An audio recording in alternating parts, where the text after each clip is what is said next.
Happened. My internet cut out. Oh. Did you Welcome. stream okay? I don't know. Chat? Oh, they're back. Hi, chat. Oh. I Yeah, it works. I don't like the fact that I can recognize this one. I'm ashamed of it. I'm ashamed. The fact that I can recognize it this quickly makes me very ashamed. Wait, what is it? It's how not to summon a demon lord. Okay. It's no clue.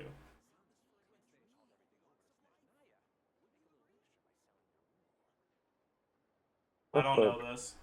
That was Jin C on the left. So true.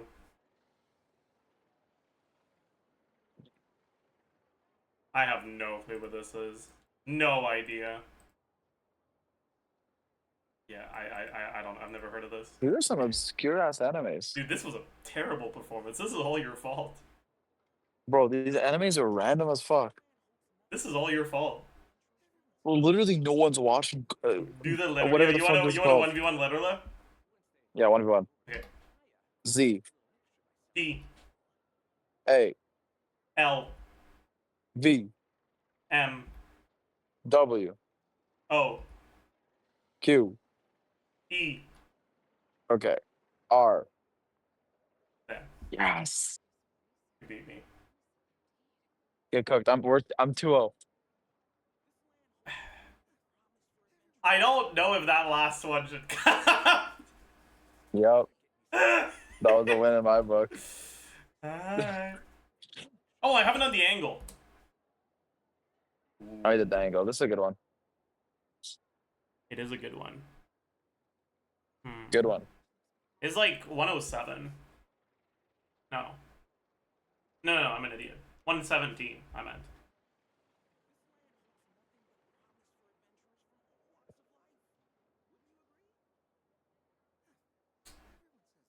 What do you think? I'm pretty sure I did this one. Oh. But I think I lost it. The 116. That was one away. Not bad. Yeah. Okay. Yeah. My first guess was bad. GG. Have I done all of them? I think so. I think we have. We just end on a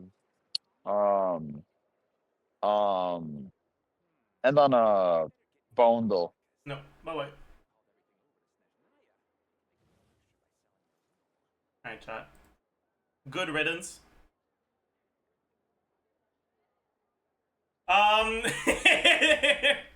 Sorry, that might have been a bit rude.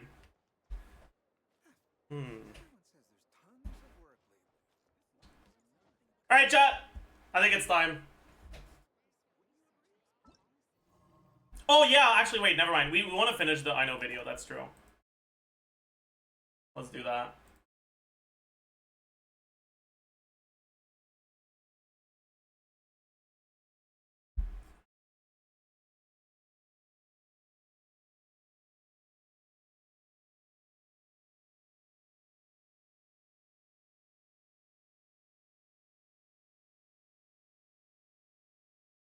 Video is still muted in the VOD. Shit, you're right. I did change my sound settings.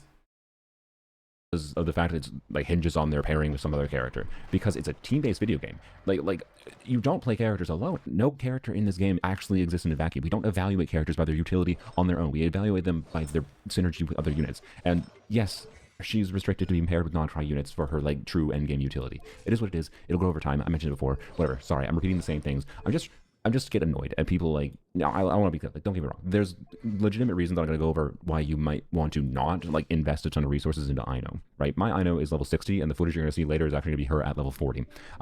This character is very useful on a very low investment level, can reach most of her utility with almost zero resources. The overall point that I want to have, just looking at the context of Ino with Enefa. Now, Enefa is a character that has a shield, and then she does good damage mostly through this passive, and then she has a buff of her own that buffs EM based on her attack. I easily get over 3k attack on my Enefa build after, some combat buffs happen. And so Enefa can buff her own EM and the on-field EM by 6% of 3k, which is a total of 180 EM. And then you add on top of that team-wide EM buff from this artifact set of 120, and then another 120 from instructors potentially if we're, Stream elements, you're late. What the fuck? optimizing things down, although I would probably have a little bit less attack if I put Enefa on this set versus Gilded Dreams. So the important thing there is, like, for the on-fielder, how much EM buffing is that total from these two units as a team core, right? Because you can do whatever you want, because at a baseline, right? Hydro. Also, although I don't know if we want to watch the whole thing, honestly. I feel like we've watched what we really wanted to, and we've given our thoughts already. But you know what?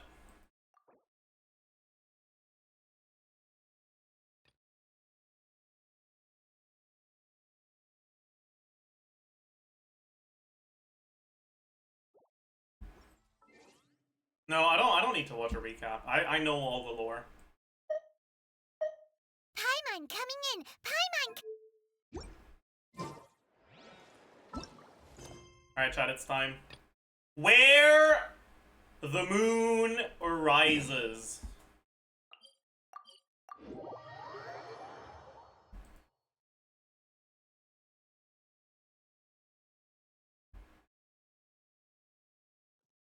For an unfocused experience, that's a good idea.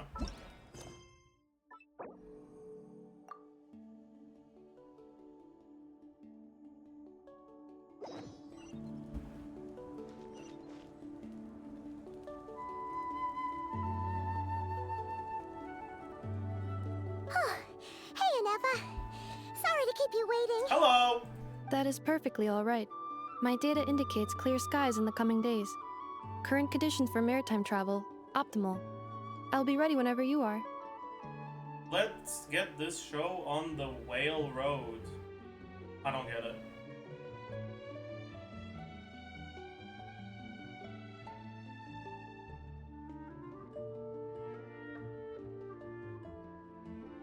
I don't get it.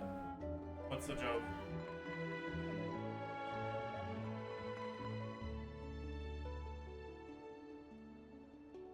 Railroad? Are we taking a train that looks like a whale?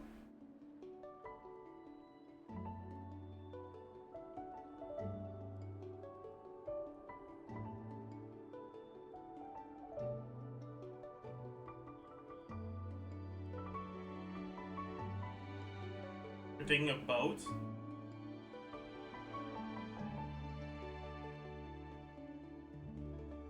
What does this have to do with a railroad?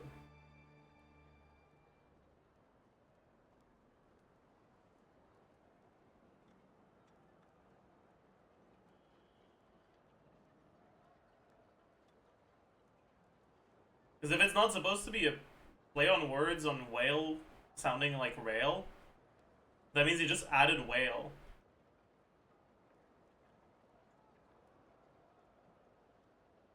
To the expression. Which is not very funny. TCing lore? I'm TCing humor right now. But are we really gonna set off without telling anyone again? Isn't that just how we roll? Is it?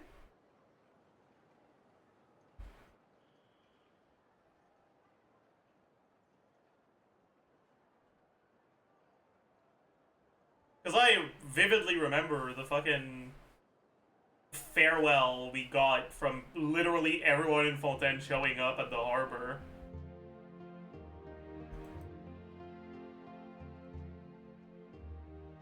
Funny you mention it. You'll never guess who Paimon saw on the way over. Hey! You didn't seriously think we'd let you leave without a farewell party, did you? No chance. Wow. Yeah, come on, Traveler. We've already made all the preparations. And most importantly, how dare you try and slip away without first paying your respects to the almighty Dragon Lord! This feels like character assassination. You're telling me Ahao's actually mad we left without telling him? Why does he give a fuck? A little bird told us you'd soon be leaving for Nodcry. So, we asked Paimon to give us a heads up before the date of your departure.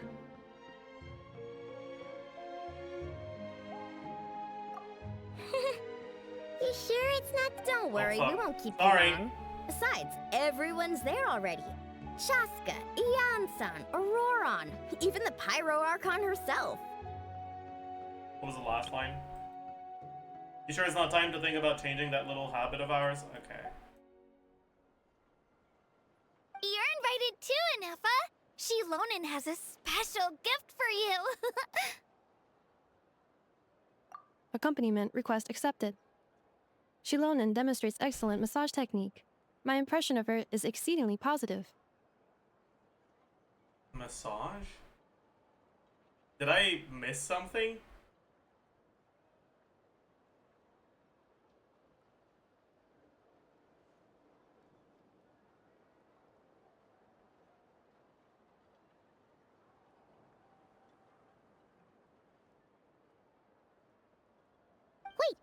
So robots like massages too? Or is it just that Shilonen really knows how you're wired? Alright, enough with the chit-chat. Let's head to the venue. Woohoo! Party time!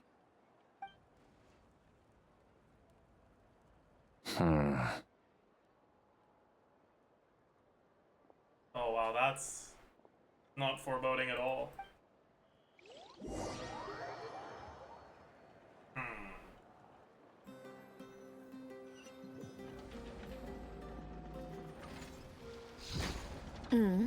Spit it out then. They've set off. Just as my calculations projected. About time I met this variable in person. Oh my god. A dance of snowy tides and hoarfrost groves. You know, every time we head to a new nation, there's always a point where it suddenly dawns on Paimon. This is it. The next chapter of our adventure has begun. Wow. This so true. time, it was the moment she realized she just polished off the very last of her Saurus crackers. Should have stocked up better at the farewell party. Wow. In other so true. words, Why is it Paimon has rolling? marked the I'm not geographic clicking on coordinates from 2 anything. minutes and 40 seconds auto ago is as the off. boundary between Natlan and Notcry. This deviates somewhat from the official coordinates stored in my database. I hate when it does that. Paimon meant more in terms I think it's of because on a this isn't psychological actually a level. dialogue thing. It's Anyway, a fucking What cutscene. about you, Traveler? Like the When did boat it is really moving. sink in for you? I don't know, man. Huh. I didn't click on Actually, anything, kinda makes bro. sense. Okay. What about you, Anefa? Come to think of it, maybe we should be asking the I other didn't have one time now. to read my options. So, when Ah. you came over to Natlan, what was the moment you felt like you'd left Notcry? Hmm.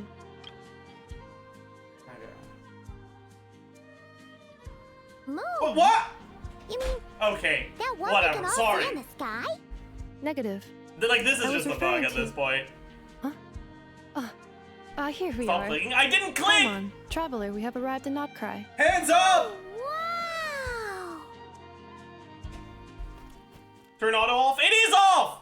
You can see. Paimon, Traveler, welcome to Notcry.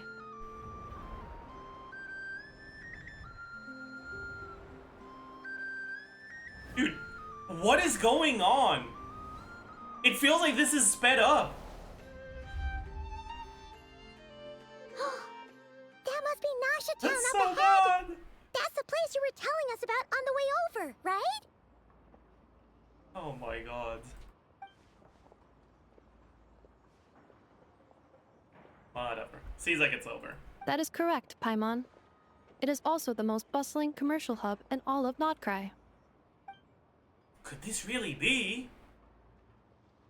Oh, sounds like the perfect place to start trying out all the local specialties. Huh? Is something up, Traveler? Wow. I don't know, because we haven't been shown what's going on here. Oh, she's yapping. This is where our spaceship landed when Ether and I first arrived in Tevat. Oh my god. Huh? You can speak? Are you sure? But how come you've never mentioned that before? Seems pretty important to Paimon. Well, because those memories are really hazy. All I remember is Ether waking me up and us leaving the ship. But just now, setting foot on this land, I felt something. The kind of power I sensed in those moments. Are you referring to Kuvaki? Kuva, what now? The locals refer to it as Kuvaki. It is a unique elemental force found only in Notcry, or rather, a pure, primordial form of elemental energy. That is correct. Another similar concept I have found in my database is the primordial sea. Legend has it that long, long ago, the moon that shines in the sky above us once rose from the land of Notcry. Modern geological surveys and meteorite studies conducted in the region have since supported this claim.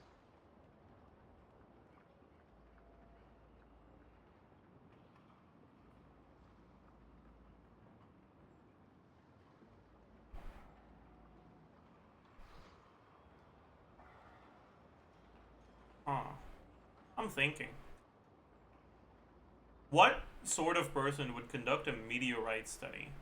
Like, what's the background? What would your job title be? What background would you have? Because, like,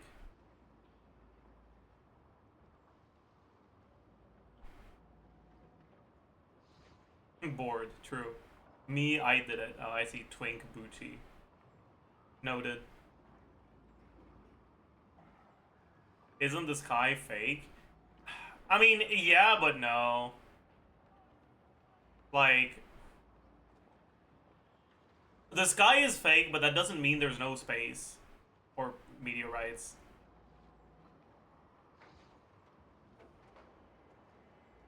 Right, like, the sky is fake doesn't mean that there is no concept of a sky that exists. It means that the sky that we perceive from land onto that is an illusion of some sort, or some, it involves some sort of a deception.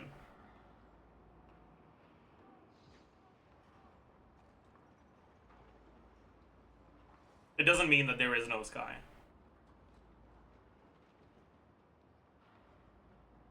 So, when you mentioned being able to detect the moon's power earlier, you were referring to Kuvaki? Certainly feels similar to Phlogiston, and yet somehow different. Maybe they both belong to the light realm that the Lord of the Night mentioned. Wow.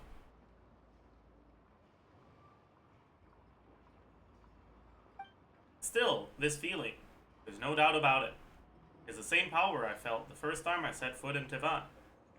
Why voice the last lines and not these ones? Okay, whatever. Wait, Traveler, you're saying we might actually find your spaceship here? Do you still remember where it landed? No, she wasn't saying anything, she was thinking. Whatever, it's fine. I think it was near a beach. Notcry is surrounded by the ocean. In other words, it could have been anywhere along its coastline. There was also a mountain. Negative. Description still lacks sufficient detail to pinpoint target location. Hey, it's okay if you can't remember everything right away. After all, it's been a really long time. Let's just do what we've always done and keep searching as we explore. Besides, what have you got to fear with your sidekick Paimon still here? I'd be more than happy to help you out as well. Thank you both. Bro, I want to know what he's fucking listening to, man. I want to know what kind of joke she just made. Is he gonna do it again? Bro is having the time of his life. Holy fuck. My god. I need to go talk to her. Cause she's clearly one hell of a jokester. Our pleasure.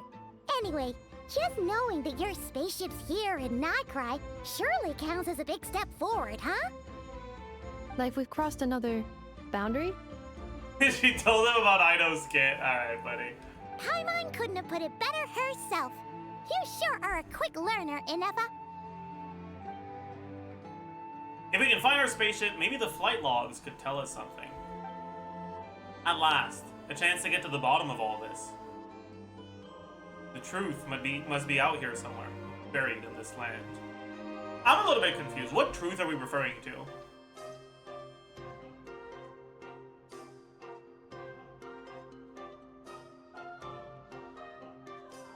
Her past? How she got here? I see.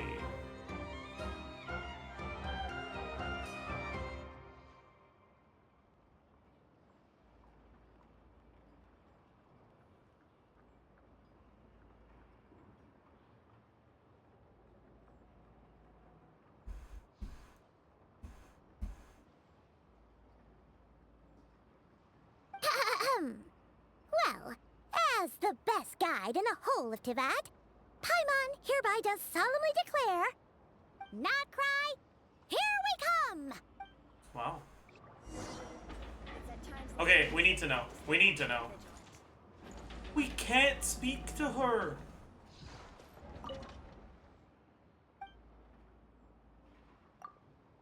Fuck, bro. They hate us, chat.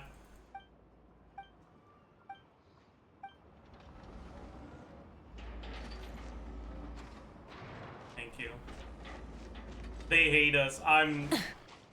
That's tragic. That's fucking tragic, man. They couldn't come up with a good joke, true. It just occurred to Paimon, if we were looking to put out a missing Yeah, I don't think that's what commission, people or mean when they to say learn show more don't about tell. Notcry, wouldn't it make sense to drop by the Adventurers Guild? Okay, so Sandrone is the antagonist here, so we're probably gonna get some fucking Catherine imposter among us bullshit, right? The guild is located in Nasha Town. Simply follow this road and you'll reach it.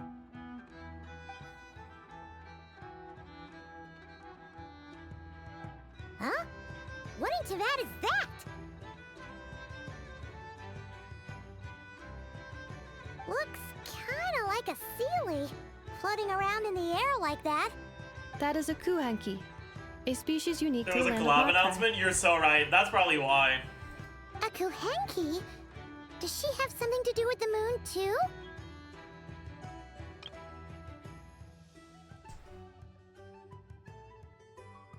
Okay, chat. This is unironically kind of a sus line. Like, how does Paimon know it's a she? Three options. Either one, there's supposed to be some sort of visible gender-telling characteristic, but I don't know about that. Option number two, she's just being an idiot and assuming. But I don't know about that either. Option number three, Paimon knows more than she than she says she does.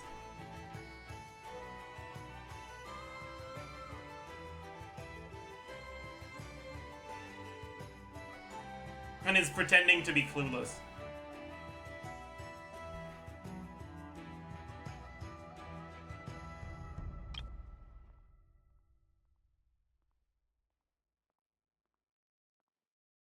Four English translation sucks. That's true. Yes, that's another possibility. Very good. Very good point. Indeed it does. According to the Frostmoon Scions, the indigenous inhabitants of this land, the Kuhenki, are said to be familiars of the moon goddess, leading those who walk in the moonlight's glow to things of great importance. The moon goddess? Don't all people here worship the Tsaritsa? Although Notcry lies on Snezhneya's border regions, the people here have held their own unique beliefs since time immemorial. As I mentioned, everything in this Okay, land shares is a she deep an connection idiot? with the moon and the sky above. Like, we just came out of a quest that showed just how diverse the population is in Notcry. Why the fuck would you say this, Paimon? Jesus fucking Christ, she's goddamn stupid. My god. Whatever. The beliefs of the Frostmoon Scions seem to date back to the civilization of the angels. According to the documents in my database, even the 7 Archons did not exist at that time.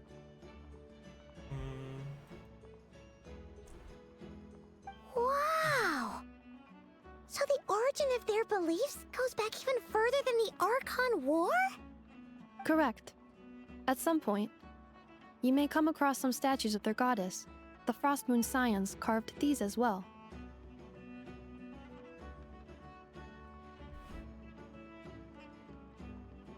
Hey! Looks like she's floating away! Yeah, even if we hadn't seen that quest, like,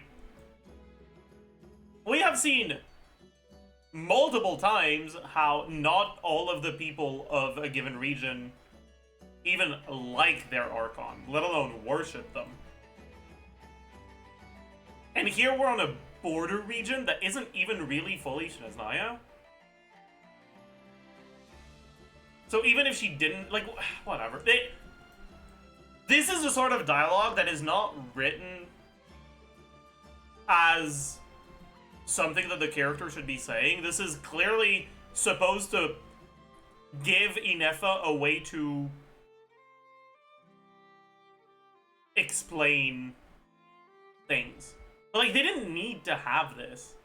You could have asked something else. Whatever. I'm annoyed. Yeah, it's an exposition line that was clearly not thought through. It's really bad exposition.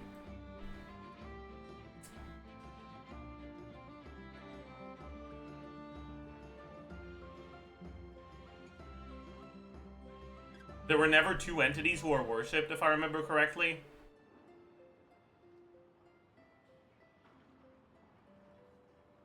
Have you played through Wotatsumi and Enka? Have you played through Sumeru Desert?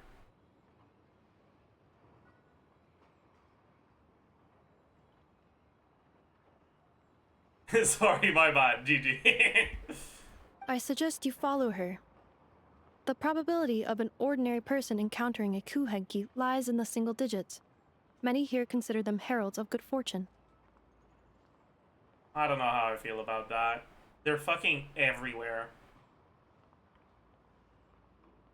If they're gonna be everywhere and a core part of your exploration mechanics, you shouldn't have them in the lore be the fucking rare-ass thing. It's, you can easily find literally everywhere. Bad integration of lore into exploration gameplay, in my opinion.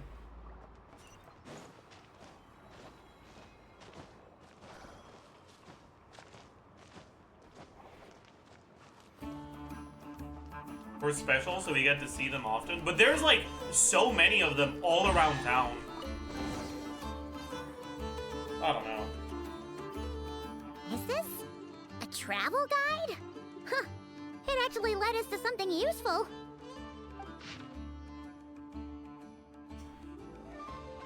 Mimis Brunner's Books Investment Portfolio. The bookstore provides not only knowledge, but also hope. Investment involves risk, for sure. The word is that a successful investor in this portfolio has bade farewell to their days of hard labor at the harbor and embarked on a journey across the world. Let's wish this lucky traveler all the best. If you're also interested in this investment portfolio, don't miss out. Okay, so we got a crypto scheme, bet. Speranza's Wheel of Fortune. If you think all Speranza is famous for is its delicious spread of hot dogs, you'd be mistaken. Don't miss the Wheel of Fortune on the side of the shop. It's a classic, even with a local crowd. Never mind that it looks like a repurposed roulette from the flagship. Just spin to win. In any case, spin the wheel, and when it stops, Hot Dog will tell you your fortune.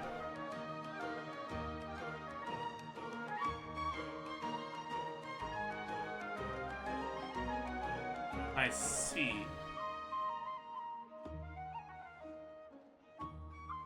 Okay. Eye-catching and mouth-watering sugar sculptures. With deft hands, Hunajata sculpts honey-laced syrup into fantastical shapes. These vibrant pieces of sugar art add a veritable dash of sweetness and light to Nasha Town's days. Take one bite, and you're sure to find these sculptures even sweeter than the sculptor's serene smile. And don't spend too long admiring them. These treats are best eaten while fresh. Okay. Enthusiastic researchers. For for reasons unknown, Fontaine Research Institute researcher Liuba has drifted into Nasha Town and started conducting alarmingly abstract experiments. But for those intrepid enough to lend her a hand with her studies, you might just stumble upon rewards just as unorthodox as her methods.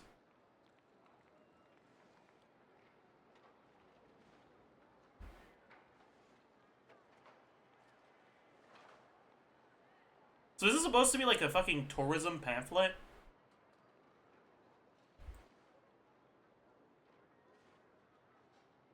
I guess.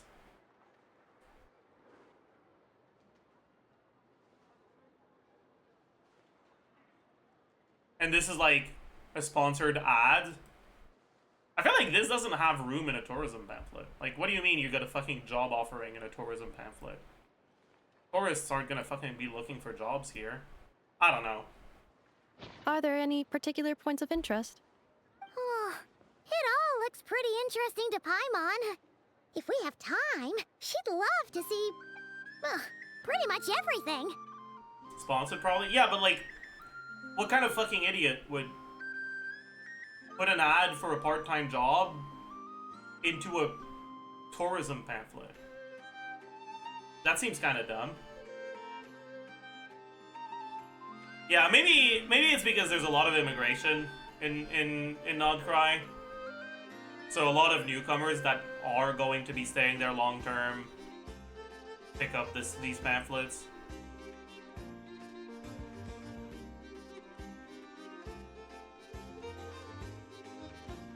I guess. Okay. Recalibrating route. If we keep following the current path, we will arrive at an area of scenic beauty. From there, we will be able to identify both the Adventurers Guild and several must-visit specialty stores. Yikes! Why is Paimon suddenly getting the feeling that if she doesn't step it up soon, Ineva's gonna put her out of a job? Don't worry, Paimon. You've never been useful. So you can't suddenly become useless. Full throttle! Hip. Sorry.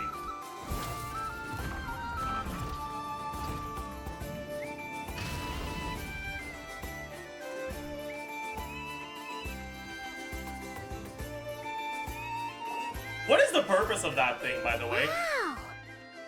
Nasha Town actually looks pretty big from here. Feels a bit different than Paimon imagined, though. Which aspects in particular deviated from your expectations? Well, Paimon keeps hearing people describe Nodcry as an adventurer's paradise. So, she kind of thought it'd be a bit more picture perfect somehow. I kind of like this line, actually. I actually like this line a lot. This is good exposition, by the way. According to legend, there was indeed an era of peace in Nodcry's past, the age of the Fae. It makes sense for her to be saying that, and it gives proper context for things. They can do it when they try, clearly. Tales of those ancient heroes are still told today. One of the most well-known is that of the Lantern Fae. This individual performed many good deeds for Nodcry. The present-day Lightkeeper's nightly lantern patrols are, in part, a tribute to their memory. But then, one day... What happened? There came a devastating abyssal calamity that swept across Nodcry, and for a time it was left desolate. Heartbroken by what had become of the land they had so cherished, that Fae extinguished their light, just as the abyss had extinguished all hope. Heartbroken by what had become of the land they had so cherished, that nowadays, the paradise people speak of is more of an aspiration, or an irony, perhaps. An irony? Today, no official authority governs Nodcry. In theory, at least, it is somewhere a person can do whatever they wish, and become whoever they want to be. The Adventurers Guild is just over there, in Nasha Town's Central Plaza, and the flagship tavern is over that way. Hey, what's that that building over there. You know, the biggest, tallest one. That is Aino's Boom and Blast Kuvaki energy cannon. It gets activated when the wild hunt threat level outside Nasha Town reaches a certain threshold.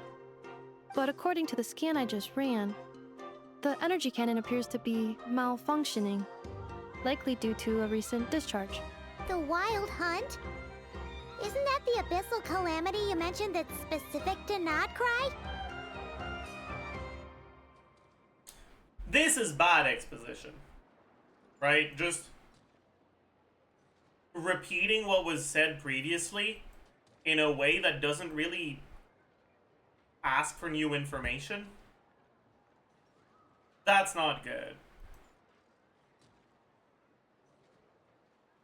Like, why are you saying this? Why are you saying this as a question?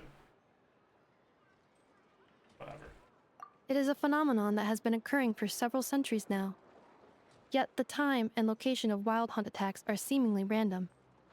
At first, it was more of an old wives' tale that adults used to scare children. If you don't start behaving, kid, some night, the wild hunt's gonna come for you. Listen, do you hear that? That weeping in the fog? Those are the cries of a young woman being dragged away.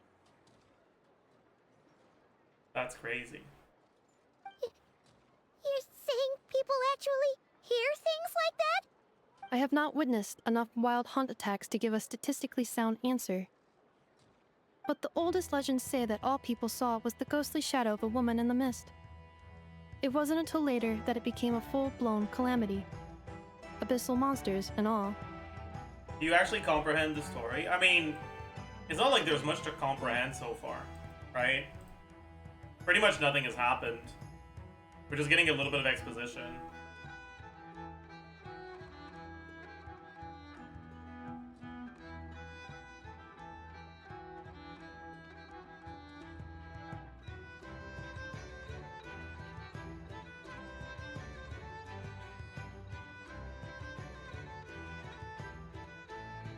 Like, pretty much the only new information we have is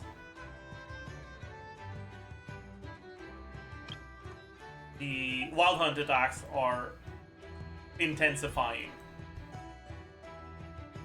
And we don't know yet why. We don't know if it's that's because it's unknown or just because we haven't been told yet.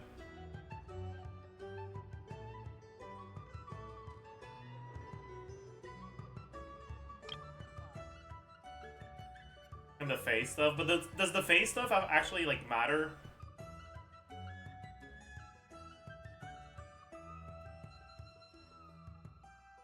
Yeah. Like, ooh, there were Fae before.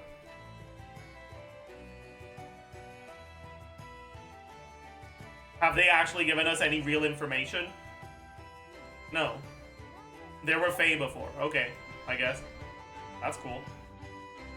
Moving on. Huh. When you put it like that, Paimon's really gotta hand it to Aino. Not only did she repair you, but she's even built a giant cannon to keep the wild hunt at bay. And you know, when we saw the fucking trailer, and we learned about the cannon, I was like, that's kind of weird. Like, what do you mean? Like, how old can Aino even be? What the fuck did they do before the cannon? But now we're provided context for this, right? The attacks have been intensifying, which means that it explains there not having there been a need for Aino's cannon previously. Absolutely. Aino is very impressive indeed. Anyway, according to my schedule, it is time I took you over to the flagship. Oh, sure. After all, we shouldn't keep Barca waiting. Well, Paimon's not sure if he'll actually show up at the bar this early. You're right about that. Start on my backlog. Why are we making a joke that implies that Paimon's a fucking alcoholic? Has she even ever drank?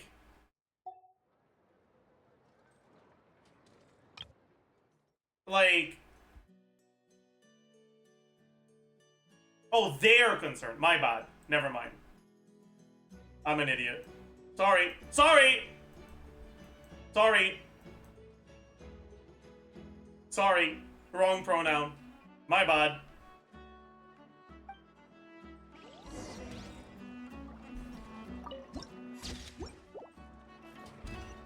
Try and stop me!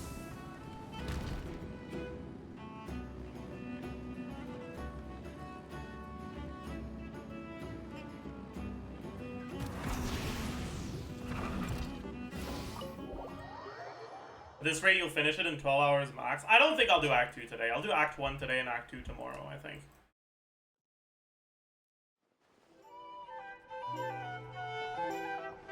Here we are, the flagship. Varka told us to meet him here in his letter, right? Let's see. Varka? I'm right back.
I have returned.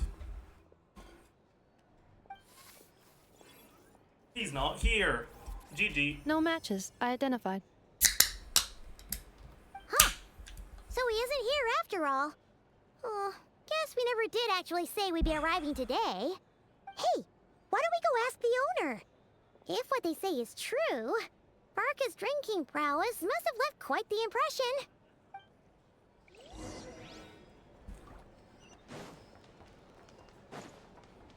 Barkeep! Huh? Well, well. If it isn't the ineffable Inefa. Good one. Hello there, Demyon. You know each other? Of course. Inefa's a regular here at the flagship.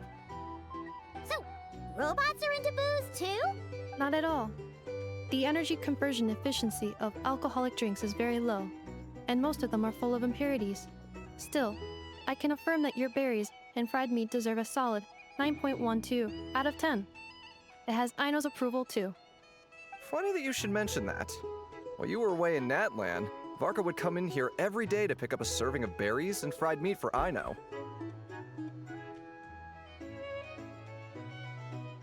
Aww.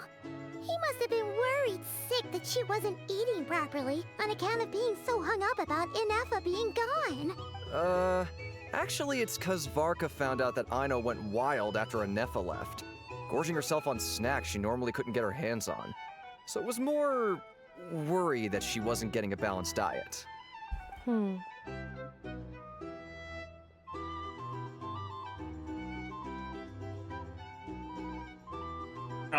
don't know how to feel about this. They are most definitely implying that Varka is a pretty good caretaker right now.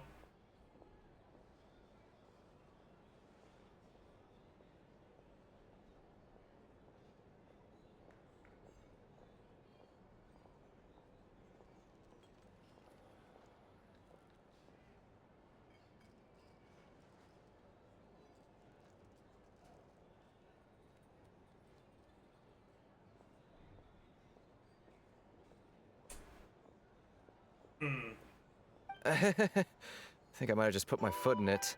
Anyway, since you're back from Natlan, these two must be the ones Varka mentioned. The Traveler and Paimon, yes? Yep, that's us. So, from the sounds of it, you must be a close friend of Varka's too. Varka? Goes without saying. After all, he's the only one around here who's ever managed to stay standing after 10 rounds of the roulette special.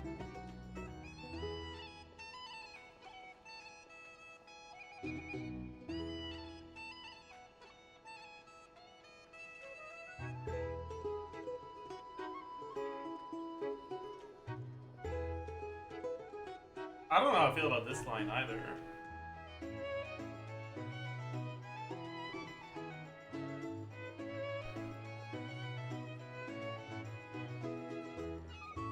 Like,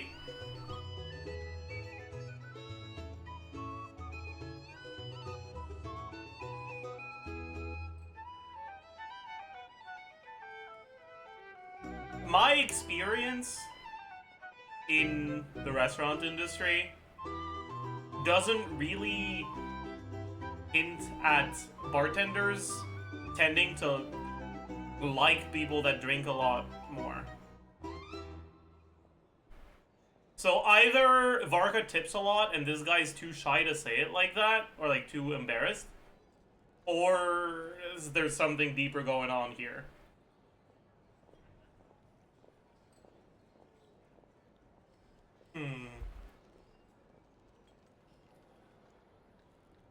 If they hold their drink well, is just more money because they spend more? But he's the bartender, not the owner. So unless he also tips well, that doesn't matter to him. Although, maybe he's not an employee.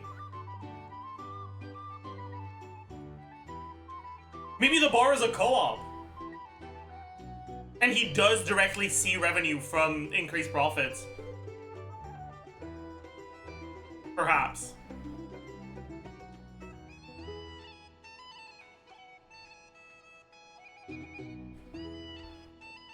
Perhaps.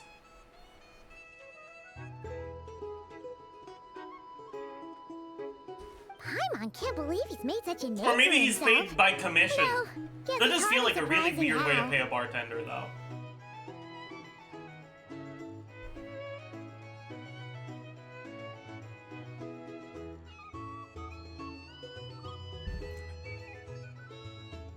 Right now? Must be somewhere near Anvantinjarvi. That's quite far from here. I don't think that's what the letters say, Demian.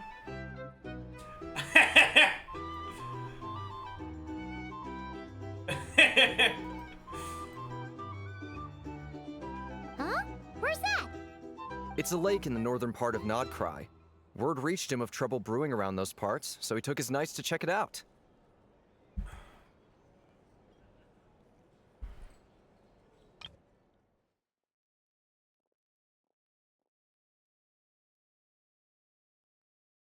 I'd be impressed by a guy who can drink 10 bottles of alcohol in a sitting. But this is not 10 bottles, it's 10 rounds of the roulette special.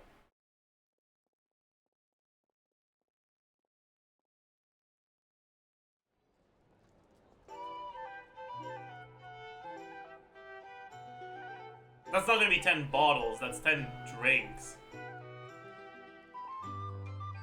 It's probably a pretty crazy drink if he's the only one to have been still standing after 10 of them. But it's not 10 bottles, let's calm down.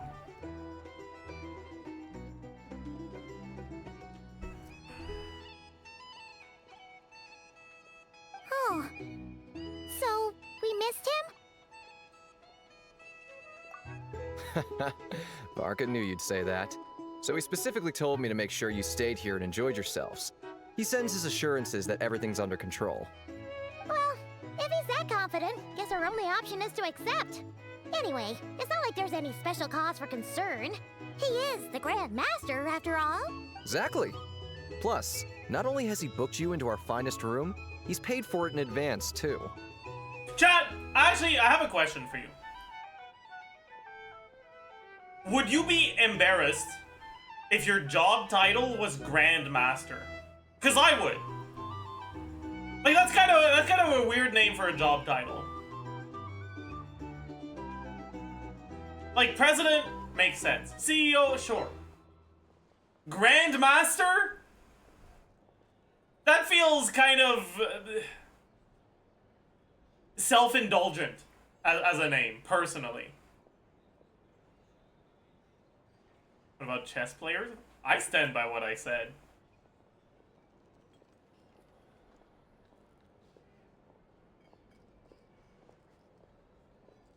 Why do you think it's called the Grandmaster in chess?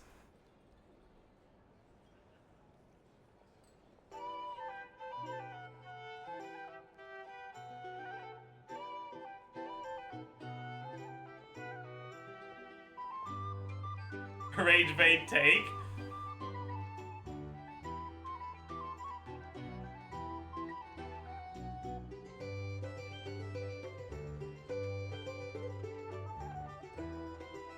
Yeah.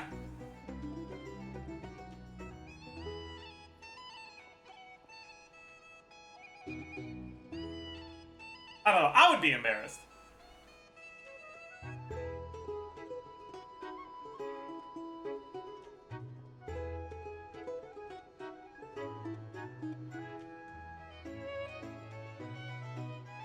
Are the bottle holders installed the wrong way?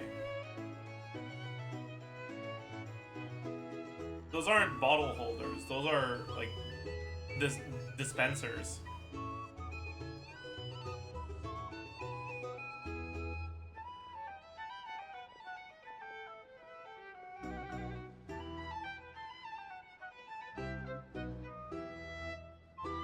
I will say, this does not look very professional.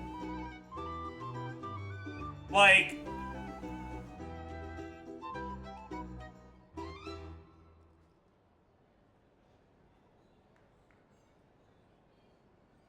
Then they be turned towards the bartender? Why? You think the bartender doesn't recognize them by the color?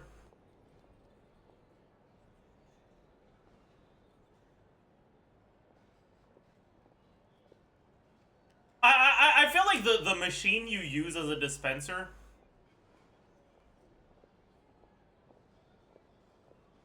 probably...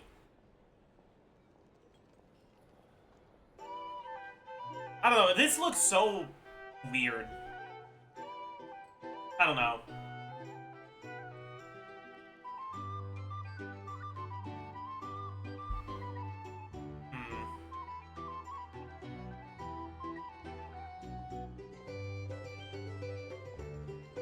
Whoa!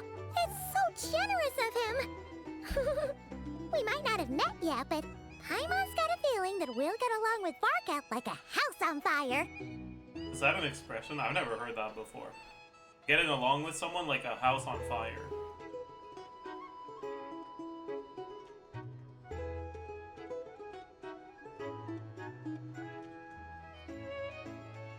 It is? I see. Paimon's smarter than me. Oh, and by the way, he also asked me to serve up a portion of berries and fried meat for Anefa. That was prepaid as well. Thank you. No, thank you. I'm the one who should be grateful for your business. Traveler, Paimon, why don't you go ahead and drop off your luggage? I can use this time to go pick up some components that Aino asked me to bring back. Sure thing. Besides, now that we've got ourselves a map, once we're done unpacking, we might as well go for a stroll ourselves. Why don't we meet up again later? Oh. So you no longer require navigational assistance? Damn, she sounds sad. No worries, we should be fine. We've got a rough idea of our way around town, so Paimon's reasonably confident we shouldn't get too lost. Thank you. This translates into an approximate time saving of 30%, meaning I will be able to see Aino about 45 minutes earlier than previously projected. Maybe not, I don't know. Oh, right. You must miss her a lot, too. In that case, we better get a move on.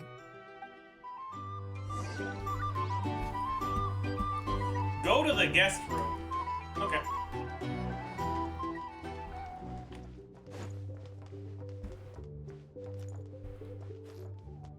Are there only two rooms noisy here? here. Back in my day, we'd... Is it an inn with two rooms? Or is there supposed to be stairs somewhere?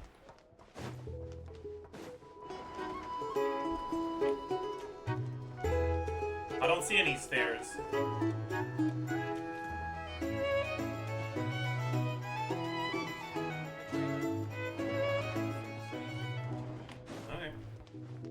It's so noisy here.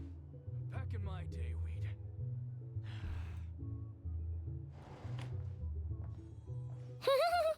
Feels pretty nice having someone sort out our food and lodging for Okay. us, huh?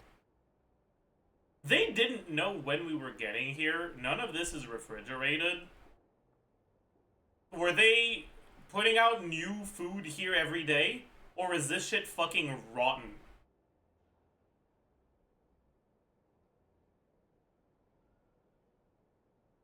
But is this really the flagship's best Yeah, maybe it's room? actually supposed to canonically It's be pretty big, plastic make no mistake, food. but it looks a little You're so right, worn out, actually. right? Though, to be perfectly honest, that feels right at home with everything Maybe we else wrote we've to seen of Archon. No, Nasha Paimon Town. said we didn't tell him when we were getting here. You mean it's got something to do with Nodcry's history? Oh, that makes sense. But what exactly was this calamity?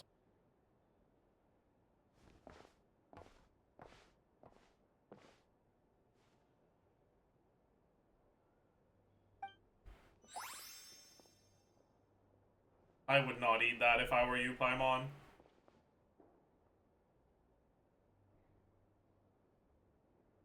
Oh, should we try the berries and fried meat too? Paimon's getting hungrier and hungrier every time someone mentions Wait, it. so she didn't try it? Oh, maybe she's doing a smart. Oh, sorry about that. Paimon wasn't watching where she was going. Please, there's no need to apologize. If anything, I'm the one who should be sorry. Clearly, I shouldn't have gotten lost in my thoughts in the middle of a hallway. Wait a sec. Are you staying in the room next to ours? Ah, quite the perceptive one, I see. First things first, allow me to introduce myself. Great start. My name is Kirill Chudamirovich Flintz, but please. Kirill? Is just that call me really how Flintz. we're going about this? Okay. This is like an incredibly good voice line though.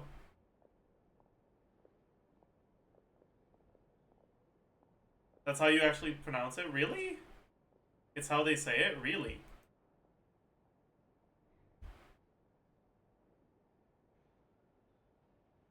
That's crazy.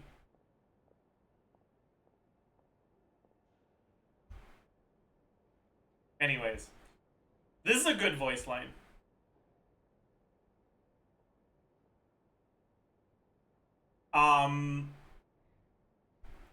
Bro is taking the piss out of Paimon here. Quite the perceptive one.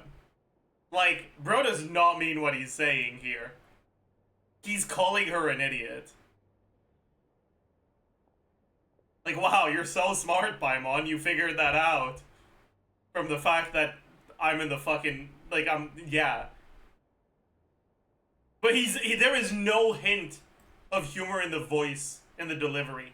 It's so deadpan. This is a good voice line. Ah, quite the perceptive one, I see. First things first. Like, this is great. I like that. I like that a lot. Great start. Great introduction. Whoa, that's an impressively long name for sure. Why did she count? Why did she count to 2? What was there to count? What the fuck? Oh my god.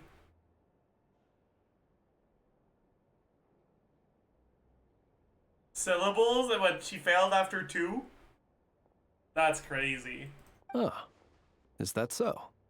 Names like mine ought to have been fairly common in Snezhnaya, at least in the past. Would I be correct then to assume that the two of you are travelers in this land?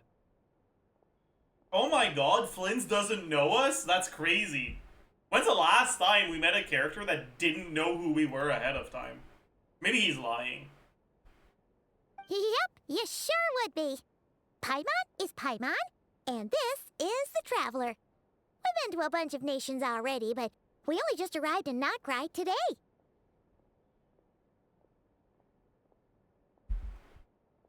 Hello. What a rare honor it is to meet such worldly travelers. It kind of sounds like he's taking the piss out of us now.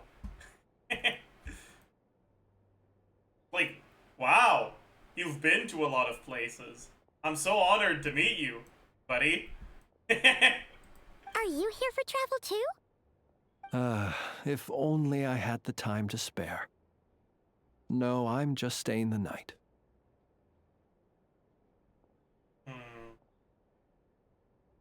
Bro is fishing for us to ask what's going on here.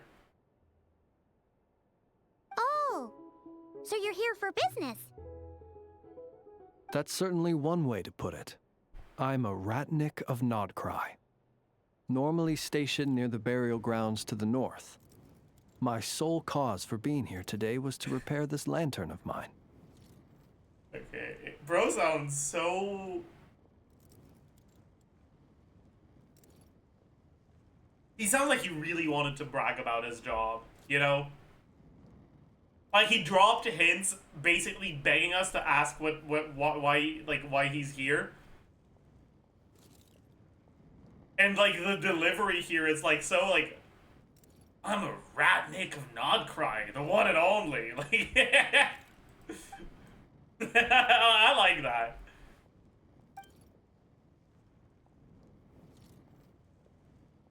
There's something off about that lantern. Burial grounds?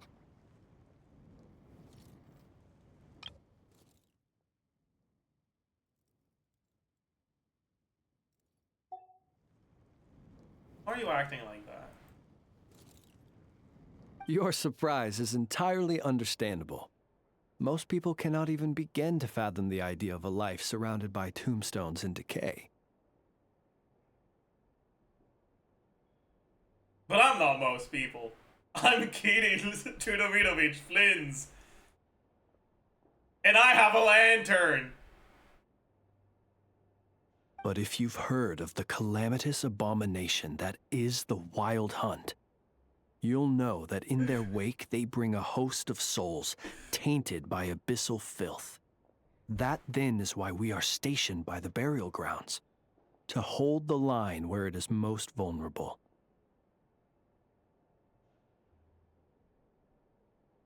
Oh, so it's all about fighting against the abyss. Oh, sounds like a tough job. Wait, so you're telling me that this is supposed to be the reason why he's next to the burial ground? So that the souls tainted by abyssal filth are more dangerous or more active next to burial grounds? I wonder if this is supposed to introduce a conflict between practicality and religious belief when it comes to the disposal of bodies. Because, like, if things are more dangerous near burial grounds, burn the bodies.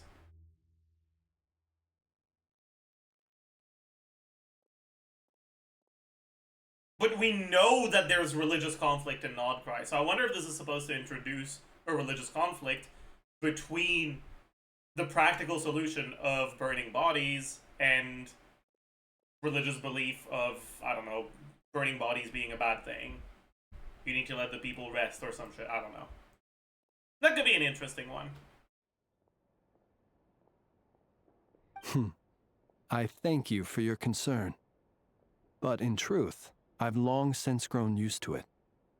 In fact, I like to think it rather suits me. If anything, I'd say I prefer the peace and quiet of a graveyard to the hustle and bustle of urban life. You sure do dress like someone who would prefer chilling in graveyards than hanging out in a town. That you do. Paimon sort of gets it now. But even so, she's still pretty sure she could never get used to living in a graveyard herself. For one thing, she'd be too scared to fall asleep at night. Oh, I assure you, there's no need to worry on that account. The kind of ghosts you find in cemeteries aren't too big on talking. But even when they do, they're usually far more discreet than the living. Well, would you look at that? Who'd have thought we'd end up chatting this long? Must have a lot in common, huh?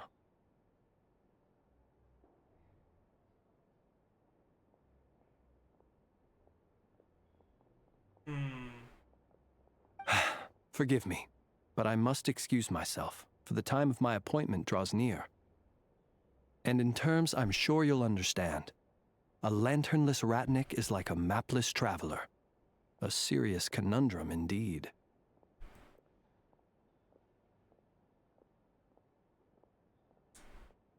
I'm a little bit confused as to what his character is supposed to be. Because, like, it feels like he's too good at leading a conversation to be in dire need of friends. But it's like the things he's saying are kind of implying that he's putting a lot of effort into socializing with us for some reason.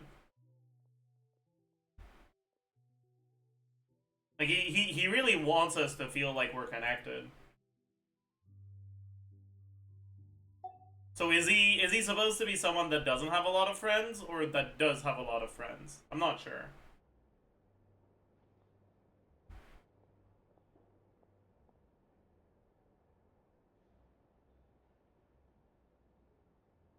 He's just an introvert? This is not how an introvert behaves.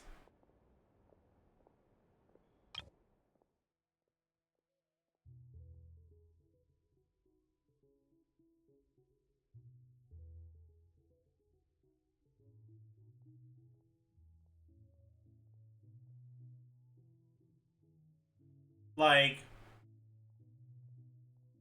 an introvert, when asked, "Are you here for travel?" would not say something that is effectively like a leading statement, right? "If only I had the time to spare" is an invitation for the other person to ask, "Why are you so busy?" This is not introvert behavior. An introvert would try to end the conversation, not continue it. Even if they're polite. Right? They could just say, like, "Are you here for travel too?" "No, I'm here for business. I'm just staying the night." But saying it, "If only I had the time to spare," it's like a bit less matter of fact, and a bit more like complaint in a way that invites further conversation.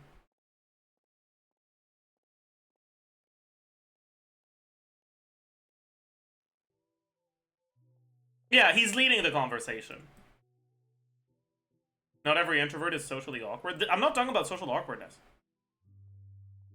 He is actively leading a conversation to continue rather than end. He is actively making sure that this is not just a, like, sorry, my bad. Moving on. Like, that's not an introvert. It has nothing to do with being socially awkward or not. Yeah, like, to me, this interaction makes it very clear that Flynn's is someone who likes to socialize. He is very much an extrovert. Not only that, he's good at it.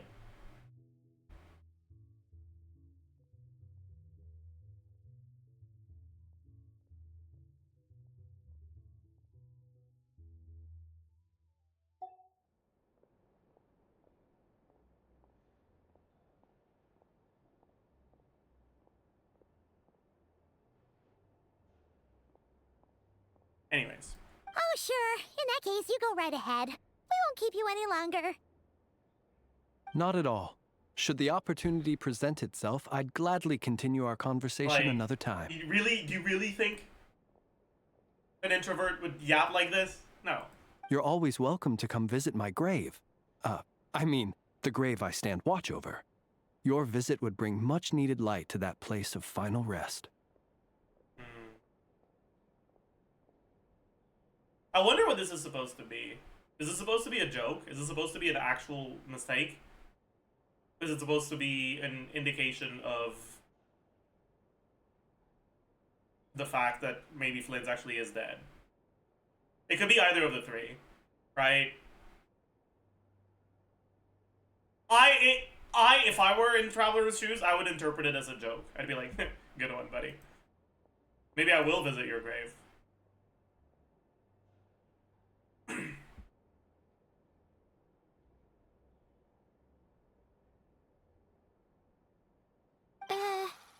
Right. Well, if we get the chance. Yeah, so far, it feels like his characterization is a bit unclear. I don't know if that's intentional or not, though. Then allow me to wish you a traditional Ratnik's farewell. See you by the graveside.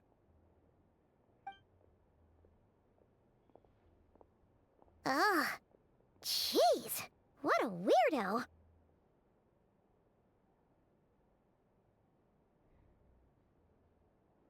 Is he actually a weirdo, Paimon? What did he do that was that weird?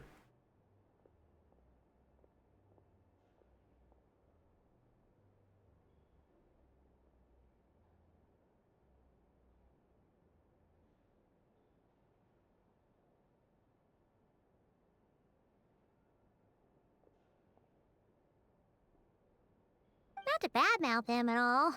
In fact, he seemed pretty cultured, but at the same time, kinda spooky?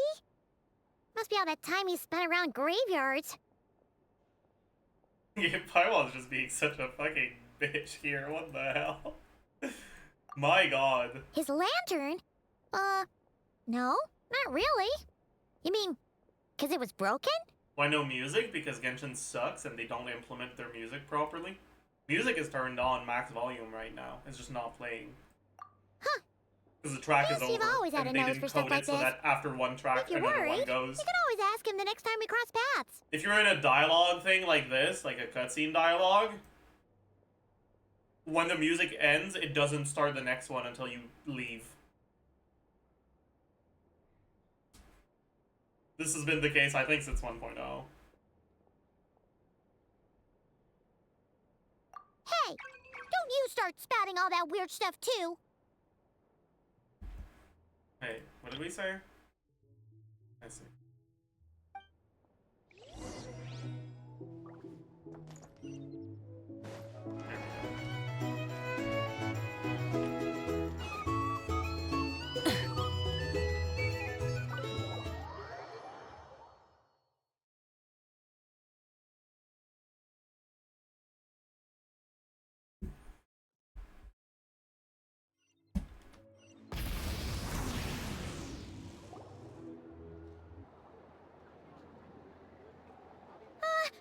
Paimon almost forgot something super important. Hmm? Spit it out, then! Were we gonna go try out the berries and fried meat? Must have left that craving by the graveside. But now, heading all the way back to the flagship feels like Good such one. a waste. Please, accept today's boon. Come night or day, may the blessings of the moon goddess shine down upon you. Okay. No hate to Llama, okay? But how am I supposed to believe you're, like... You're anything other than a fucking cult leader when you go around with one helper saying shit like this? Huh? What's going on over there? Like, you're telling me this doesn't look omega fucking sus?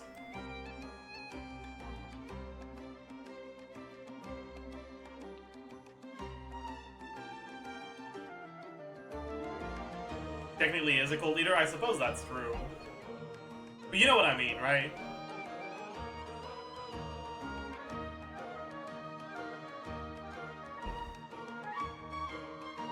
Isn't it typical for religious organizations to give out free food? Yes?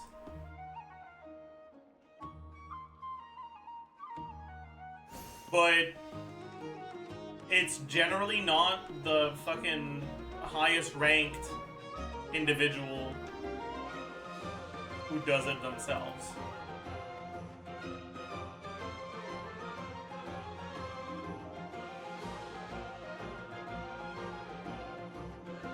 Yeah, like, I guess it's supposed to be PR.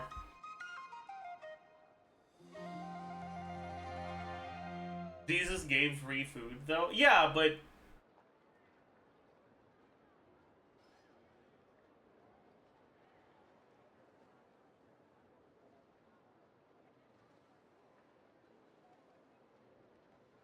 Jesus's whole thing was that his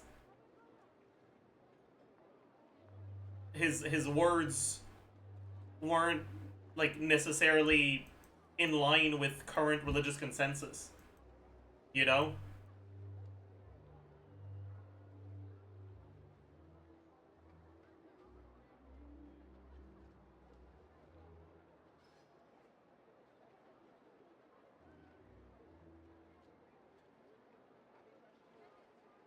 Like,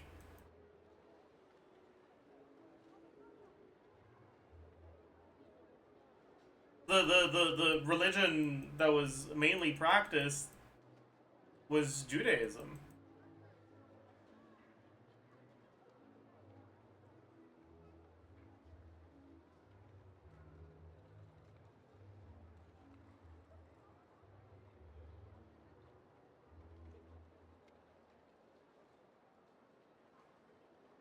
Like, the reason why Jesus was doing it himself is because bro's fucking religious organization had 13 people in it.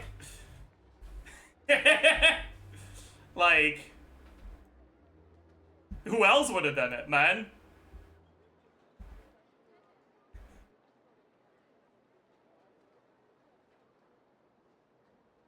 But I'm pretty sure the Frost Moon Silence are supposed to be bigger than that. So it feels like Loma being there herself is kind of a PR stunt.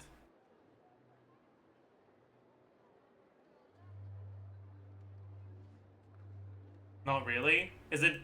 Silence are like 20? Oh, GG then. Wait! Free food? Wow!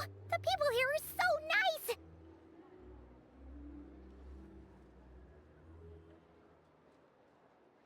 Quick! Let's grab some too! Paimon's super curious what their food tastes like.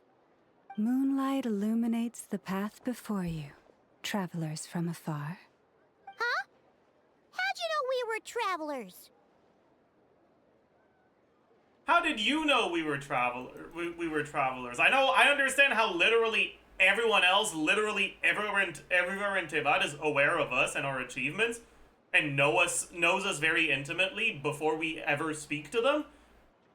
But you're not supposed to. I'm so surprised. Explain yourself. Just now were a song the birds in the sky, singing of your wanderings. You are no ordinary guests, it seems. Okay, like, I know that's not what this is supposed to be, right? I know that this is supposed to be like, ooh, she's a religious thing. Wow, knowledge. She knows things. Because gods and religion. But considering how much how much it's driven home that literally everyone knows us literally everywhere.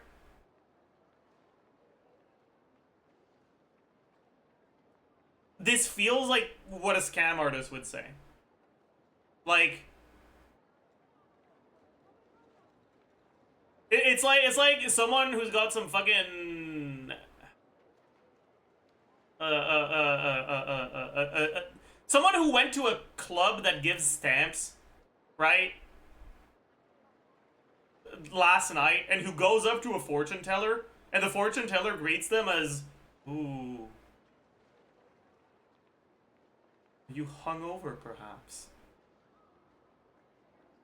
With her fucking hand out with a stamp showing, and you're like, how did you know? And it's like, oh, God whispered it in my ear. Like, even if it's true, I don't believe your ass right now. I don't believe you that the birds told you. Literally everyone knows this information that you've just conveyed. Like, I understand what this sentence is trying to say. I know that what actually happened is that the birds told us.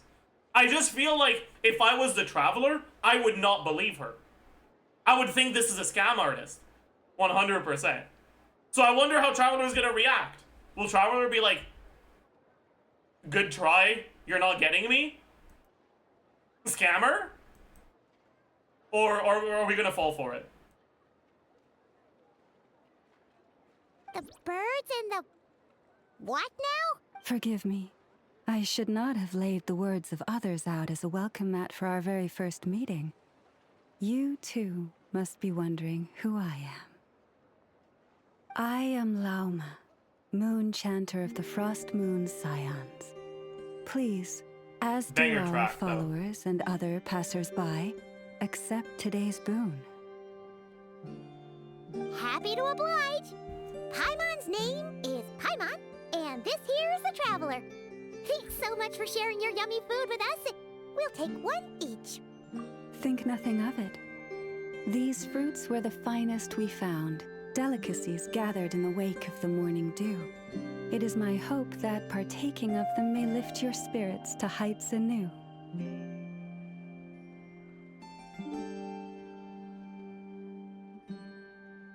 What is this? Is that bread? Then there's flowers. What are the pink and blue thing? Is that leaves of something? I think so.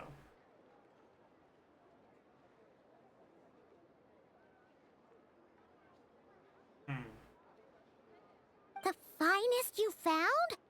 Wow! That sure is kind of you, but wouldn't you want to keep those for yourselves? Okay.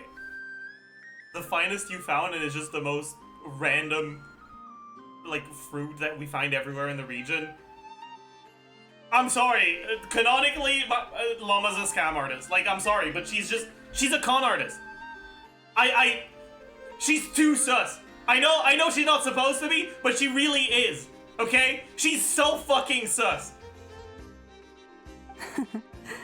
The first fruit of the harvest must be placed upon the moonlight altar, not as an offering to the gods, but as a spark for lost hunters. For it is the blade of the starving that darkness most easily corrupts. Oh, I got lost in the sauce there. The first fruit of the harvest must be placed upon the moonlight altar, not as an offering to the gods, but as a spark for lost hunters. For it is the blade of the starving that darkness most easily corrupts. Okay. I like that. I like that. That's pretty cool. I am kind of curious though, why are these in plates? Like, you're supposed to be giving food. Are you giving them on a plate? Are people supposed to be walking around holding the plate like that? That doesn't feel like the right tool for the job.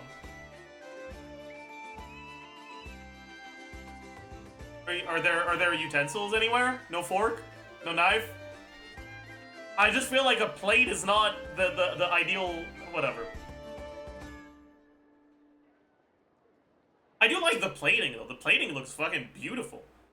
Right, with that like with those like deer horns thing, like that's amazing. I like that.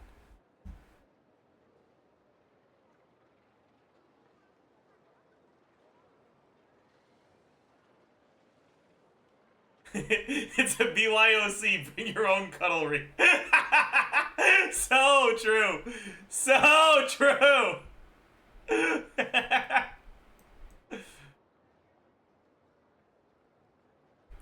Bread looking moldy. I think this is supposed to be herbs, not mold.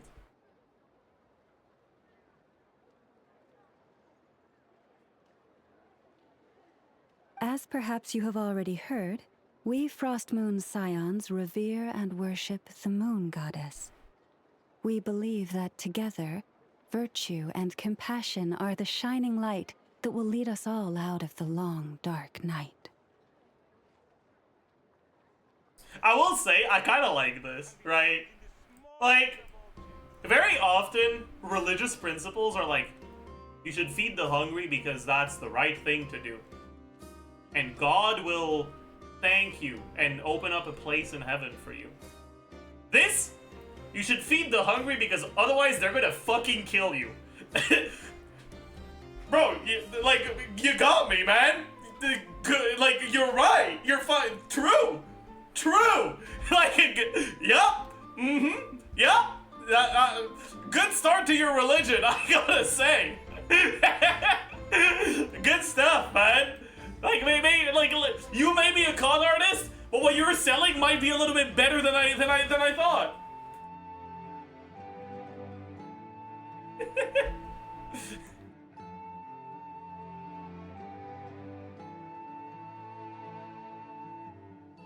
It does feel very unreligious, though.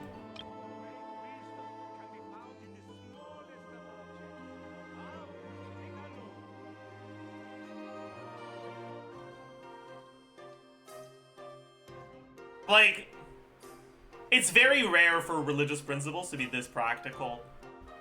When there's practical benefits to the religious principles, usually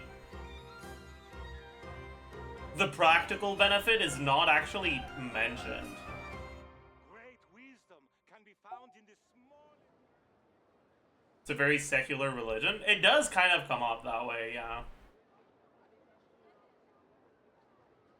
And now, with tides of haughty Fatui swarming into Nodcry, driven by greed, and greed alone, more than ever before, we must all unite under the banner of virtue. I do wonder how much truth there is to that. Because we're still not fully aware of the motivations of the Fatui, right? Like, we've got an okay-ish idea, and we are aware of their methods, but their goals are kind of shrouded in mystery. And so I wonder how we're supposed to be taking this. Is this supposed to be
Huh, look who it is again. Those unsufferably kind-hearted Frostmoon scions. Unsufferably? Is that a Got word? enough for us too? I've heard insufferable. I haven't heard unsufferable.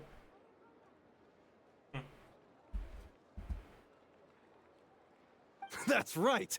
2 servings each! We're starving over here! Headcanon, these guys are just really socially awkward, but they're just kind of hungry. So that's why they came. True. The Fatui! After what you've been doing to our sacred statues, how dare you even show your faces? Wilhelmina, bestow today's boon upon our guests. You hear that? No slacking now. We'll have the very best you got. But, my lady, they... Please, you two, accept this meal. But remember this. Kindness is the first lantern lit Lantern! to guide those who stumble. Is that a Flynn's reference? Oh my god! Come again? Let me finish. But should they still refuse to follow the moonlit path, then by our frosted blades shall we show them its shadow. Oh, that's another crazy tenet. Another crazy religious tenet. Oh my god.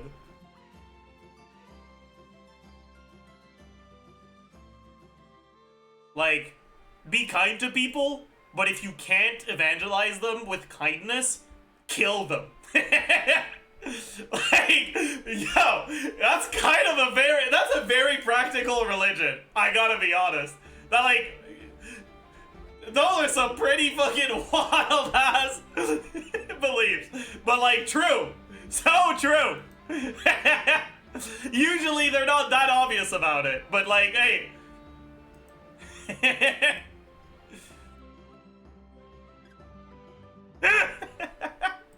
You! You! Hey, look who it is. Whatever. Just you wait.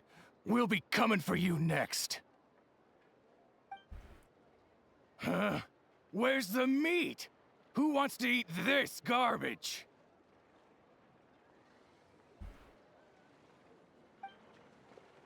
Those stooges really are the worst. So true. Garlic bread, disgusting. Don't even want to put that anywhere near my mouth. So true. Ever since they came to Nodcry with all their weird equipment and built that so-called experimental design bureau, our lives have been turned completely upside down.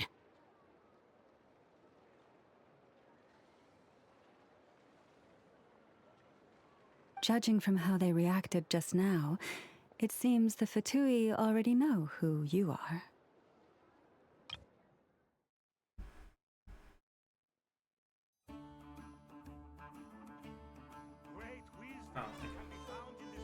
Never mind. I didn't remember that Paimon introduced us. I was like, how does she know her name? Well, we have gotten in their way in pretty much every nation we visited, so we're probably at the top of their blacklist by now. Who insulted garlic bread? The Fatui guys. I see. Then, on behalf of the Frostmoon Scions, I thank you for the goodwill you have shown us. True villains, yeah. Wait, what goodwill have we shown? Is she saying, like, oh, what? You fucked with these guys that we don't like? Oh my god, my goat, thanks. I like that. That's yeah. Because if they had gotten ahead of themselves just now, I'm sure you would have stepped in to help. Just as the birds and beasts put it, your arrival heralds joy to us all. Oh my god. Besides, for a weary traveler far from home, what better respite than to bathe in the moonlight? Converge, traveler! Now! You will always be welcome at the Frost Moon Enclave, the place we call our home. May we meet again in the moon's gentle glow. These are delicious! So refreshingly fresh! Those two for Tui wouldn't know a good thing if it came up and bit them on the shoulder. Looks like Anefa isn't done with her shopping yet, and the Adventurers Guild is still empty. Where should we head next?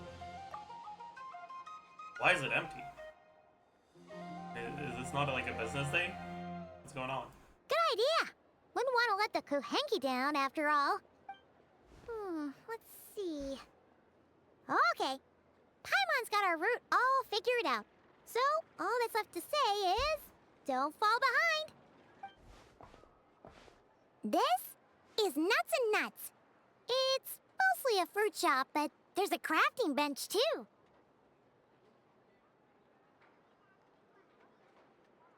I understand the idea of like a food and repair shop being called Nuts and Nuts, because like nuts as in like the fucking like almonds or some shit, and nuts as in like nuts and bolts. Like I get that.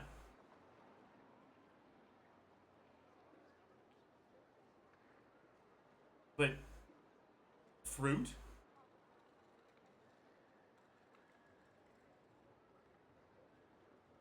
Why fruit?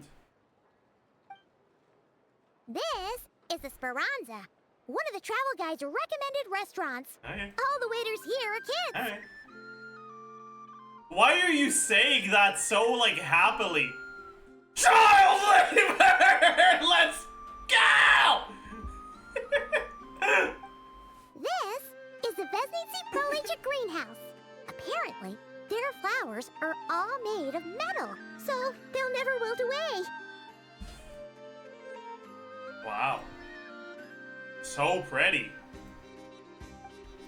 And this is the Rossum Workshop.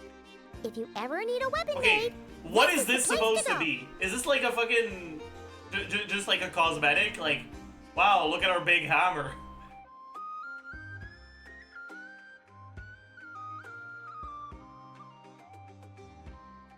Like... I guess it's just a sign.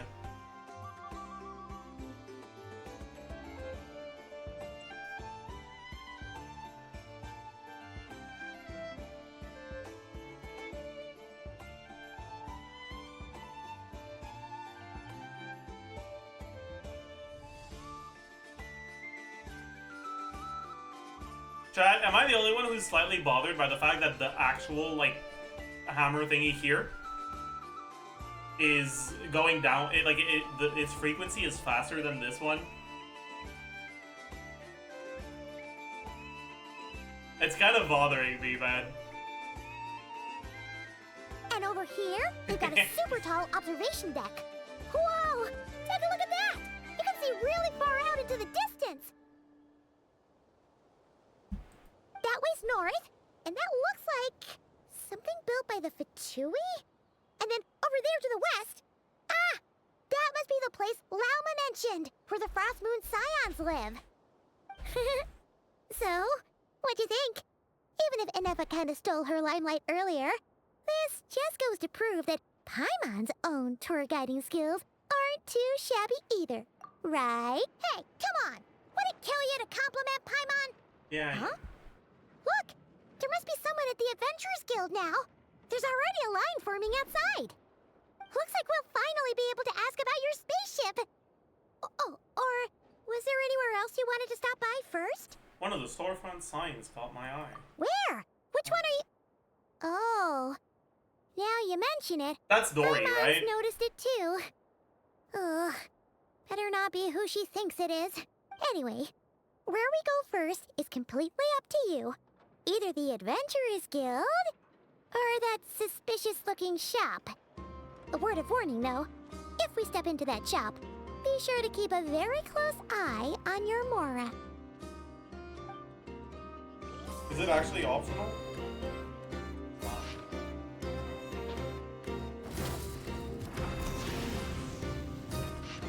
Whoa, whoa, whoa, whoa.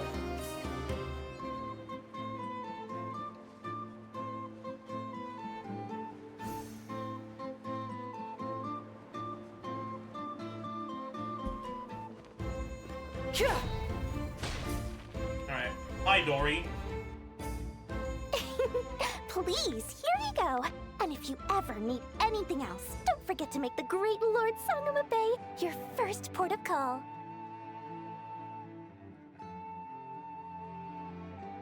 Oh dear. So it is the real deal. Of course it's the real deal. Everything you'll find here is 110% real, meaning every one of my deals is as real as a deal can... Wait a minute. Well, well, well, if it isn't my two most valued clients!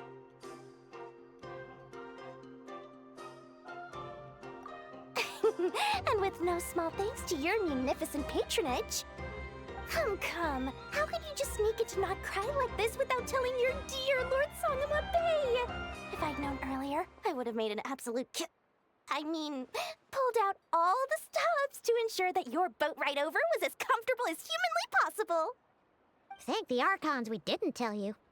Oh, come now. You know as well as anyone how impeccably and conscientiously above board I am when it comes to doing business.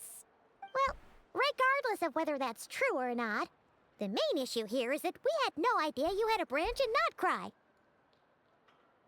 A clever merchant always has a backup plan, or two, or three up their sleeves. As the saying goes, a rabbit with many burrows fears not the hunter's arrows. A merchant with stores galore fears no debtors at the door. Why does Dory have a branch in Nodcry, but not in the other regions we visited? Is there a canon reason for that? He's supposed to be a very shrewd merchant, so it should be more profitable. Why is it more profitable? Nodcry doesn't have a government authority, so she can get away with scamming people, maybe? No labor laws? I guess that does make sense, yeah. Tax evasion, child labor, fraud. Okay, that makes sense. Actually, you know what? It makes a lot of sense that Dory would have a branch here.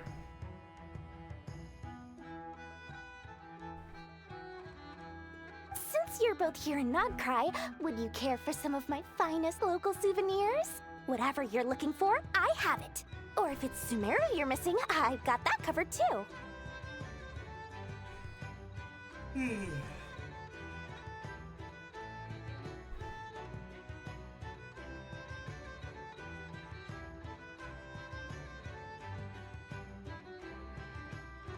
literally just arrived.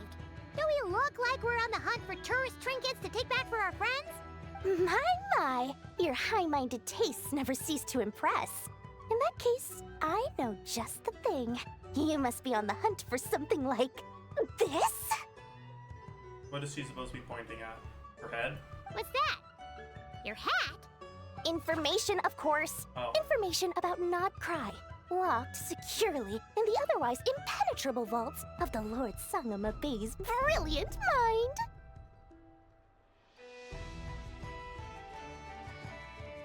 I knew it! I just knew you'd appreciate the value of my wares. On the back of all our pleasant dealings in the past, I'll even take a hit by throwing in some insider info for free. Wow. You sure are feeling uncharacteristically generous today. What do you mean by uncharacteristically? I'm the most generous person forget it. Anyway, the long and the short of it is this. The moment I set up shop in Nodcry, it struck me how many different factions there were. Wait, I'm confused. Are we not paying her? Against each other for power and influence. Well, as they say, there's no time for business like a crisis. Why the fuck is she volunteering this information? I'm confused.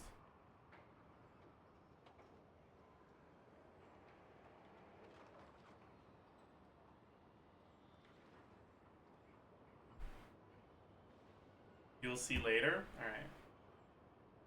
Things got even more turbulent after the Fatui pulled down 2 ancient moon's remnants. People began to catch a whiff of the coming chaos. And the more troubled the waters, the greater the potential profit.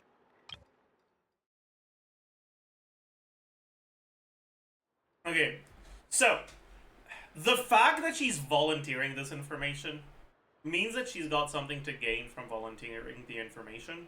So my first instinct is that whoever she ends up saying nice things about is backing her. Not at all sorry to interrupt, but we're not here for Mora. And wants us to have a good impression of them. Or yeah, it could also be the other way around. Whoever she said really negative things about is getting in her way, and she's kind of hoping we'll take care of that for her. Oh, really? But surely it was the tales of an adventurer's paradise that brought you here. The chance to take your very own slice of all the latest and greatest business opportunities? In that case, what would you like to know about? What can you tell me about the Frost Moon Scions? The Frost Moon Scions? You mean the people who believe in the moon goddess? They're not a bad bunch. It's just, well, they have such simple tastes. No luxuries, no indulgences, no nothing. Trying to earn a little more from that lot is like trying to squeeze blood from a stone. You're trying to tell me that the fucking ceremonial vestments that Llama's wearing are, like, cheap? I know there's not a lot of textile used for those clothes, but, like, that looks expensive as fuck. Are we supposed to, like, pretend it's not?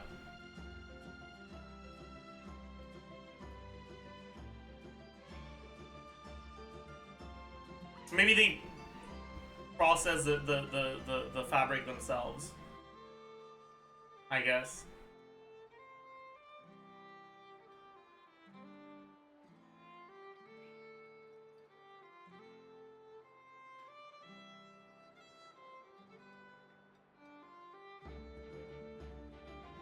Is the same for 500 years?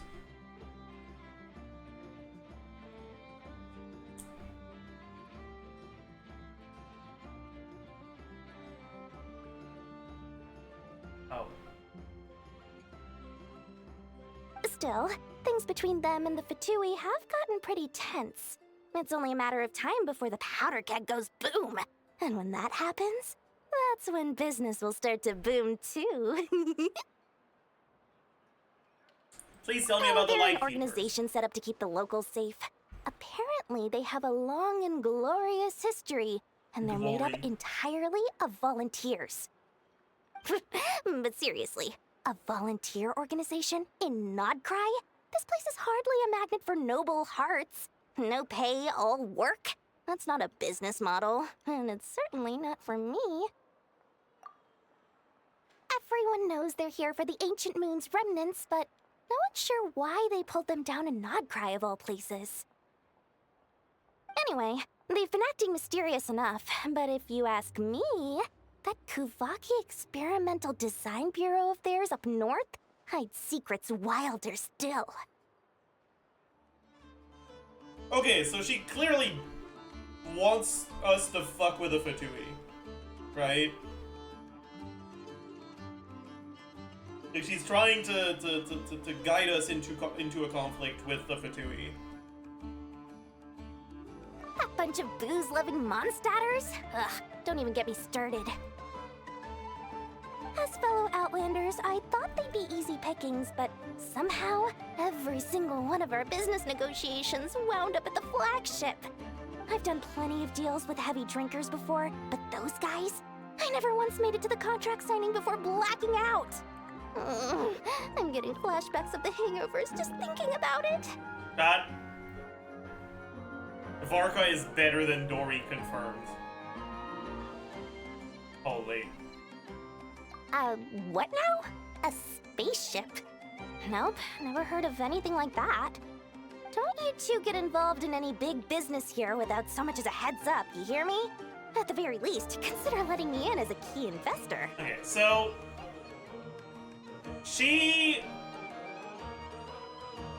has not really told us anything useful about anyone other than the Fatui, right? Like, what she told us about the Frostmoon Scions is, I can't really do business with them because they don't like luxury. What she told us about the Knights of Favonius is, I can't do business with them because I get too drunk. What she told us about the Lightkeepers is, I wouldn't want to be a Lightkeeper because you don't get paid.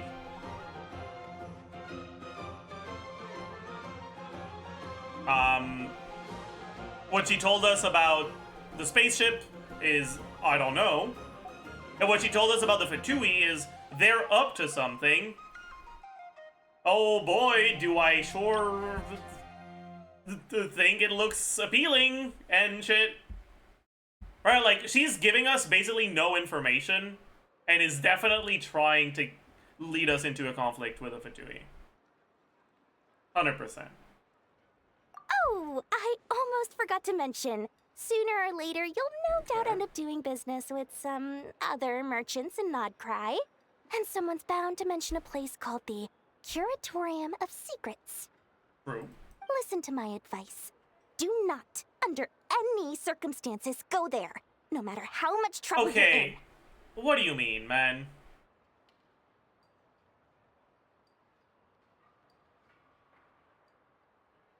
No.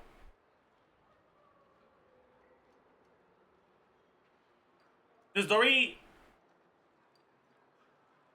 Okay, yeah, okay. This, to me, is hinting at Nefer backing Dory. Or some shit like that. Because she would not say that unless she wants us to go there. She knows we don't trust her that much. Either that, or this is just horrible writing. You're telling me a fucking... Because if she actually doesn't want us to go there, you're telling me that someone who's supposed to be a fucking scammer that's good at dealing with people and manipulating them is this dumb? Guards. So, for now, I'm gonna assume she actually does want us to interact with Nefer. For some reason. The Curatorium of Secrets? What do they get up to there? Just a place that handles all kinds of disputes. But the owner will charge you an absolute fortune, and she has a temper to match. Nothing like your friendly neighborhood, Lord Sangama Bay. You're not just saying that to stop your competition from undercutting you, right? Even Paimon can notice it, right? If even Paimon can notice it, that's how you know that, like, yeah. When did that little pipsqueak No. get so sharp? And after I gave them No. all that info for free, just to No, win you're her. telling me that she actually doesn't want... Oh my god. This is awful, by the way. This is terrible. Not good writing. Bad writing. I was so happy with the interaction with Llama. It was so funny, and I liked it a lot. And then you hit me with this shit? Like, no. What do you mean? Of course not. I'm only thinking about your wallets. I mean, on behalf of your wallets. You're really not convincing anyone, you know. All right. Business is a cutthroat business. I won't argue with that. But I'm not lying about that boss lady. Not only did she make it into my top 3 people not to mess with in Nodcry, she's also in my top 3 people most eager to trade in favors. Seriously? It feels like you're just bad-mouthing your rival now. Fine. If you don't believe me, go see for yourselves. We might both be from Sumeru, but compared to hers, my conscience is so large, why, it could fill 3 whole palaces of Alcazar's array. But when you realize what I'm saying is true, don't say that good old Lord Sangama Bay didn't warn you.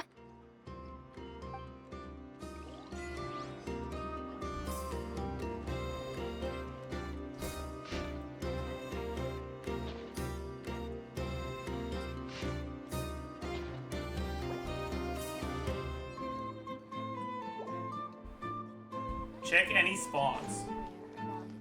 So can I... is there, like, actual voiced lines in other places? Also, there's a chest here. Don't know how, but...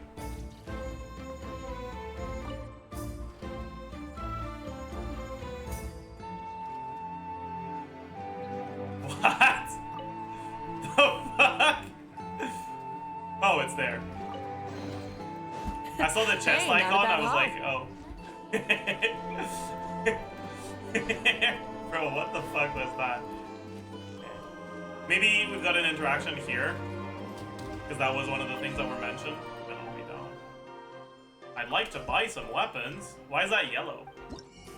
Oh, I see. That's why.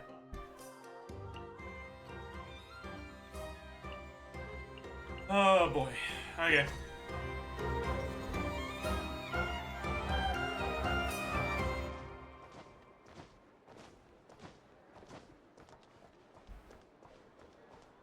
Nefer and Yehuda? Really? Where?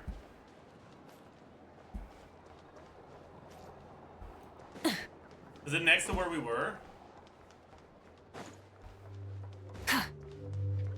Looking at llama from one floor up. Thank you.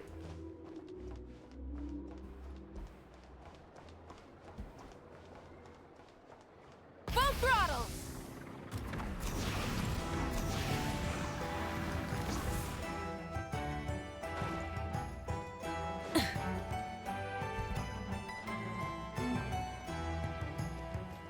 I see them.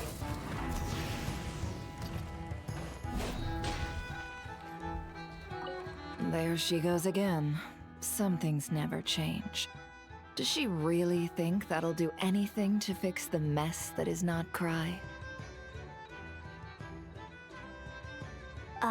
Boss, that stuff looks super tasty. I think I could grab some too. Is that it? There she goes. You can't even actually fight the app to her? That's crazy.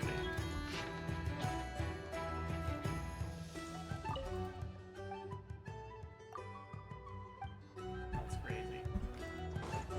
Alright.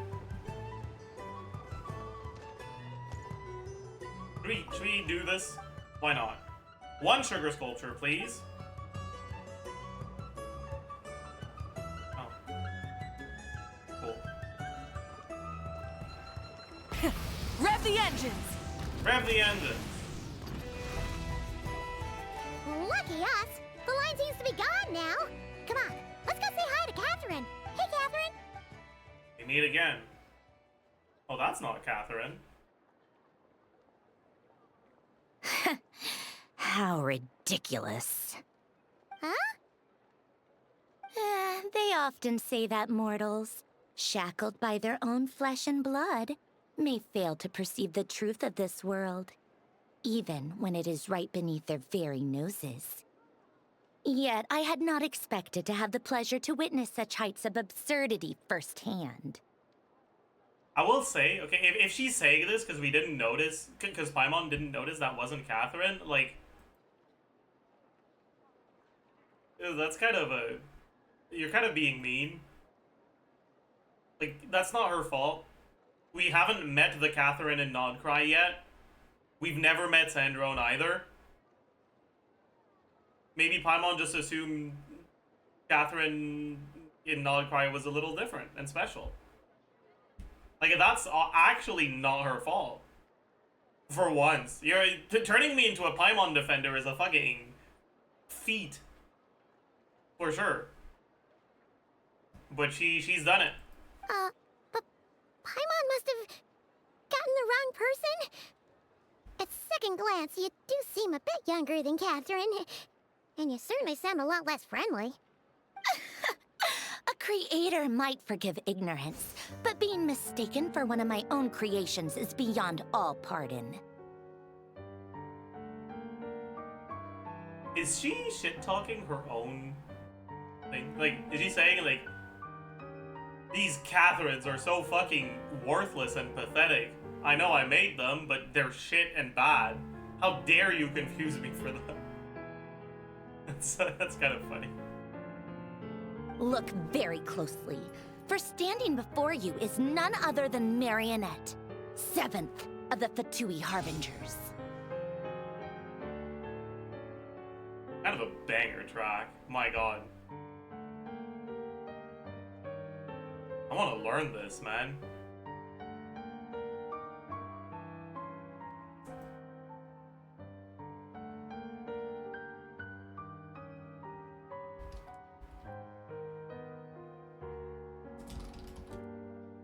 I wonder if anyone has made it yet. Probably not, right?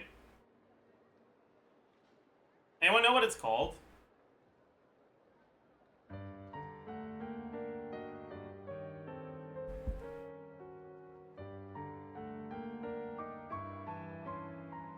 ARCHON, Scott? Who the fuck is that? Already finished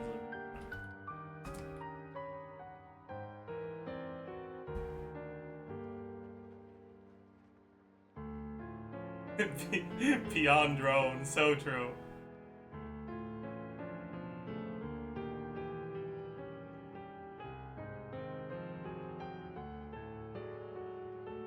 Hours ago, 400 views. Please tell me the sheet music is uploaded.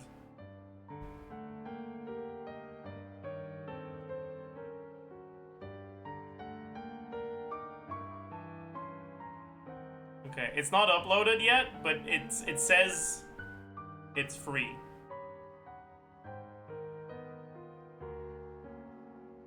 I wanna listen to it.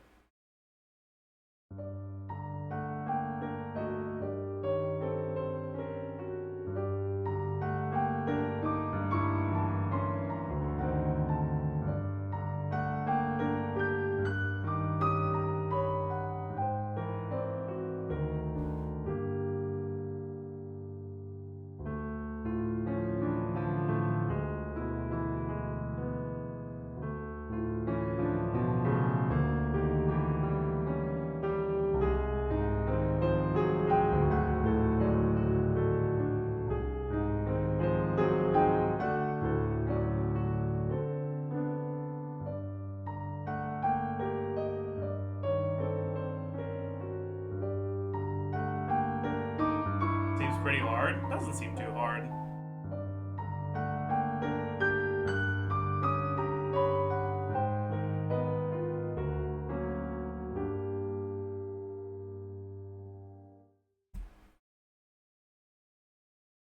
It actually seems pretty straightforward.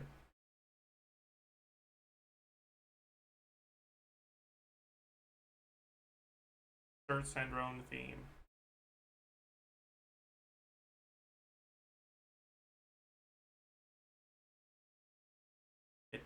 Not working.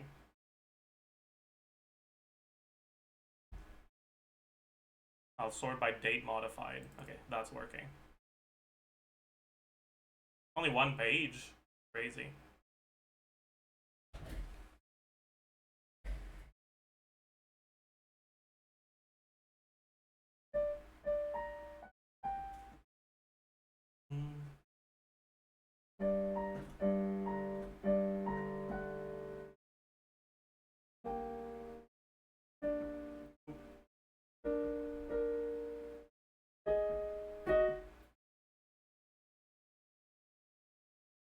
Yeah, that seems like a banger. That seems fun to play too. Let me just try right hand.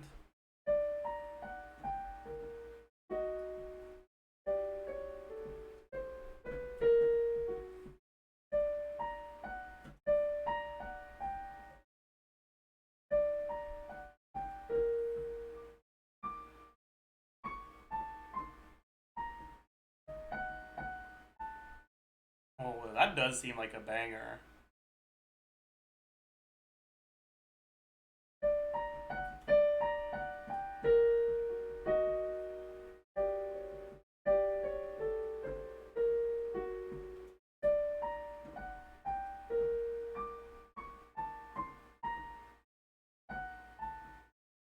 Left hand is...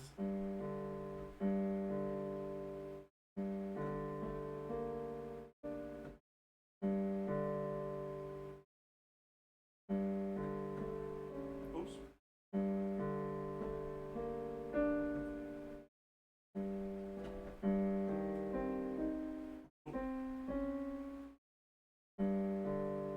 It's hard because I would have to print it so I could look at the sheet and my hands at the same time.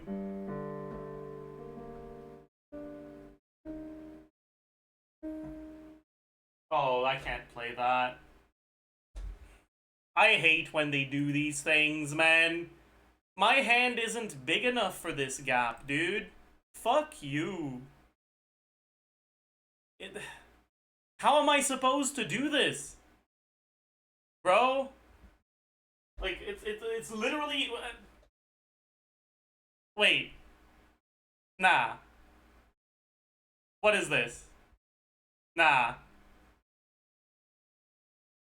No one has hands big enough for this. I don't think you're supposed to actually play at the same time. I think it's supposed to be like...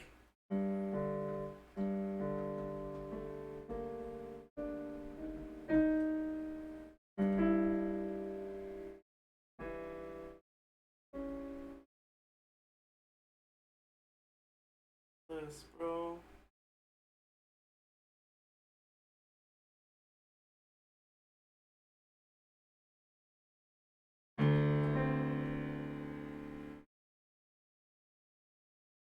I don't know, man.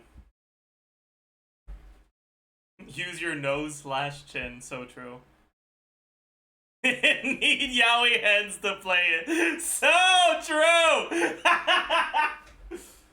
Okay, wait, so it's...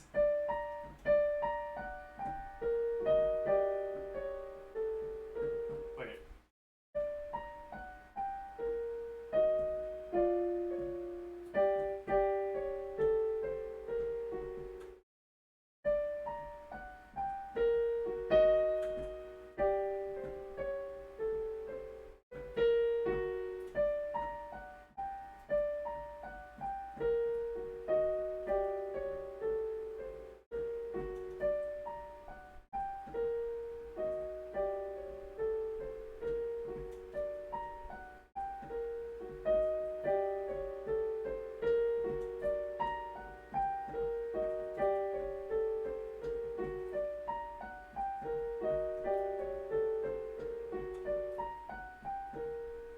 Okay, so that part is alright. Then left hand.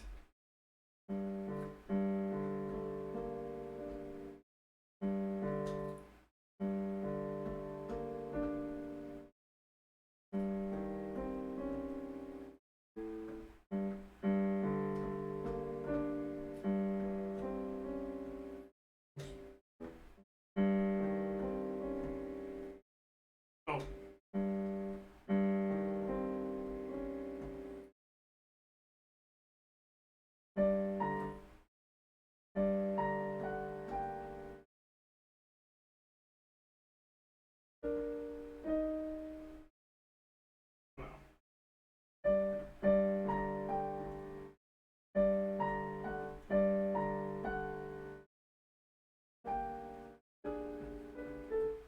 Fuck. Fuck.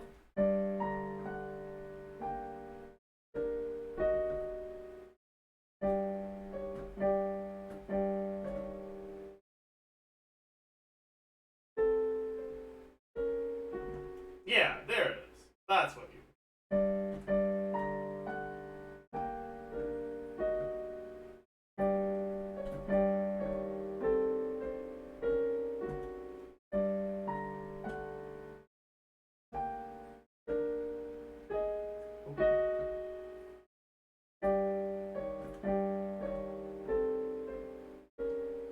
Yeah, alright.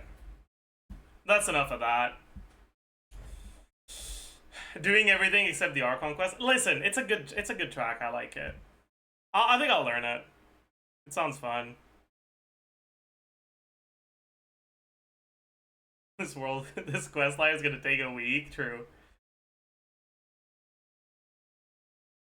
Check the redeem. See if it's good. I don't like it. I'm sorry.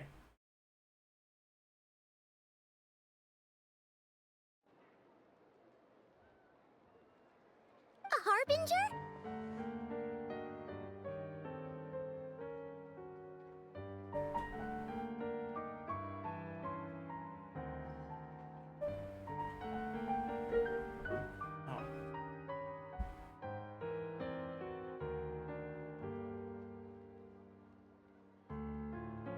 Alright.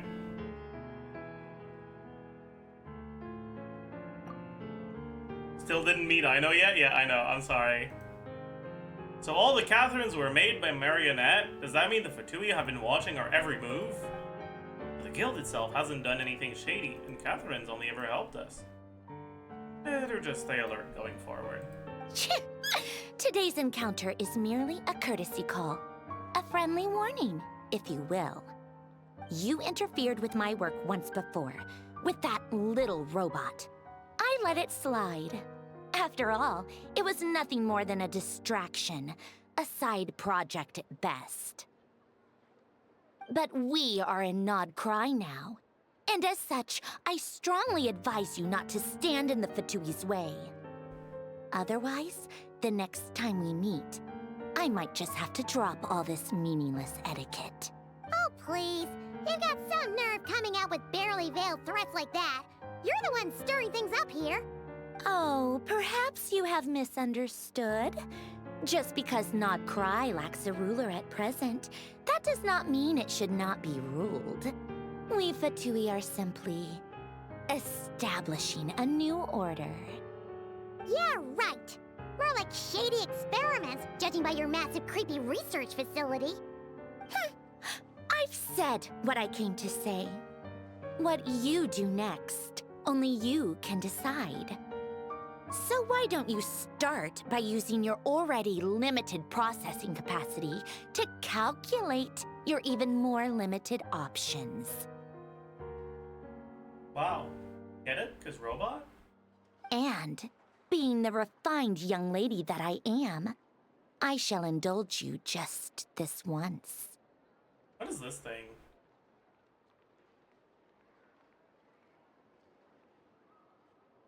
Ad Astra Abasask. Welcome to Nod Cry. Oh yeah, she really wanted Dominion to say that, of the by the way. Fatui. She really, bro, she really wanted to say that.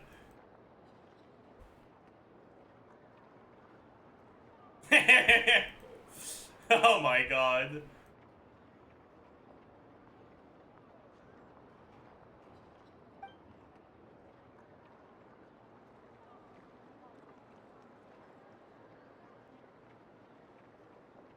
Ugh! Paimon's so mad right now! How can anyone so obviously evil be so annoyingly self-righteous? Is she really that obviously evil?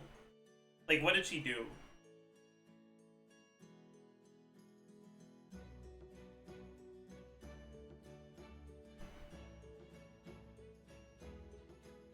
I kind of wiped the Inefa quest from my memory because I really didn't enjoy it. What were the Fatui trying to do when they were interfering? I forgot.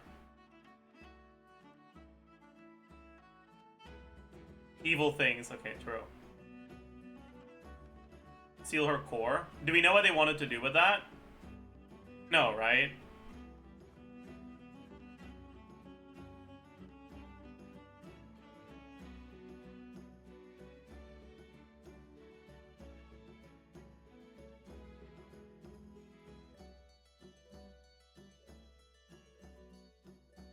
Okay.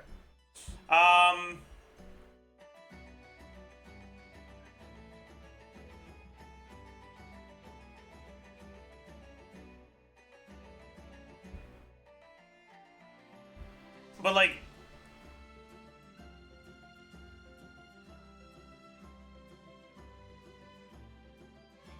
I don't know, it feels like she's going out of her way to be like, hey, please don't get involved in my things. Like, if anything, I feel like she's nicer than most of the antagonists we've seen in other regions.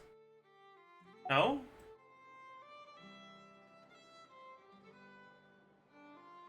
But if a Fatui Harbinger is here to greet us in person, that can only mean one thing.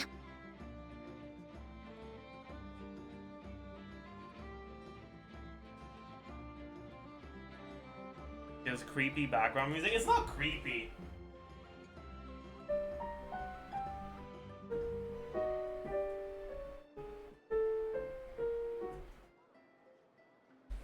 Sounds nice. It's foreboding, yeah.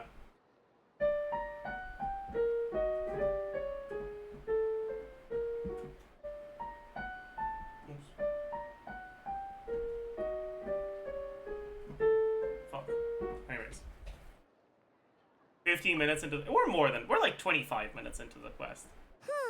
We'll have to be extra careful you're from not here on skipping. out. Paimon hates feeling like she's being watched. Hey, the real Catherine's back. Ad Astra Abyssosk. Welcome to the Adventurers Guild. How may I help? I will do everything I can to assist you. You're so much nicer to talk to, Catherine. Please don't leave us again, okay?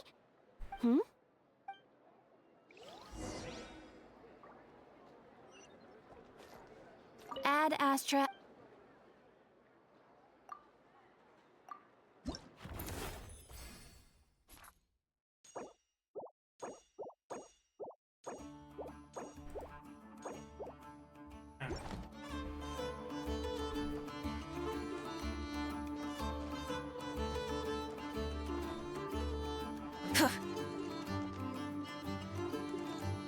Zero medals? Shut up.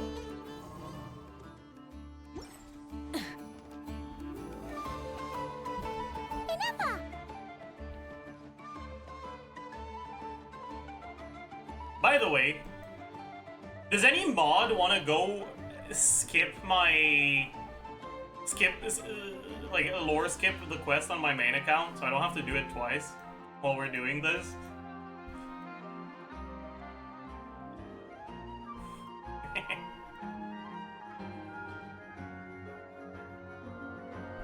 How much is the pay? I'll call you my favorite viewer. How's that?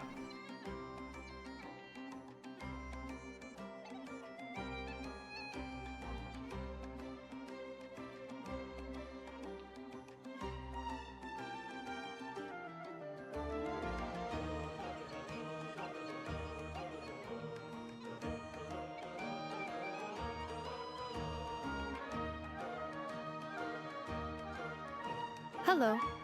I was just about to start tracking your whereabouts. If you had I know way, I'll do it. Okay, bet. I'll add I know way.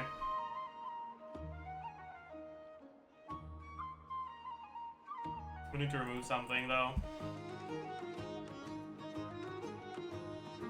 Deal.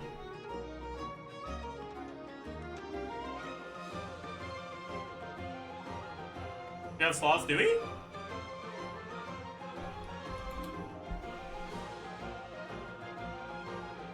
Oh, we do. Bet.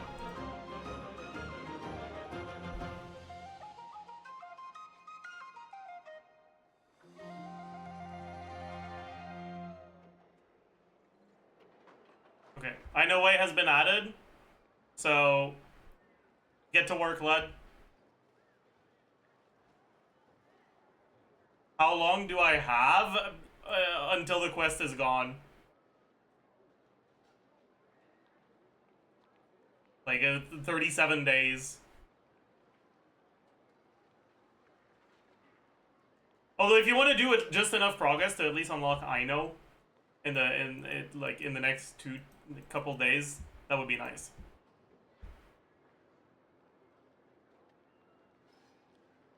Did you manage to get everything I know asked for? But I might just do that myself, honestly. Actually, no, I haven't done the Nefa quest. Can you quick start? Maybe, I don't know. I did. What about you? Do you need me to navigate or introduce any more places around town? You can? Okay, bad.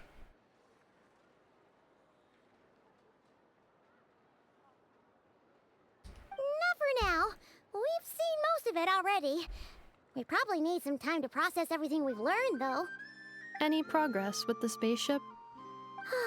No. Catherine came back just now, so we asked her, but even she hasn't heard a thing. One possible explanation is the vast stretch of time that has elapsed. Additionally, given the limited resources available on Nodcry, it is entirely plausible that the wreck was scrapped for parts, or even mistaken for a pile of broken machinery.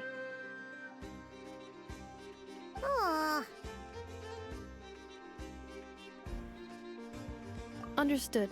In that case, why don't we go ask Aino together? After all, she was the one who salvaged me. Ancient dragon technology and all. If there really are any unusual parts floating around Nodcry, There's a high chance they've passed through her hands at some point or another. Good point. And since you keep mentioning her, we're curious to meet this whiz-kid mechanic too. Understood. Then I'll handle navigation as before. ETA at the Clink Clank Krumkake craft shop. 34 minutes ahead of schedule. Wow.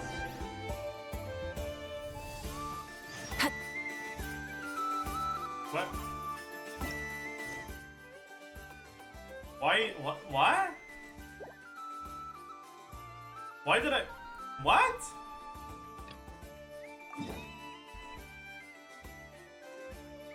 Alright.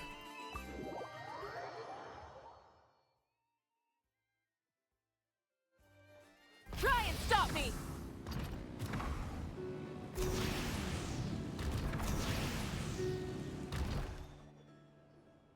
Oh no! There's a little animal trapped over there! Let's go help it out! Huh? That's weird. Why isn't it responding? The tides of Kuvaki affect everything in Nodcry. So much so that many creatures have evolved a kind of dependency upon it, growing stronger or weaker as it waxes and wanes. This little animal must have been caught here unprepared. So you're saying we need to use Kuvaki? Paimon will leave it to you guys then. Don't be scared! We'll get you out of there soon!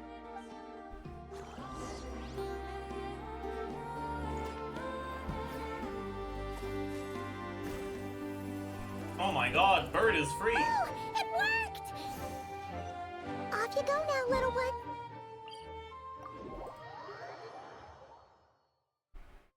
That's crazy. Full throttle!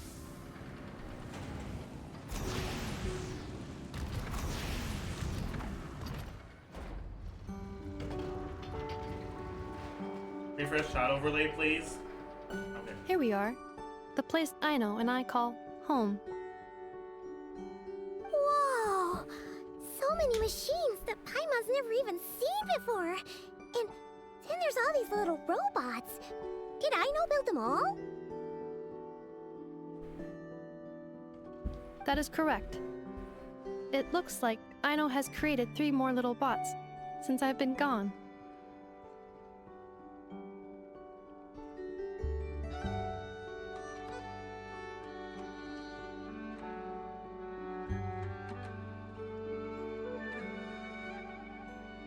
Aw. Well, you were gone for quite a bit. She must have missed you.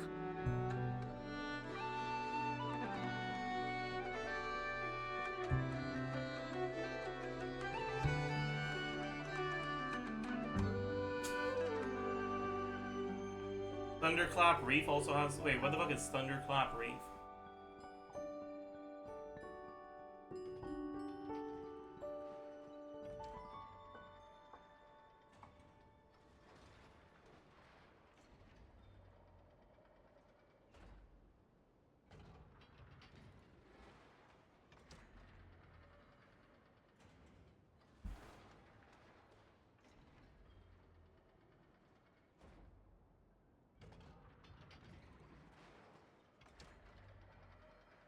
Is that one of the new places? New area in Frostman Sands, I see.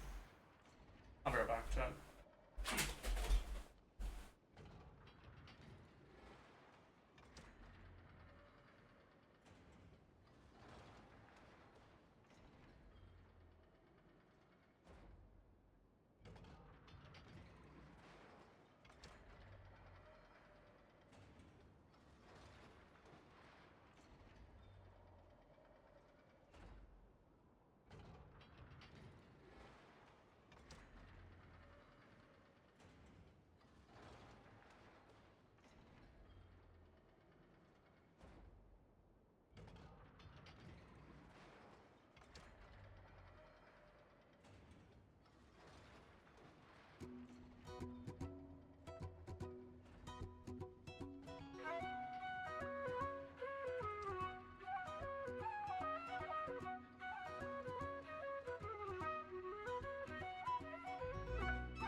Alright, shut up. I'm back.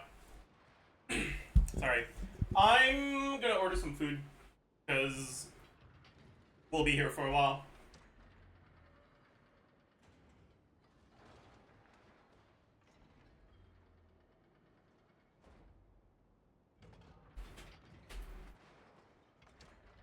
Alright.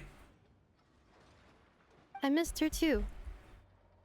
I want her to see what I've become.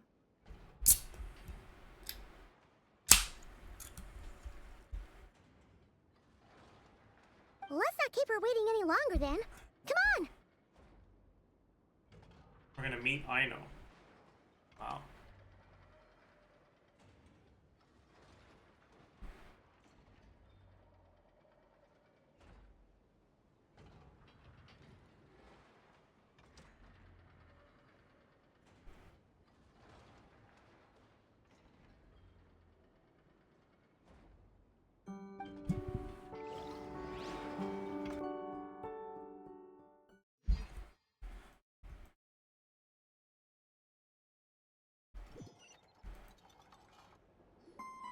I know.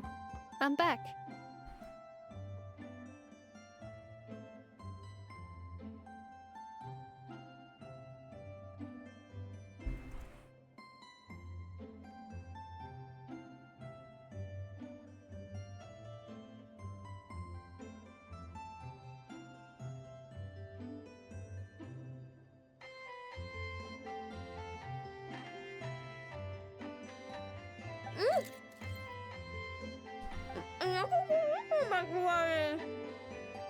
Oh wow. You sure do be eating. Hmm?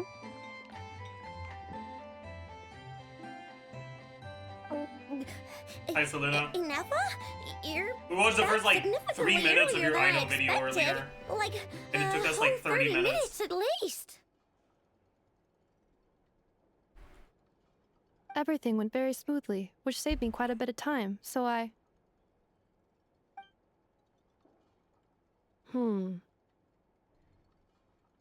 See, I know that this is supposed to be like a snack box or something from the context, but it does not look like that at all. I know. Could you turn around for a moment? What kind of store sells snacks in boxes like that? She eats cogs, does she? I know. I've been on my best behavior the whole time you've been gone. Is that supposed to be like oil? Bro, that's the headcanon. The unhealthy snacks that Aino has when Ineffa's not watching her is fucking mechanical parts. And the reason Ineffa stops her is because she's scared that one day Aino will eat her. She's got chocolate all over her mouth. I don't think that's chocolate, Paimon. I know. While I was away, did you strictly abide by my tailor-made snack intake schedule? Oh, that's crazy. Oh, of course I did. 1 whole cake, 1 crumb cake, and 1 pack of chocolates a day, right? It was either a cake or a crumb cake or a pack of chocolates per day.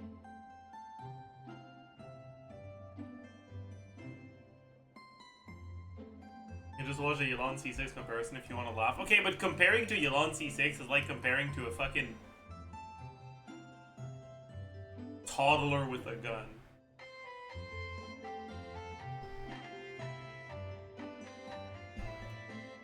Oh, shoot.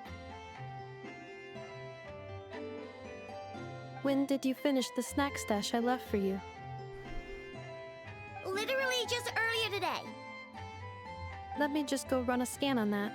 I meant today, a week ago. And then you restocked an entire week's worth on your own initiative? 2 weeks worth. Why does Paimon feel like the roles in this household are pretty much the opposite of what she imagined? Calculation complete. Aino's recommended snack calorie intake for the next 4 weeks. 0. Ah, no fair! You're a meanie, Nefa. Your name's Nefa. And I don't want to see you until you allow me to eat my snacks. This is what happens when you break an agreement. Oh, come on! Don't do this to me! I only ate a teeny bit extra every day. Just a teensy bit extra. That is objectively not a teensy bit extra. Oh, seriously? If you'd only arrived half an hour later, I would have had everything cleaned up and you wouldn't have noticed a thing. But now that I think about it, you even said you'd come back a bit earlier This is than you eating did. disorder? So I wouldn't have Okay, to unless worry. you're playing into the fucking, like, I know eating cogs bit that we did earlier. No, it is not an eating a disorder when a child eats too much cake and chocolate.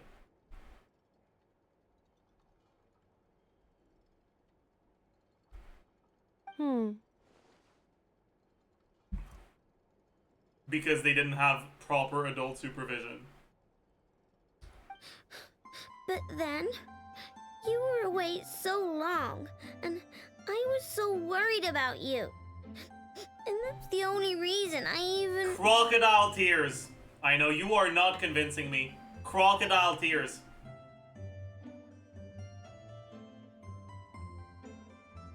You're still not gonna get snacks for the next 4 weeks, buddy. Oh. Don't fall for it, Paimon. I know. Inefa's not falling for it. I am very sorry to have kept you waiting. She is falling I'm back for it. now. Never mind. Welcome home. Oh. So, will I be Okay, she's able not to keep falling for eating it. Never snacks mind. as usual now? Negative. GG. Okay. Well, She is given that I falling am for later it. than Oh I my initially God, what an projected, idiot. I'll let it That's slide. good. But just this once. That's cooked. Ah, thanks, Inefa! You're the best! I know. Allow me to introduce. It's the honorary knight and Paimon! I know. Uncle Varka talks about you guys all the time. Nice to meet you, I know. Inefa's told us all about you, too. Huh? Really? Uncle She actually Varka? said that about me? Uncle V. Yeah, maybe it's because...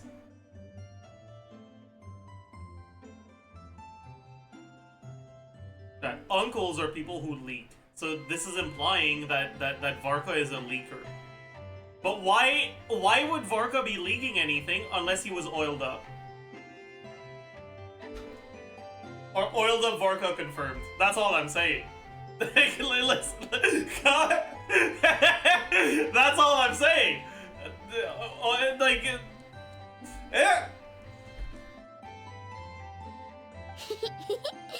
Well, she's not wrong. Oh yeah, so, you're here to see Uncle Varka, right? A couple of days ago, he suddenly said he had to head out on business. And that really? he might Right in not front be of back Ino? for a Listen, I'm while. gonna let you in He on a asked me secret. to let you know Shut if up, I Ino. saw you. I'm gonna let you in on a secret, okay? Genshin Impact's fictional characters can't actually hear the words I say when I play the game. I know, that's crazy, but, like, it's true. It's true!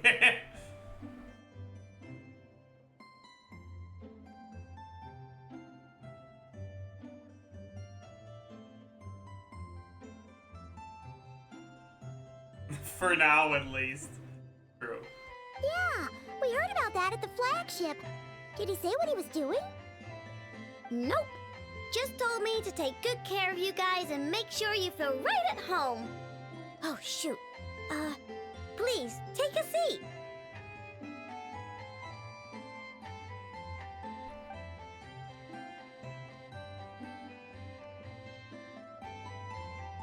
Do either of you need my help with anything? Anything at all? After all, I'm the head of this household. Sure wouldn't know it from that snack tantrum she just threw.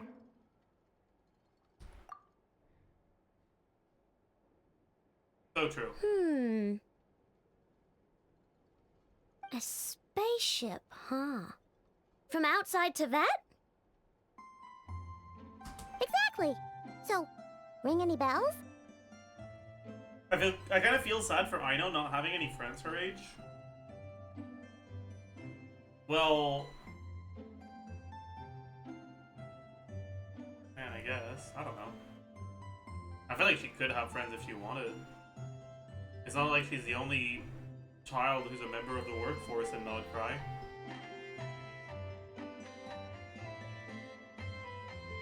No. Oh, you sure? Nope means nope. Never seen the slightest trace of it. Yeah, there's a whole cafe of them. More specifically, by nope, I mean, I've never seen a single piece of tech in all of Notcry that might have come from out of this world. Not in any new machines or in any old ones either. Huh. But like,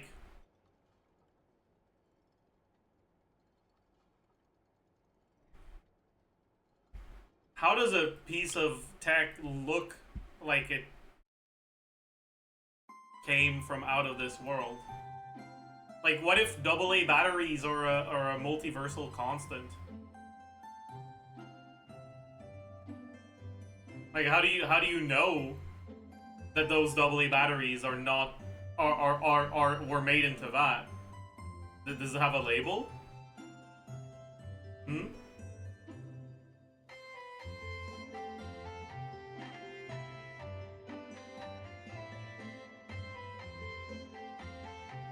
By the maiden. Okay, maybe there is a label actually. That's a good point. I didn't think it through. I posed a rhetorical question, but there was an obvious answer. You're right. Probably from the label. What Aino means is that your spaceship almost certainly has not been disassembled nor repurposed as parts for other machines.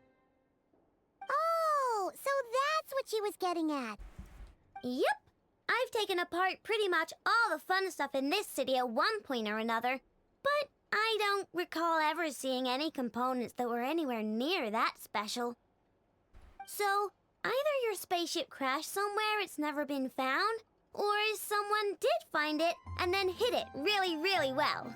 Not you asking a 12, not them asking a 12-year-old child about the whereabouts of a 500-year-old spaceship. Yeah, it is what it is.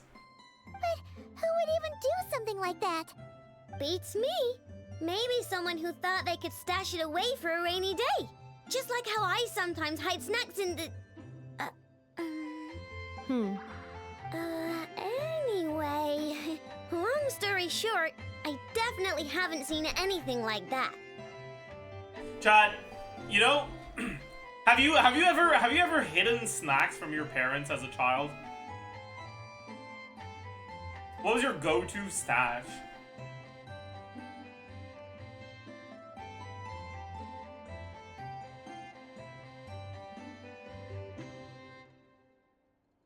Don't say my ass, please.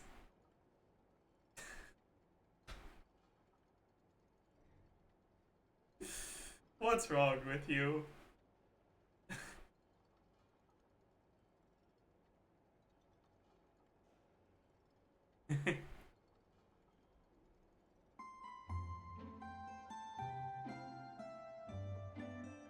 What did you hide?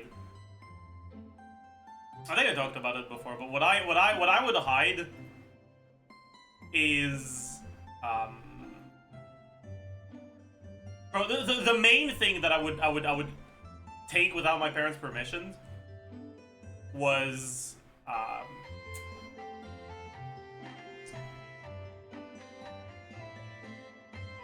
hot pepper flavored chocolate.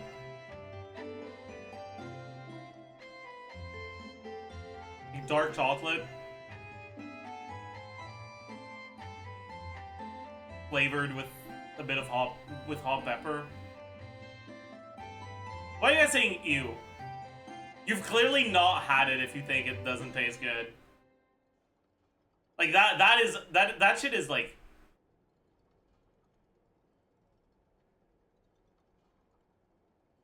so good.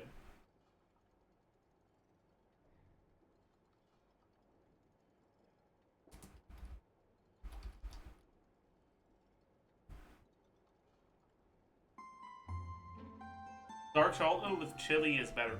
And okay, listen, I'm gonna burst your bubble here. What exactly do you think a chili is?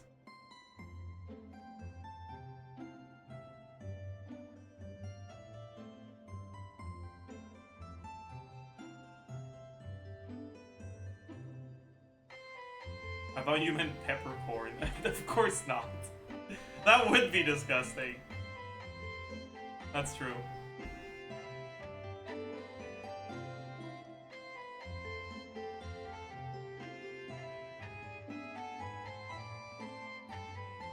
Besides, sounds like it would practically be ancient history by now. If anyone still has any leads on what really happened, it'd be the Frost Moon Scions. The Frost Moon Scions? Huh? Haven't heard of them yet? Didn't Inefa tell you about their rituals? We've heard of them from multiple sources and met them. Paimon, are you fucking stupid? We've met them. That wasn't optional. That was literally the previous part of this quest. There wasn't enough time to delve deeper into their history and traditions. What kind of rituals are we talking about? I've never actually seen them myself. Just heard bits and pieces here and there. They say that each of their moon chanters has had access to an ancient relic that lets them see the true past. Not sure exactly how it's meant to work. I can't get my head around anything that can't be explained by either machines or science. And to tell you the truth, I don't like it much either. You have a vision, dumbass. Sorry. Looks like we'll have to try. Maybe that's why she's so bad. Because she doesn't understand how to use her vision. Because it's not explained by machines or science. Dude, that makes so much sense. That makes so much sense, actually. Yo! Wait, I know being dog shit is lore accurate. Yo! That's crazy. Leaving so soon? Sure you don't want to hang out a little longer? It's getting late, I know, and these two still need to head over to Hisi Island.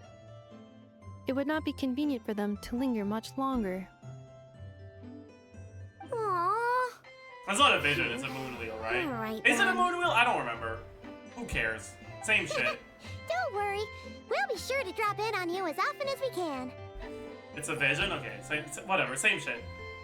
I still don't understand why we would give a fuck what the difference between a vision and a moon wheel is. They do the same shit, basically. Like, okay, one of them isn't given by an Archon, but who gives a fuck? Really? Like, Really? You promise?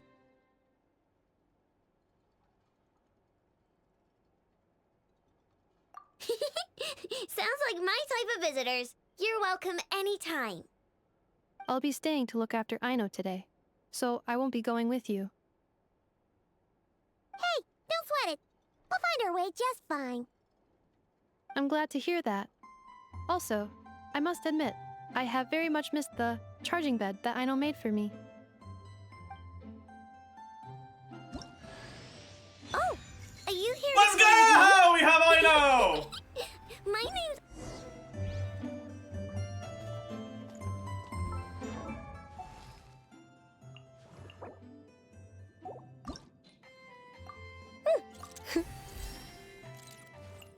Alright, Aino's full build. Huge.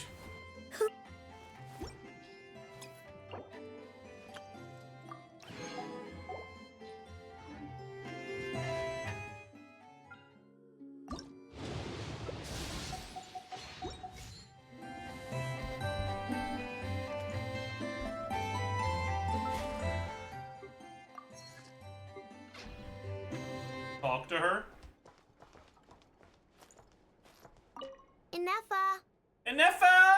Yes, Yes. Feeling comfortable? I am indeed. No bed in the world is as comfortable as this one. Enough. Yes, Want me to increase the charging rate? please if you would. Thank you, Aino. Enough. Yes. I'm hungry. In that case, please enable quick charge mode. That's kind of cute.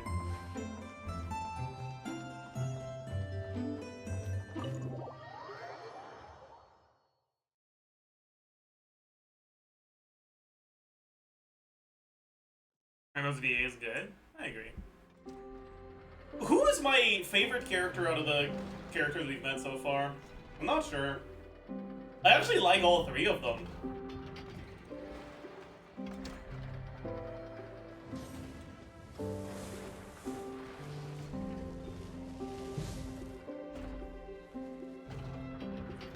We haven't really met Syndrome. Like, we talked to her once, she said 3 things and she left. Like, whatever. I liked the like... Okay, here's the thing though. I'm pretty sure that the reasons why I like Llama and Flynn's are basically just very clearly wrong headcanon. Right? I like the perception of Flynn's as a really funny guy who knows how funny he is, but delivers everything incredibly deadpan. And I really like cult leader Llama, who's an obvious con artist, and yeah. But like, I'm pretty sure neither of those are real.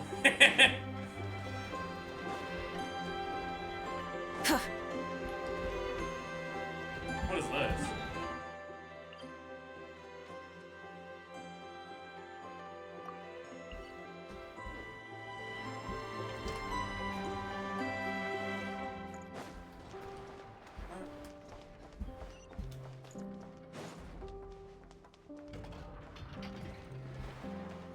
Is this sigil thing? Oh.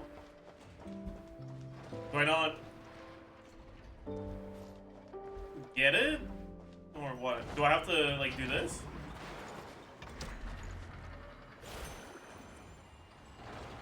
Do I have to teleport out and back in? Do I have to wait in game time?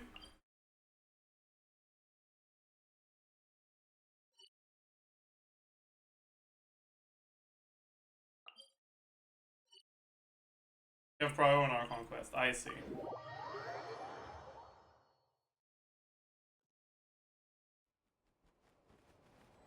I see. I'd have to disable... Yeah. Well, we won't do that yet.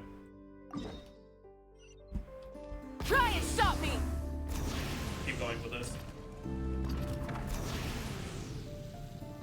Do you need to do a lot of quest progress to unlock the tree? Or not?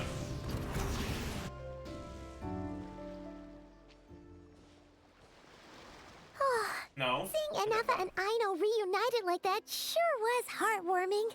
10 minutes? Alright, bye. Mm-hmm. We should definitely hang out with them more in the future. So true. Speaking of homes, we must already be close to where the Frost Moon Scions live. The vibe here feels different. Just like the scenery.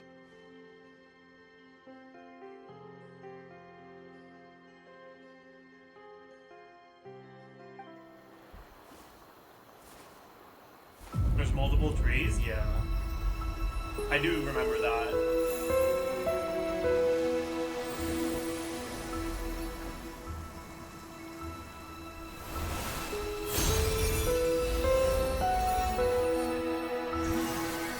Oh my god. You got a kiss on the forehead. Is that supposed to be a Columbina, Sealy? What was that? Or in... I feel like some sort of breeze blew by, and then the petals suddenly turned into... Huh? You'll find out, yeah, I assume I will. This is a rhetorical question, chat. Don't actually spoil. Please and thank you. Kuhenki. Is that a Kuhenki? She looks different from the ones we saw before. True.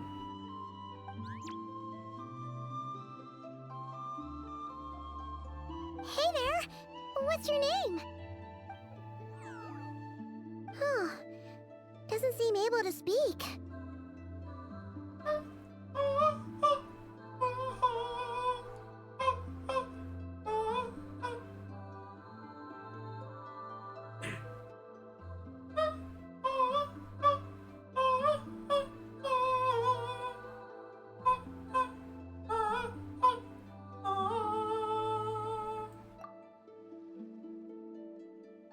No idea what she wants. Unless you want to stop, maybe we should just keep moving?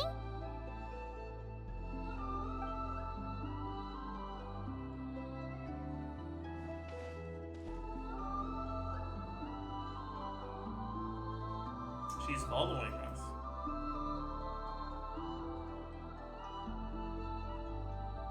She's following us! Go on. Go on now. We've got stuff to do. Best you find someone else to hang out with.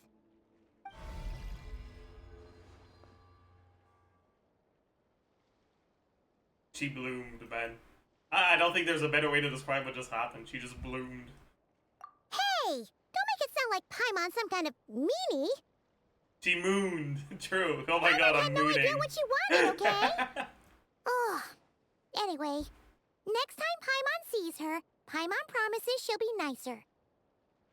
Seeing as we're on our way over to meet Lauma anyway, we can ask her about it while we're there.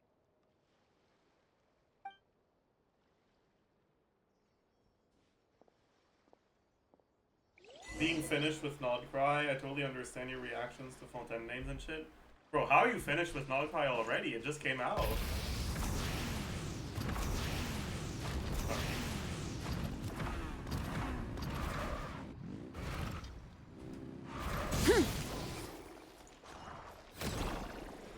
I'm so sorry.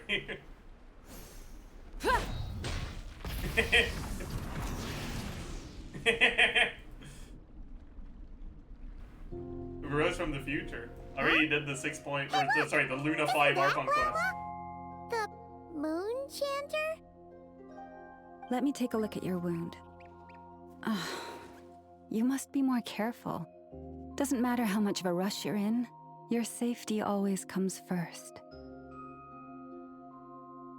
I really like the leitmotif for Lama's music.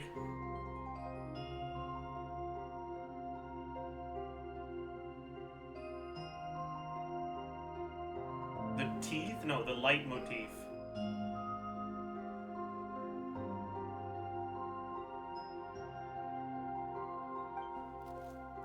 Oh, you're back too. How was your day?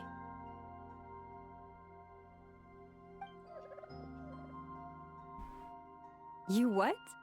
Those two Fatui? The ones who were causing trouble in Nasha Town? You went to teach them a lesson? And you put that in their food? You naughty little thing. How could you do that?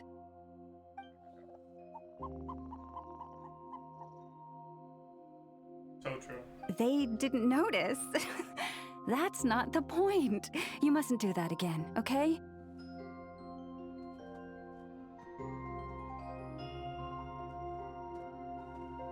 Okay, chat. Is this a hot take? If you put something weird in someone's food and they don't notice, that wasn't really a successful prank. Like,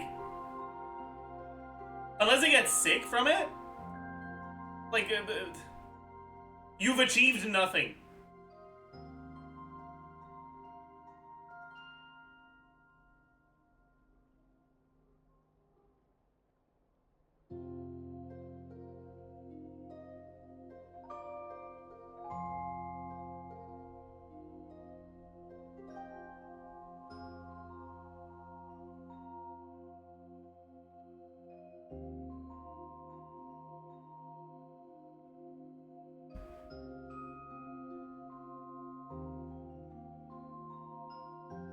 Next time, at the very least, bring a few of your friends along too.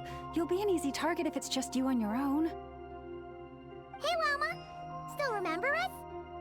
Oh, it's the Traveler and Paimon, isn't it? Welcome to Hisi Island. I hope we're not imposing. Not at all. Those who come with kindness in their hearts are always welcome with the Frost Moon Scion. She's talking so normal now compared to earlier. Were you just talking to those animals? I was indeed. The Frost Moon Scion's bloodline is unique, for throughout our history, there have been many among us who could communicate with all living things.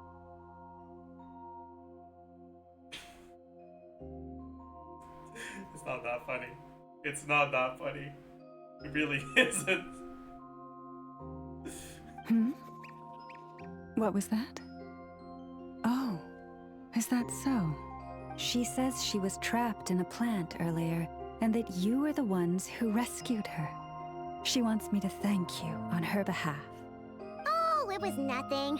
Barely lifted a finger. If you both are free, why don't you join us at the Frost Moon Enclave for dinner? Consider it a small token of thanks for You your think you can kindness. talk to bacteria? That's a good question. I wonder what exactly is the extent of her power? Like what can she communicate with and what she can't? Like as long as it fits under the label of an animal? Maybe?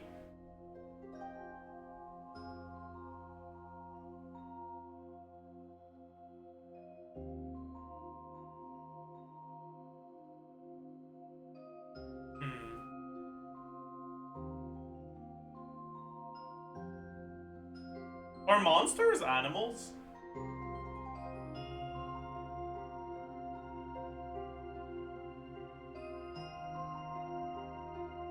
Depends, yeah. I guess that's true. But like, an abyss mage is an animal, right? Probably?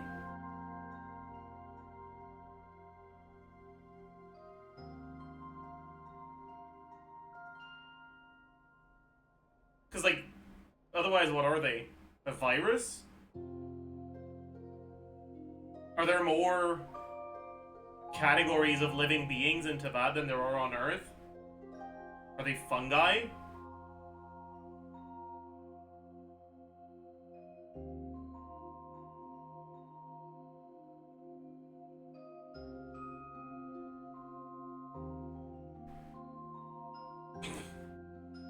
I'll be right back. My food's here.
I'm back. Hello.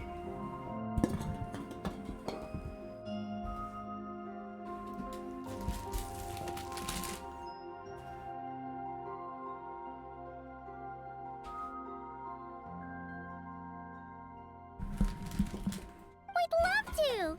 And actually, we had something we wanted to ask you anyway.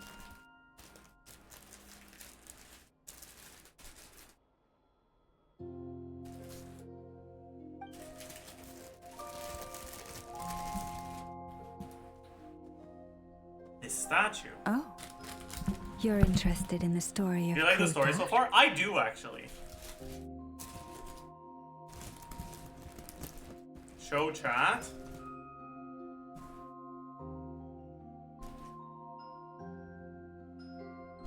I got Subway.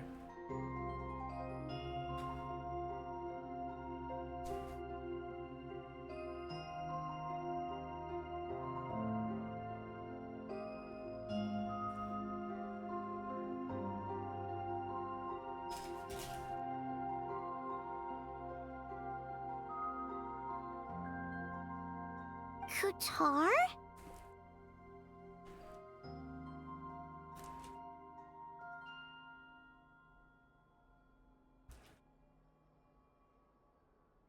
Yes, Kutar is our moon goddess, the moon maiden who guides us. But up close, this one somehow seems a bit different from the one in Nasha Town. It's like it's more...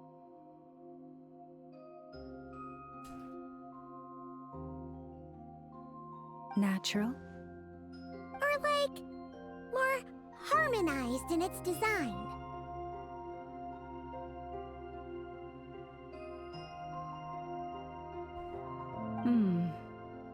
That is because ever since the Fatui arrived in Nodcry, they have been modifying and defacing our statues as they please. How dare they?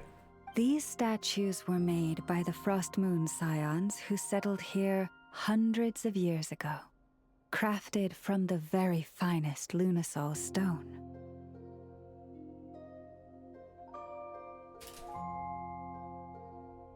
Not only is this stone exceedingly rare, but it also brims with How old is Kuvaki. Columbina? What the heck? I suppose the latter must be what caught the Fatui's eye. For a time, we put up fierce resistance. But now, this is the only one left that still retains her original form. We heard they even pulled some ancient moon's remnants down from the sky. That's right. The two largest remnants landed in Nodcry. One here on Hisi Island, and the other on Paha Isle. Which one is Baja? Is that the one the Fatui are at? Fatui base? Yeah. Okay, that makes The sense. Fatui built their research facility on top of the remnant over on Paha Isle. But they've had their sights set on the one here, too.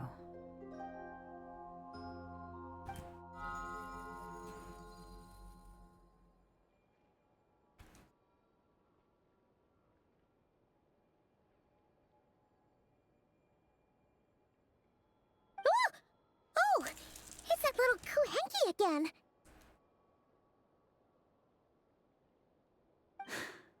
Surely that can't be.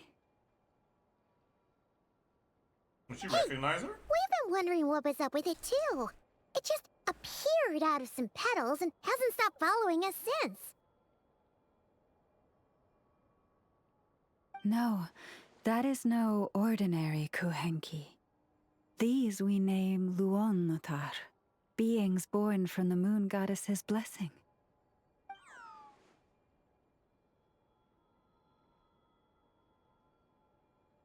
Can you understand what it's saying? We honestly haven't got the slightest idea why it's been following us. I'm afraid not. I cannot fathom its thinking any better than you can. Sometimes a long time must elapse before the moon goddess's blessings turn into Luonnotar. Perhaps you two were simply there to witness that transformation. Oh, maybe. Legend has it that the Luonnotar bring good fortune. Given that it seems to have taken a liking to you both, why don't you let it come along with you?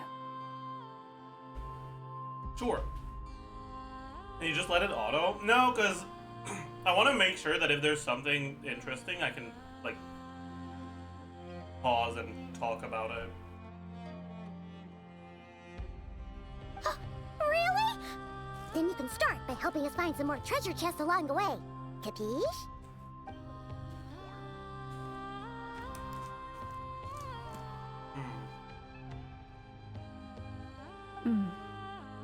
Twilight approaches.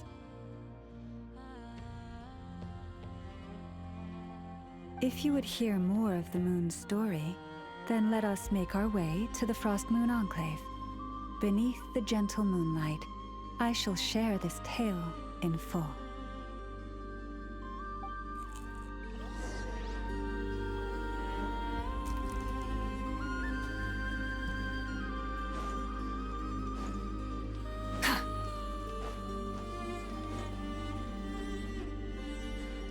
Oh, fuck.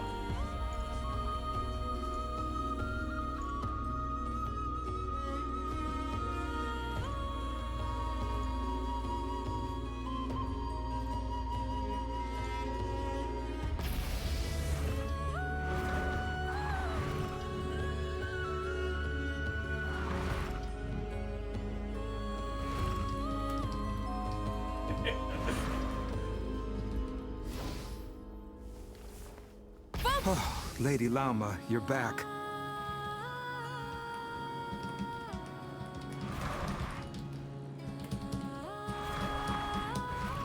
Come day or night, may the blessings of the moon goddess shine down upon you.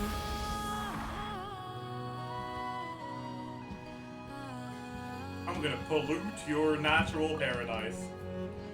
I'll use so much gas. I'll make it smell like Paris. Llama, you have returned.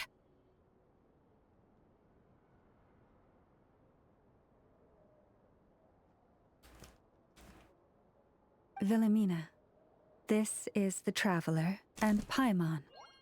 We've Kindly already met, arrange for haven't we? 2 additional dinner settings for our honored guests.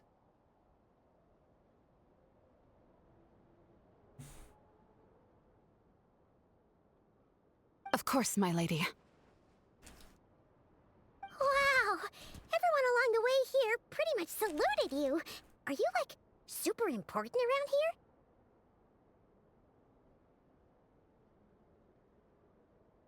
I am but a moon chanter, one entrusted to convey the moon goddess's will.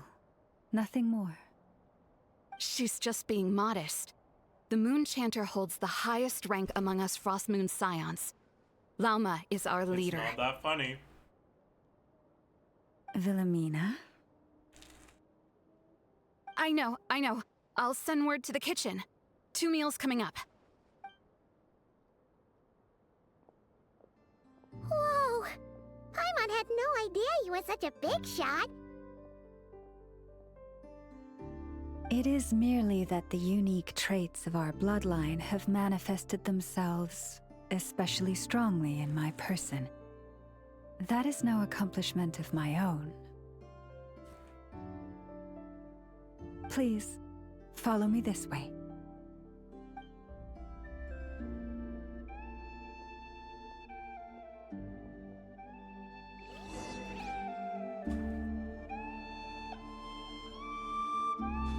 Try and stop me!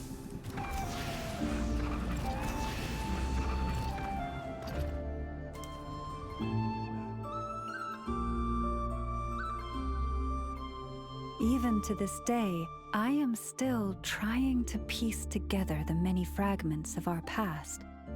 It is a story not only of the Frost Moon Scions, but also of the moons themselves. A story of the moons? Yes. We Frost Moon Scions are the last descendants Oh my of God, the I'm ancient mooning. golden realm of Hyperborea. Its former glory may have faded, but what remains is a memory uniquely ours. In the distant past, Tevat had not just 1 moon, but 3. It is said that they were created by the primordial master of this world, cast into the firmament to keep peace in the land below. Firstborn was the eternal moon, largest of the 3. Legend has it that it was her immense kuvaki that gave rise to the ocean tides. Chat, I think this is the first time that they're introducing weird fucking How do I even describe this? Like, spiritual slash whatever the fuck elements in the story, where it feels like the exposition is actually good and I'm invested. Like when they bring up like phlogiston and how it works, I don't give a shit. When they bring up visions, they talk about like the concept of ARCHON. Like, it feels like their exposition is never done well. But this, I think it's done very well.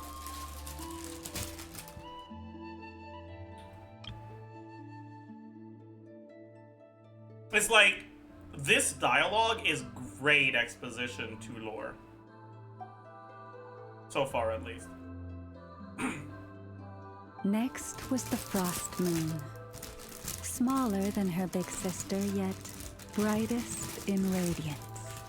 Her glow became the cold, undying lantern of the night. Lantern? Is that a Flynn's reference?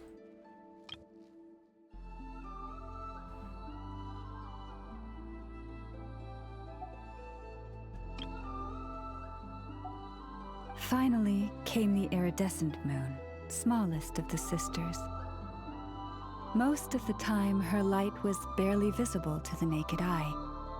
Yet when she shone, her fleeting halos were all the more mysterious for it. Wow! Sounds like it all happened so long ago. So, what happened to them afterwards?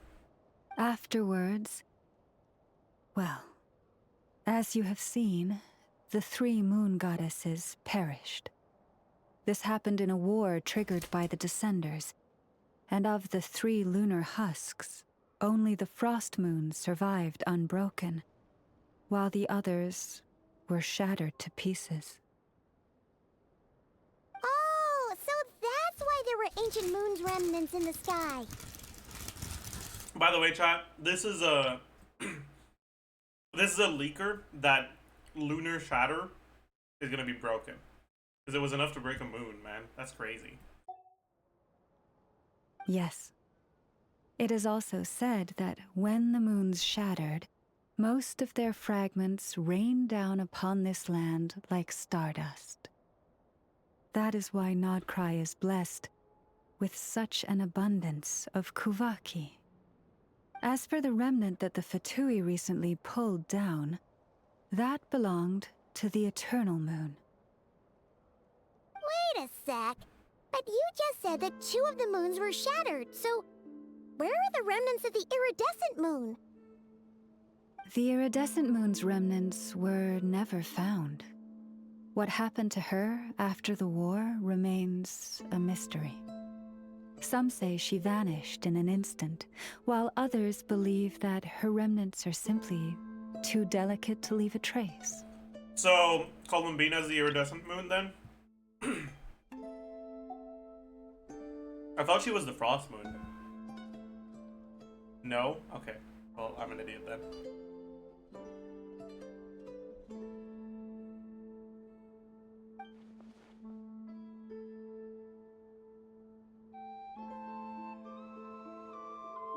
Yet, though the era of the 3 moons has long since faded into legend, successive generations of Frost Moon scions have always passed down a prophecy that one day the moon goddess would return. And in the end, that prophecy did indeed come to pass, though not quite. Lady Llama! Lady Llama, are you there? Cappy, what is the matter? Lady Llama, it's my daughter, Karina. Her illness. Take me to her, right away.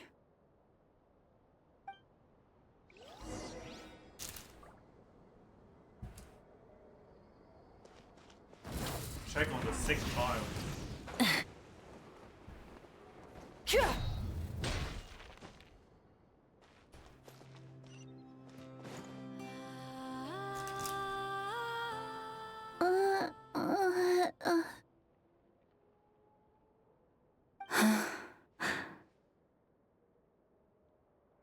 Her sensitivity to Kuvaki is flaring up again.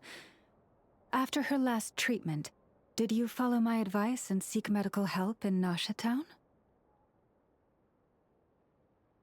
But those doctors are all Snezhnayan. They're outsiders, compatriots of those brutes who invaded our homeland. How can we possibly trust them?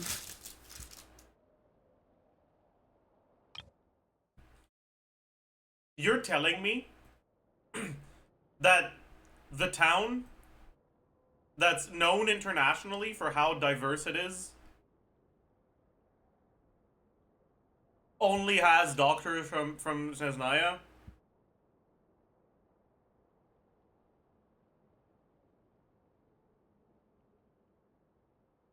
That seems a little off. Not all outsiders are enemies, Cappy. They've been treating this condition for generations. They have the experience we lack.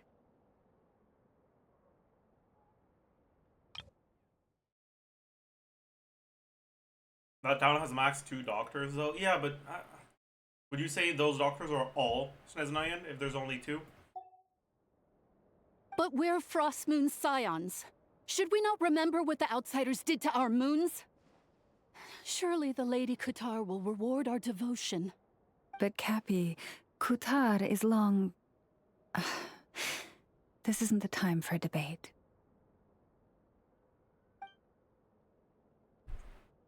O lost child, snow-swept and buffeted by the howling winds of the frigid night, let not the silver flame within you fade. By the frost moon's grace, I shall warm you, curled up as a fledgling in frozen soil.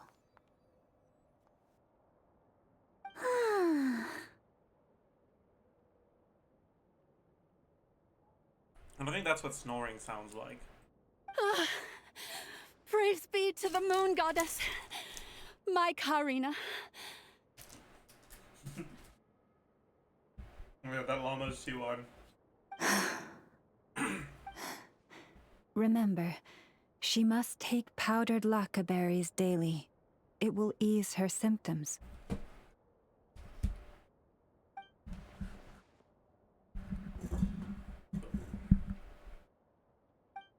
Llama? Philomena, what is it? Our character is C6 in canon. I think they're C3, because every trial character we get in stories is C3. Dinner is ready. I see. Cappy, let her rest here for the night. I'll have someone bring her a blanket. All right. Thank you so much, Lady Llama.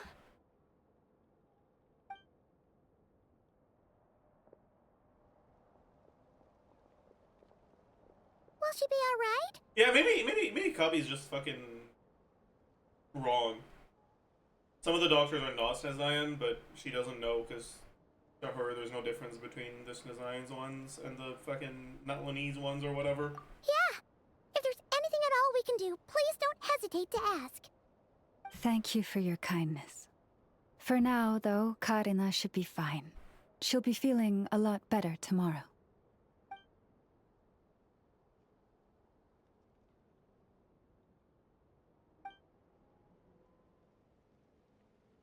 Please, do not be worried. Come, let us head to dinner. I believe you still have some questions for me.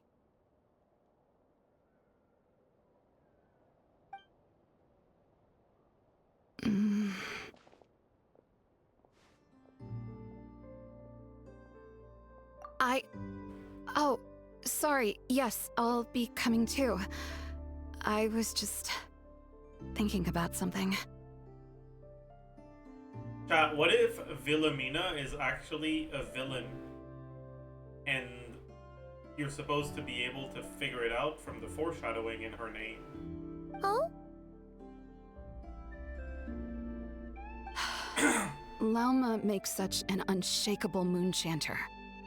Calm, capable, someone we can count on. Deep down, though, I know she's been quietly carrying the burden for the rest of us. Traveler, Paimon, Believe me when I say that as a fellow Frostmoon Scion, I do worry about Lauma. It's just that sometimes it's hard to say it to her face. Could I ask you to look out for her? I can tell she really trusts you. We met her 5 minutes ago. Maybe my stalling is canon, actually. Maybe it has been hours. I fear that would stress her out even more. No, but unironically, she invited us to dinner and we haven't had dinner yet. It has probably been less than an hour in universe since she, technically we spoke briefly in Nasha Town, but I don't know, man. Sometimes I really admire her strength. I think she's just trauma dumping, honestly. I can't help feeling powerless myself.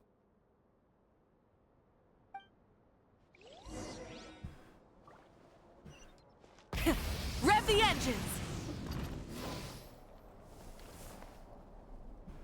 Phew. Paimon's so full. That was even better than the stuff you gave us before. I'm glad to hear it. Thank you for accepting such simple hospitality. What the fuck is this, bro? Is that it's a big pie? That's not a pie. Pie crust isn't this thick. It's like a pie-shaped cake with a lot of glazing.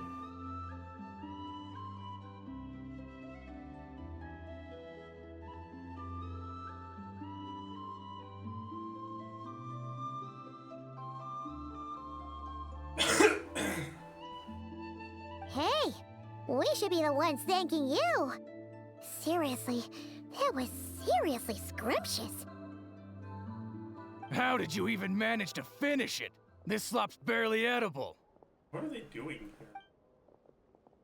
Then again, I guess that's what you'd expect from savages. Is that my goat? It's you! Those rude old Fatui we just met back in Nasha Town. My sincerest apologies. If you found the food we gave you earlier difficult to swallow, may I suggest taking a deep breath and joining us? These delicacies might change your You mind. can't just say, is that my goat after the most racist line? Yeah, but I was clearly pointing at the big guy, not the guy who yapped. After all, I Go on. suspect that your previous meal may have been tainted with something most unpalatable. Huh? What do you mean? Tainted with what exactly? With the bitter snobbery of those who call themselves civilized. Oh damn, that's fucking okay. You're digging into them, my goodness. Why you? Don't push your luck. Looking for a fight? Sure, I'd be more than... Hold it. We're not here to brawl. Yet. We're here on official business. Orders from above. We're here to deliver the Frostmoon Scions a warning. Or rather, a final ultimatum. Is that a... What is that?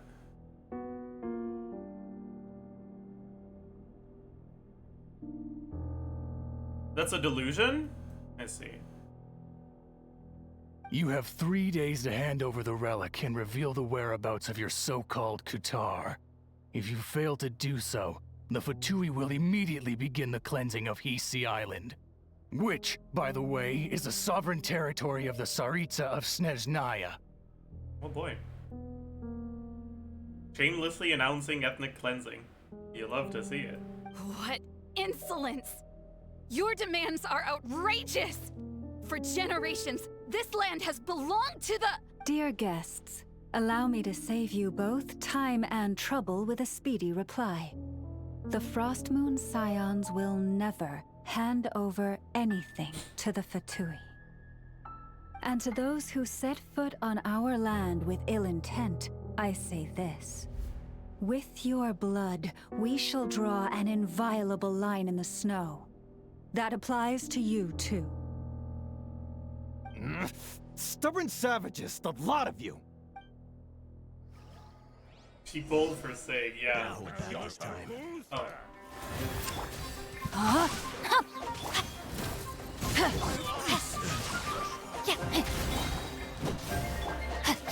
Let me weave you up.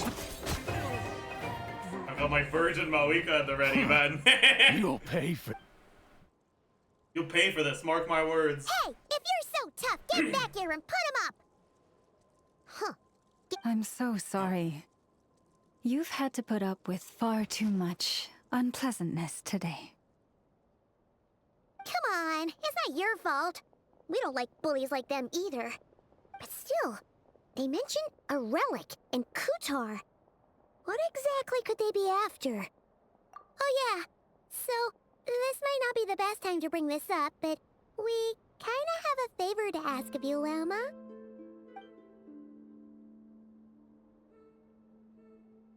I see. So your questions concern the sacred relic too. Please, do not hesitate to speak your mind. Unlike those insolent intruders, you walk in the moonlight with open hearts. You stood by us when we needed your help, so it's only right that I return the favor. But let us continue this conversation somewhere more fitting. As it happens, there's something I'd like to show you, too.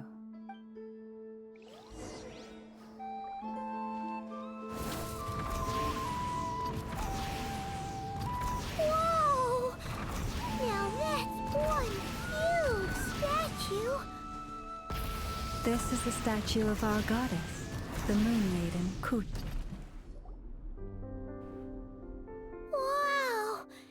It's spectacular! Wow.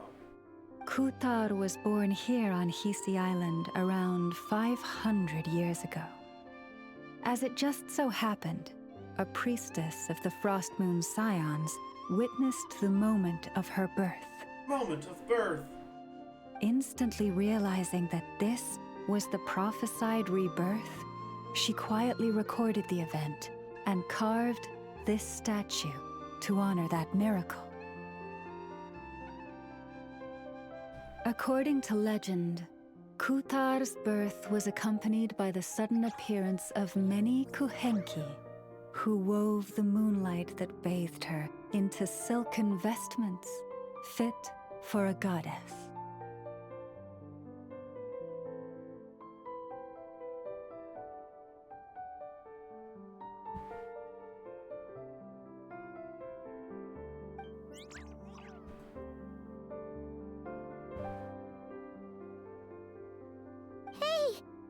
It's like it knows we're talking about it. From that day forth, the Kuhenki have been regarded as Kutar's familiars. Some believe that their habit of guiding travelers to hidden treasure stems from an instinct.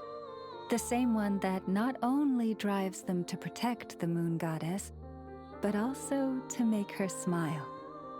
Okay, are they known for guiding travelers to hidden treasures, or are they known for being so rare that it's a miracle if you fucking witness one? Make up your mind, game. After all, according to the records, Kutar always looked lonely as she gazed up at the distant moon. Kutar left Hisi Island before I was even born. According to the previous moon chanter, the goddess was angered by our people's greed, and that is why she left us. Where did she go? No one knows what happened after she left. But just a few months ago, after those two ancient moons' remnants fell from the sky, she was spotted on Hisi Island once more. And the Fatui have been harassing and threatening us ever since. Judging from what they've said, our moon goddess is actually their missing harbinger, Columbina, the damselette. The damselette? But isn't she number 3 amongst the Fatui harbingers? So she's actually the moon goddess. Why would she join the Fatui then? That too is a question I've struggled with. But even at the best of times, understanding other people's choices is difficult, let alone those of a goddess. Plus, forgive me. There I go again, rambling on about our history. But You you was about came here to to ask say about some the sacred relic, didn't you? blasphemetor. What's the adjective for blasphemy?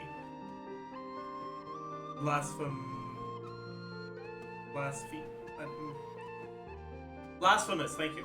She was about to say some blasphemous words, wasn't she? Honestly, Paimon's not sure which part she's more curious about now. Since ancient times, the Frost Moon Scions have had in our possession a special fragment of the ancient moon's remnants. A piece in which I sense a power unlike any other. Successive generations of moonchanters have all detected a divine presence within it.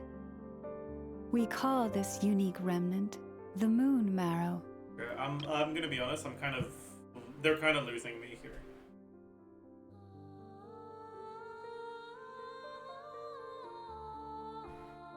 We heard you can use it to see what happened in the past. What is it in particular that you seek from the past? Well, basically, to cut a long story short, the traveler here is actually from outside of Tibet. Oh.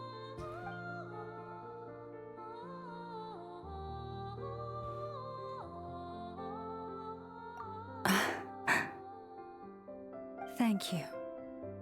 Your honesty is a sign of your trust, both in me and the Frost Moon Scions. Unfortunately, though, I won't be able to use the Moon Marrow to shed light on your past just yet. Our people revere the Moon Marrow as a sacred relic. I'm only permitted to retrieve it from the secret chamber in which it is hidden once a year, on Moon Prayer Night. Oh, really? So, when's the next Moon Prayer Night? Judging from the tides this evening, a little less than 2 months. Huh? Does that mean the date changes every year? The ceremony is held on the night when the moon is closest to Tevat. This is also when Nodcry's Kuvaki reaches its peak. Only then can the seal on the secret chamber be lifted. Chat, is Tevat a sphere?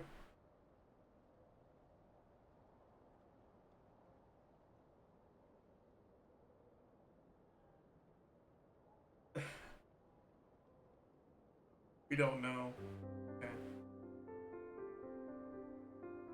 Because I'm wondering, how does the moon's distance to Tevat work? Is it actually like a satellite orbiting over around a planet? Or is it something else?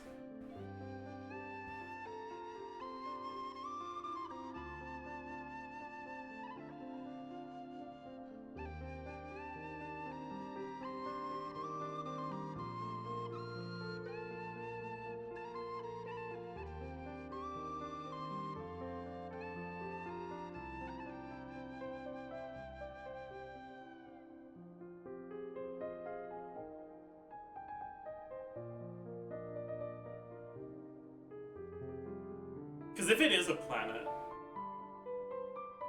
why does the distance change based on the time of the year? And I don't remember my astronomy classes.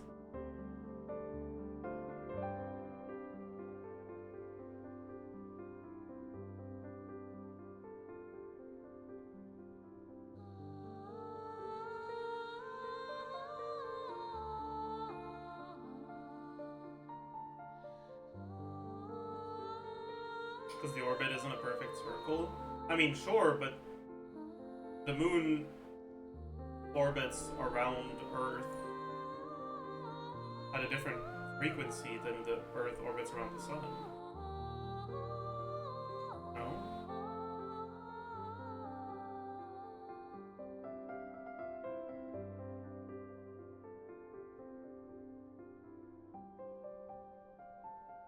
Like, once it's done the orbit, it just does it again, no?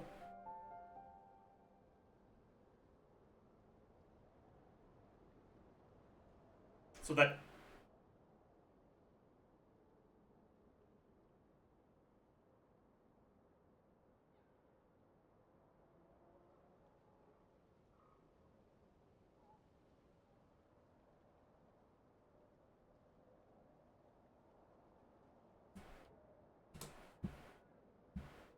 Yeah, the lunar orbital period is 27 days.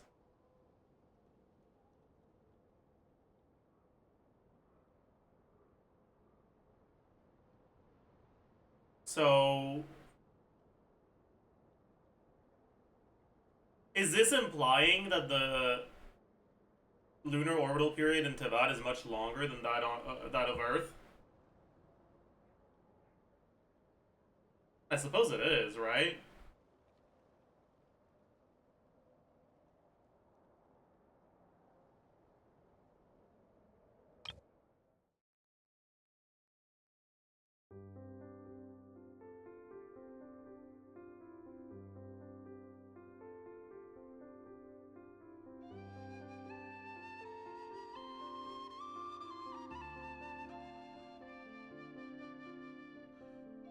It implies that the moon is slightly closer during some orbits than others because it doesn't follow the exact path each time.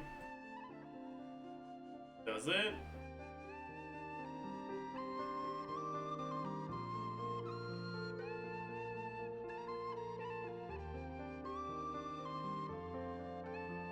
Well, how do you make that work?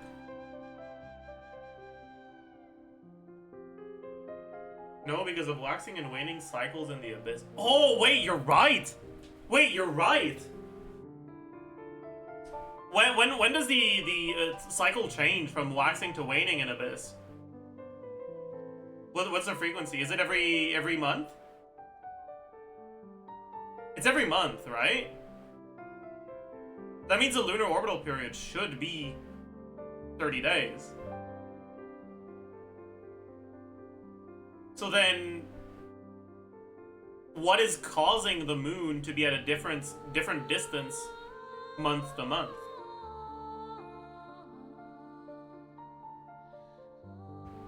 I gotta learn more about lunar orbit, man.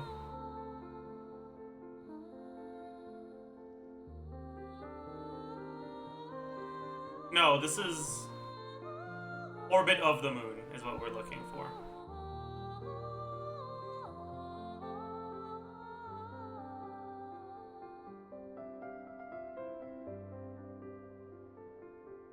The orientation of the orbit is not fixed in space, but rotates over time. This orbital precession is called apsidal precession and is the rotation of the moon's orbit within the orbital plane, i.e., the axes of the ellipse change direction.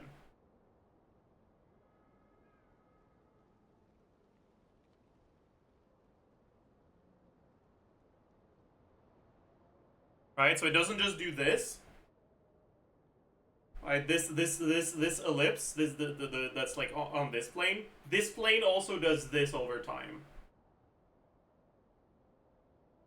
And if we assume that Tevat isn't a perfect sphere, but is instead some form of like weird shape that's a bit longer than it's large or something like that, that precession could lead to the moon's distance being closer, as long as it's much faster than it is in real life.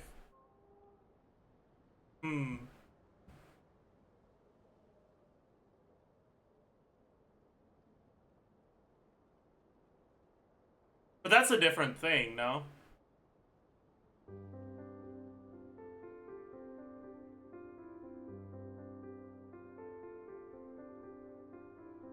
Does it actually affect the distance? I guess it would, actually. That's true.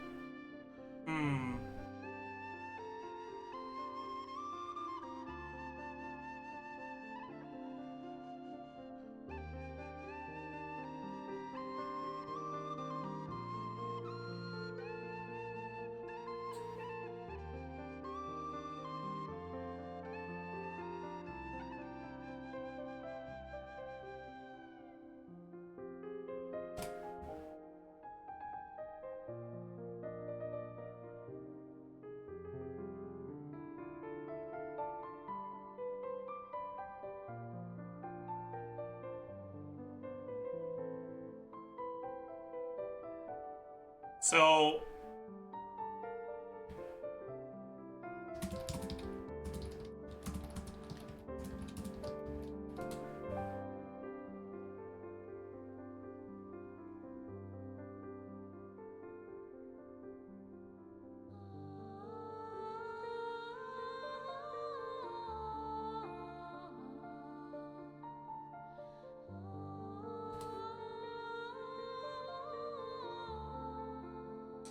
I mean, it's not. It doesn't seem like it is affecting the distance between Earth and Moon. Just the gravitational pull.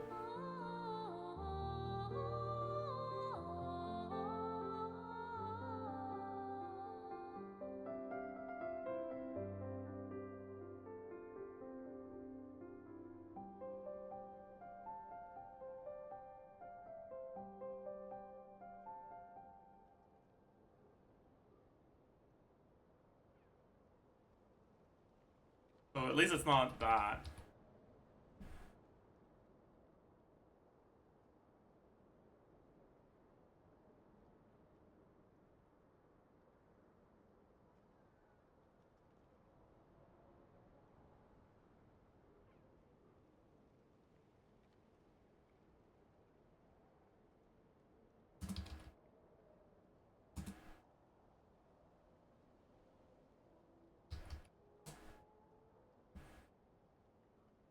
Oh yeah, no, okay. I'm pretty sure you guys are yapping. Gravitational pull tied directly to distance. It's tied to the distance, sure, but the gravitational pull, the distance between Moon and Earth and Moon and Sun are not the same. If it's closer to the Sun, the gravitational pull will be higher, even if you're the same distance away from the Earth.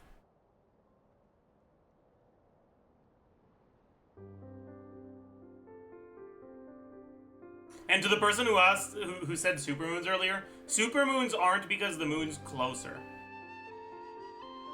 Supermoons are because the time when the moon is closest, which happens about once a month, coincides with the full moon.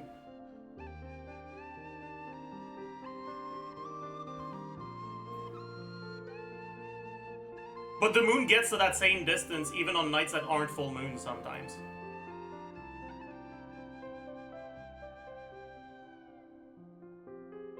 So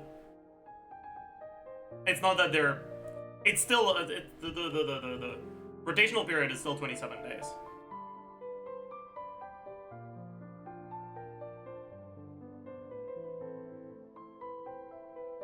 But yeah, so there's two options, right? Option number one.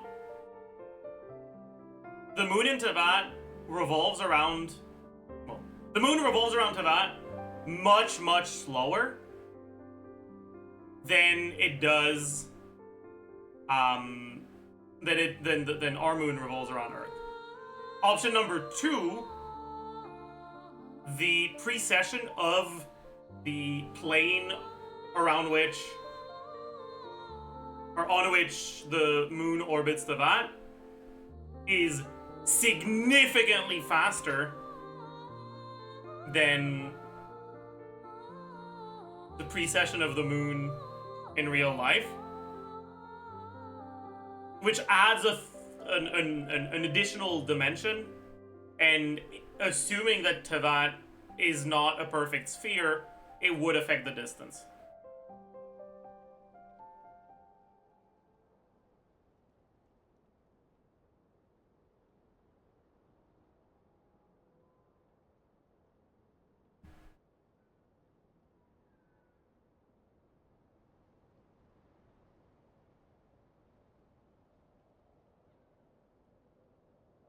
You look up perihelion? I did, but that's just the distance between the moon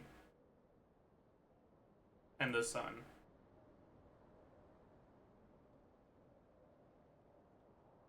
Not the moon and the earth. And we're talking about the moon and the earth, and the perihelion, from what I've seen, does not affect the distance between the moon and the earth. The gravitational pull is too weak. The moon just isn't heavy enough.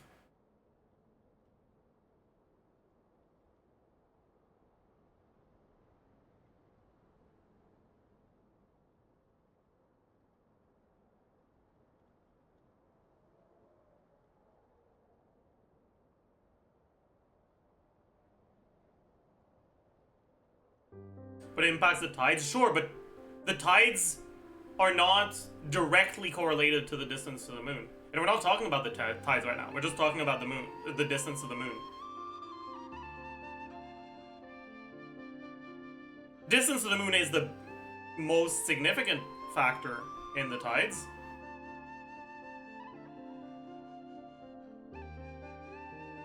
Perihelion exists for each orbit, not just for the sun. Do you know what helion means? That's the suffix for sun. By definition, the perihelion is related to the sun.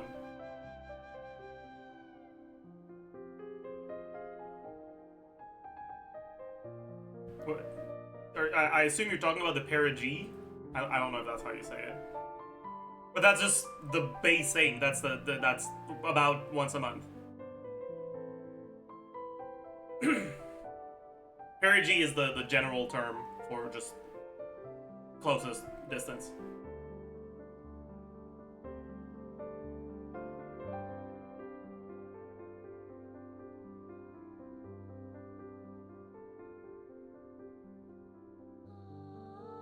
It could also be that the moon is flat. And the moon's revolution make it so that when it's like this versus when it's like this, it's closer when it's like this than when it's like this, even if the center is at the same distance. Could be that too, right?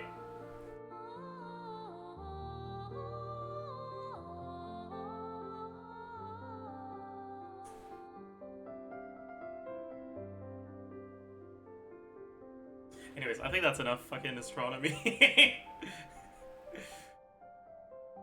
Oh, guess we've got no choice but to wait. I am truly sorry that I cannot help you sooner. It was a good stun luck, I agree. But, as the Moon Chanter, I swear that I will do everything I can to help you find the answers you seek. Think nothing of it. After all you've done for us, you deserve nothing less. Who'd have thought today was only our first day in Not Cry? Feels like so much has happened already. If I may be so bold, what does family mean to you? That's fucking out of nowhere. But okay. If you are aware of something, a secret that could hurt your family, would you be honest with them? Or try to hide it? Bro, why is she trauma dumping? We met today.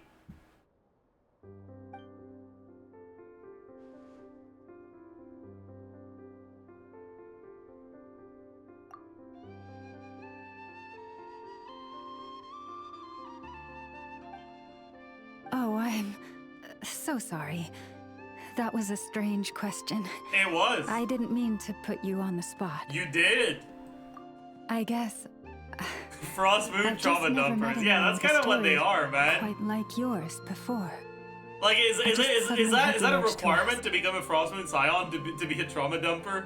Like, what's going on here, man? Would you hide it? I mean, it depends. I think it's too vague of a question.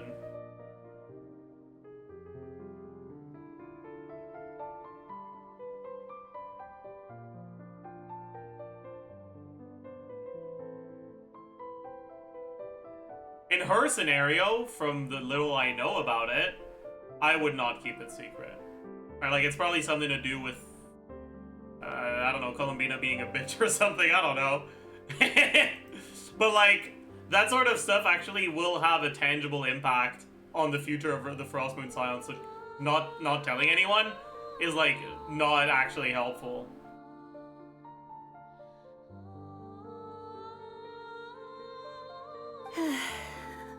It's getting late, and you two must be rather tired too. Would you like to stay the night here on Hisi Island? I can have someone prepare some lodgings. Oh, that's all right. We've already got a room back at the flagship as it happens. Speaking of which, if you ever need us, feel free to come knocking. Do you need me to show you the way back? No worries. It's quite a way, and you should get some rest too, Lauma. We'll make sure to be careful. Understood. Then I won't keep you. May your first night in Nodcry pass in stillness and peace. That's not foreboding at all.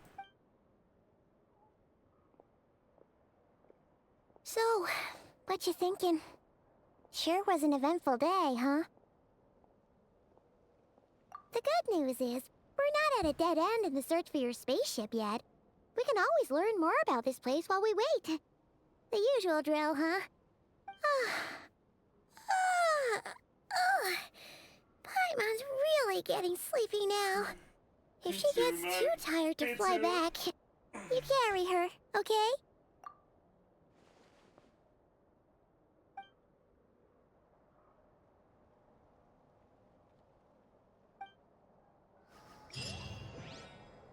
Pog! Part 1 complete. How many parts are there, chat?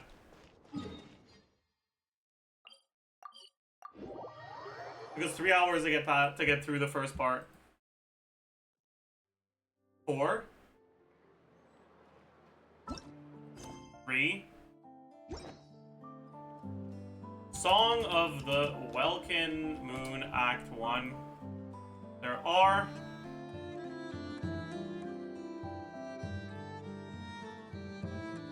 3.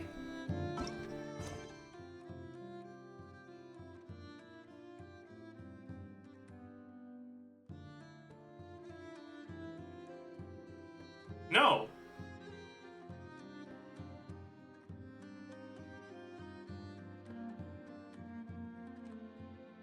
Yes, there are 3. Okay, we're starting part 2 of Act 1. Alright, lower. Oops. Rev the engines! What am I doing, man? Yeah.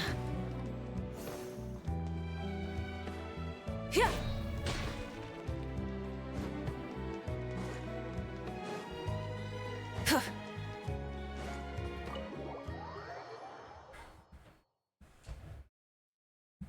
8 more hours just for Act 1, yeah. Yeah. Yeah.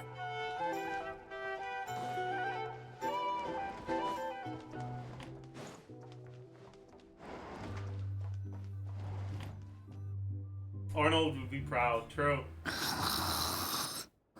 That's what snoring sounds like.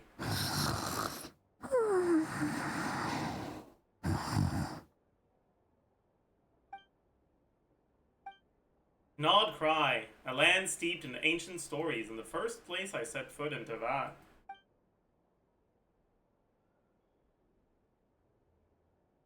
Fatui. They seem to be conducting some kind of research on the ancient moon's remnants. And now, they're after the Frost Moon Scion's sacred moon marrow. And then there's the Damselette. Utad, the Moonborn. Why did she leave the Frost Moon Scions in the first place? Why did she then abandon the Fatui? Mama mentioned family. Either, what happened to her spaceship back then? Why did we land in Teyvat? Ugh. My head's spinning. Be able to sleep late.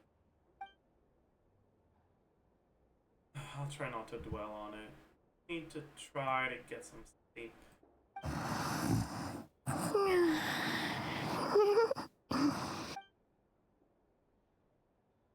Pretty holy indeed. Ah, I envy Paimon sometimes. You really can fall asleep anywhere. Ugh, no use forcing it. Maybe a walk will clear my head. Time to go say hi to Flens again. I guess. Probably. Paimon, I'm heading out for a bit. If you wake up and I'm still gone, don't panic. I'll be back soon.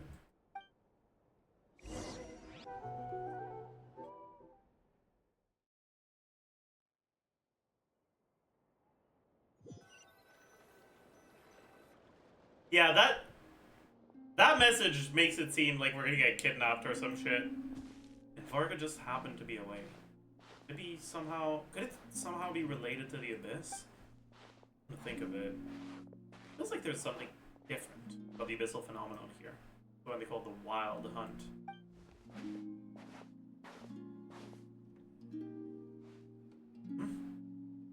Didn't realize I'd walked this far already. Guess I should head back soon. I'm gone too long. Paimon will start to worry.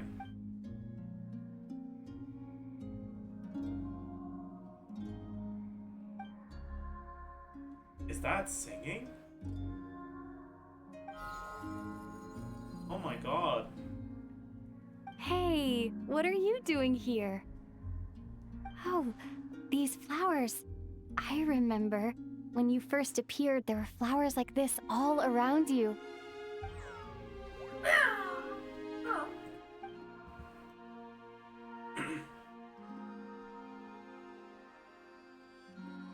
It's heading towards the source of the singing. Might as well follow it and see what's going on.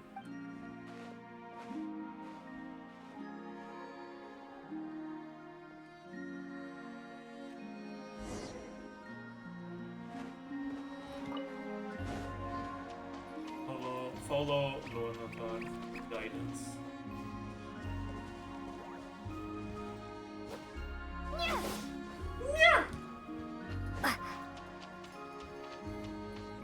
The singing's getting closer, but it sounds a little melancholy.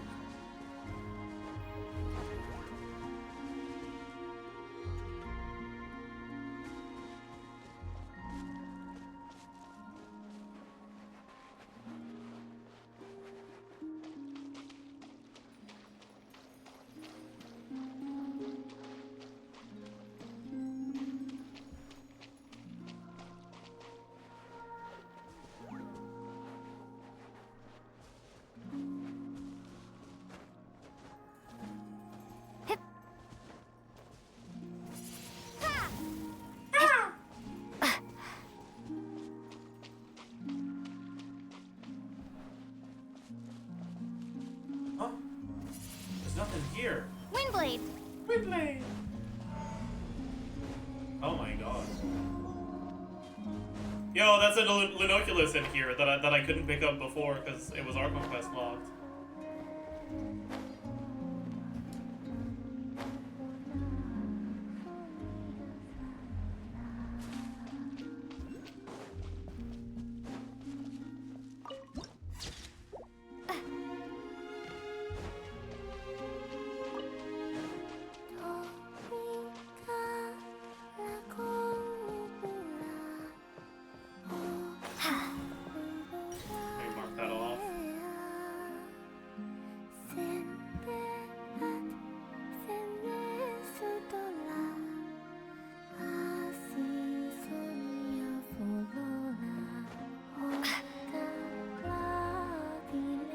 I want to keep listening. Okay, never mind. Let's look over.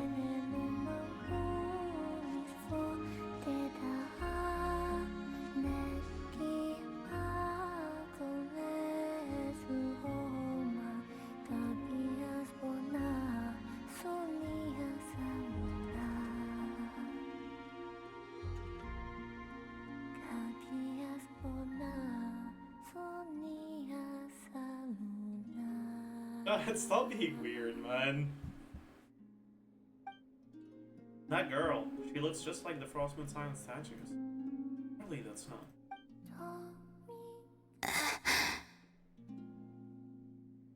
Who goes there? How did you get in here? I am but a passing traveler. I followed your song here. I'm very sorry if I've intruded. Bro, since when is the traveler this polite? Like, what's going on? Are you being insecure because your comfort pet isn't here? Is this what you're like without Paimon? Like, really? The Kuhenki. She brought you here.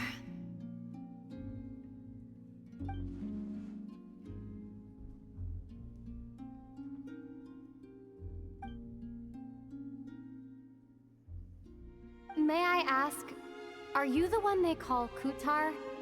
And the harbinger that the Fatui referred to as the Damselette? The Fatui? Are you here at their behest? Oh no! The flowers are red. I think she's angry. Oh my goodness, she's threatening us by making the flowers red. Please don't get me wrong. I have no intention of doing anything for the Fatui. I just wanted to ask you about Nodcry. And the moons. Oh my god, I'm mooning. The moons? She's still angry. Do not believe in what you She's can not angry see. anymore. What truly matters. She's half angry. No, It's what you cannot. her anger is fading.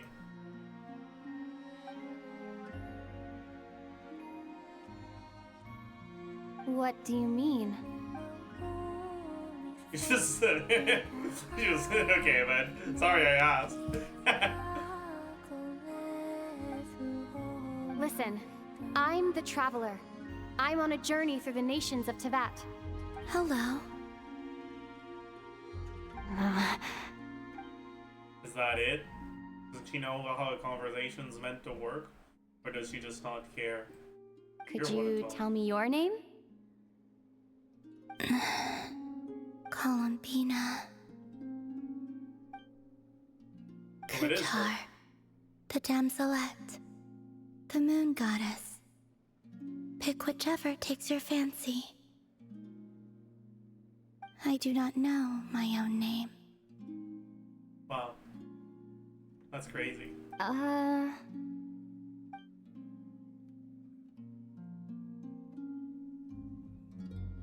Then... Columbina. Hmm? Hmm?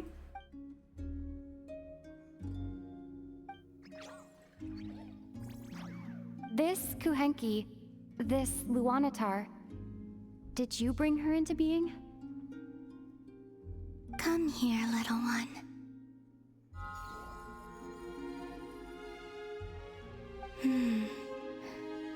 The trace of a blessing, but not one of mine. People always assume I can do many things. Assume I have done many things. But I haven't. That's not how you say this sentence. The emphasis shouldn't be on the repeated word, it should be on the one that's different. Alright, it's not assume I can do many things, assume I have done many things. It's like, assume I can do many things, assume I have done many things. Like,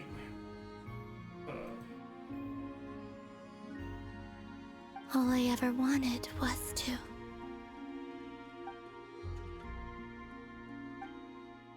drifting off again. So many mysteries remain unsolved, but we're not getting anywhere like this. Maybe this just isn't the right moment. It's about time I got going. I'm very sorry for disturbing you today.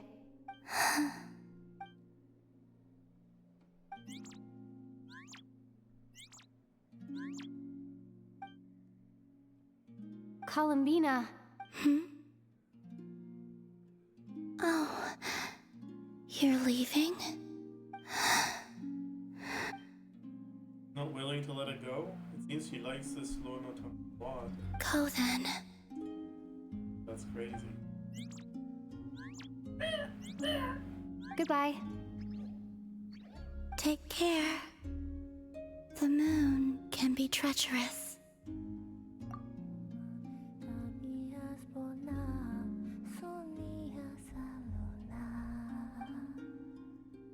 Never mind. I'll ask her the next time I get a chance to see her.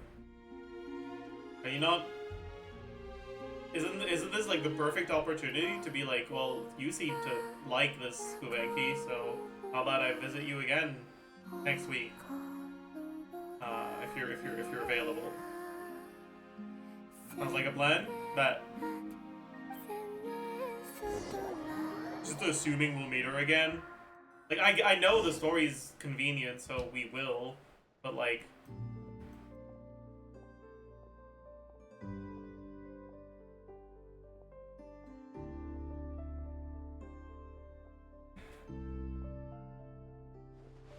She didn't seem all that concerned about the world outside. Why does the Fatui want her back so badly? The moon can be treacherous. What's that supposed to mean? Oh my god! Wait, is that Ether? Why is he here? He's alone. Could he be planning something? Oh my god, there's a chest. Ether!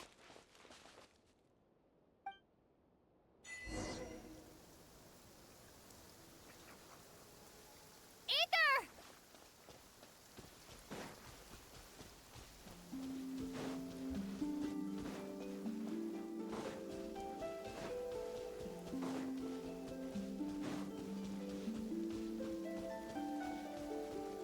Hello. Ether. Lumine, it's you. Oh my goodness. He doesn't seem that surprised to see me. Did he already know I was a Nodcry? Why are you here on Hisi Island? If I told you I was here in search of the Frost Moon Scion's sacred relic, what would you think? Oh my god. So Ether's looking for the moon marrow too? But I feel like he can't be working with the Fatui. What is he after? Are you also here to uncover the truth about our past? No. That's right. Yes. What happened to us in the past? How we came to Tevat? Why our spaceship crashed here? There are things I want to know too. So even Ether doesn't know? But I'm not about to sit around waiting for another 2 months to find out.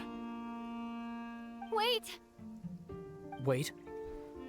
But I still have unfinished business.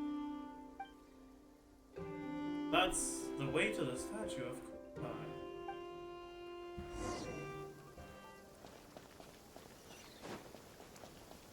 Catch up to Ether. I don't think that'll be a problem. I think he's the one who needs to catch up to me, man.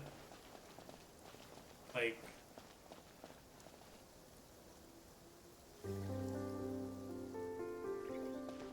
surely Ether's not here to.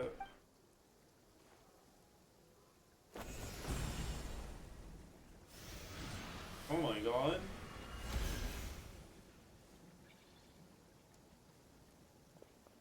He's here to colonize. Oh my god. Hold on a second. What's wrong? That's the Frost Moon Scion's sacred relic. We can't just... Use it to get to the bottom of all this? We should at least get their permission. You barely even know her. Yet already you hold that moon chanter in such high trust. Okay, this is not about trust. Like, I don't just, you know,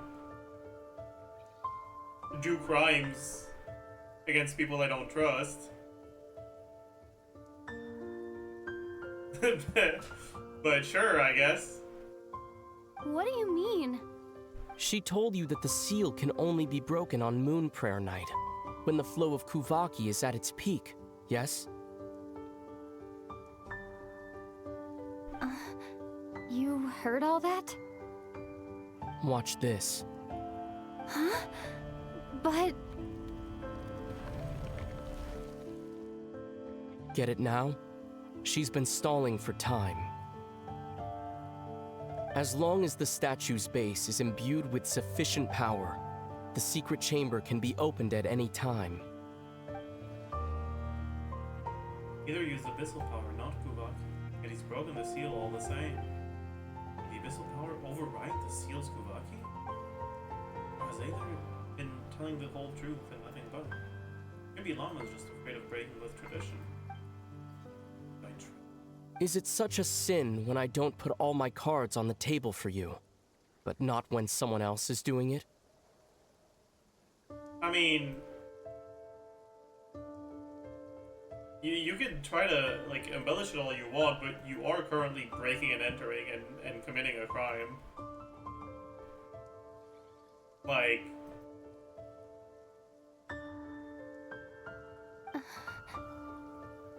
It's not like that. You're not really convincing me. Is it? It's not private property? I mean... It's not legally recognized by the authorities as private property, but it is definitely someone's fucking thing.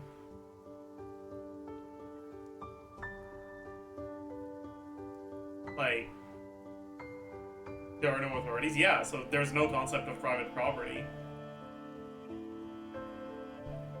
At least not one that's legally binding. But like, this is clearly still someone's fucking shit.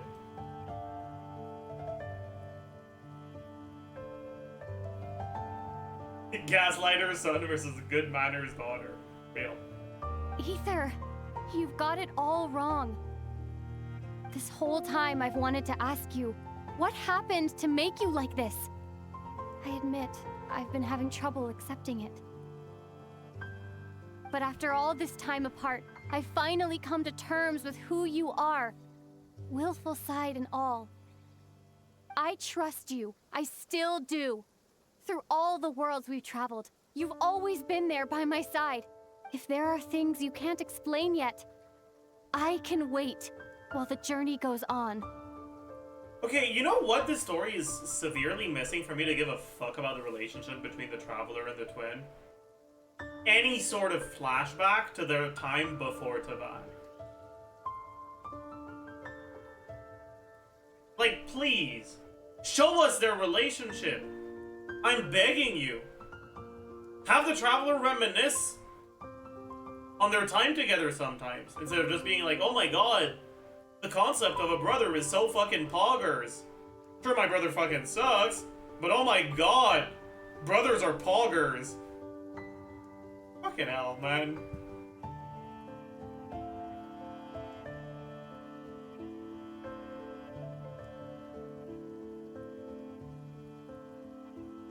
I'll wait as long as it takes, until the day you're ready to talk.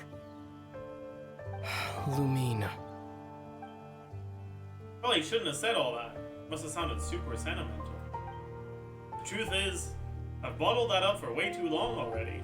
I'm not looking to borrow the moon marrow simply because of our past. It holds answers about the very origins of Tavad. I've always believed that if you want the truth, you have to see the whole story for yourself.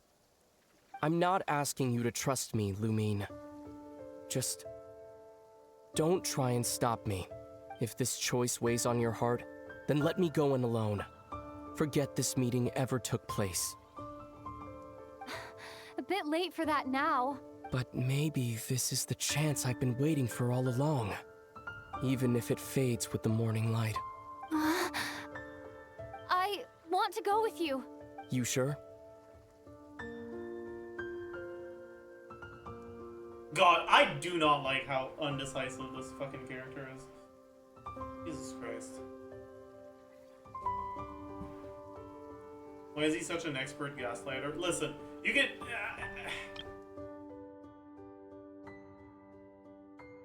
he's not really gaslighting. He's just like, I care about doing this and I will do it, and if you want to, like, and like, please don't try to stop me. If you don't want to be a part of it, then please just pretend you didn't see anything. He's not gaslighting, he's pleading. Fairly honestly. Is the pleading manipulative? Can there be pleading without manipulation?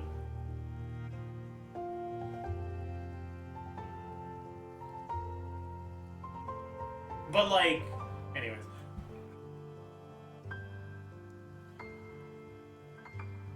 Yeah. Then let's go. Ether. It's been ages since we went on an adventure together. I can't wait.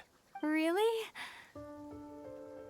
Okay, the way things are going now, I feel like he's gonna like, be like, haha, gotcha, you thought I was serious? Ha! Loser! You think I'd lie to my little sis?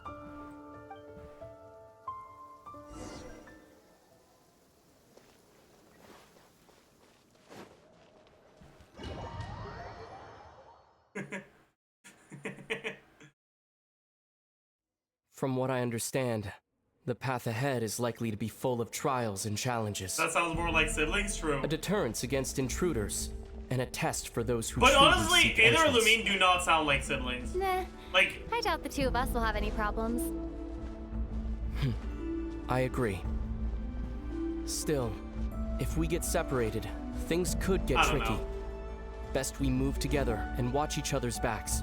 Even the sound of your footsteps takes me right back. okay, you are just As a yapping right warrior, now. as a traveler, as my little sister. Like, Looks like this is the first trial. is this even actually either? I feel like it's just a fucking imposter. Lumine, do you understand how Kuvaki works? How it exacts force through push and pull? Like, no problem. Okay, I've I'll got leave it to you. this. I don't need the tutorial, thank you.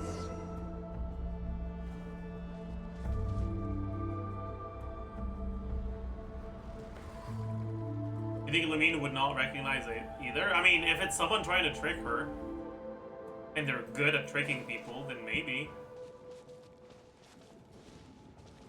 Am I supposed to just, like, do this?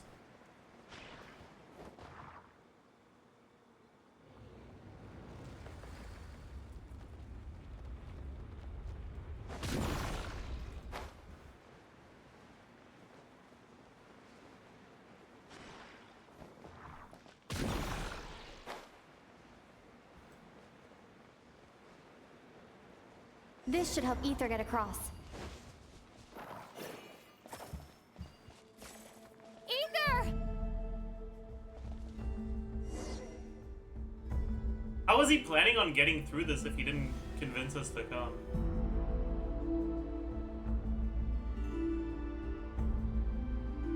We make a pretty great team, huh? Just like the old days. Yeah, okay, you know what? Maybe he was gaslighting.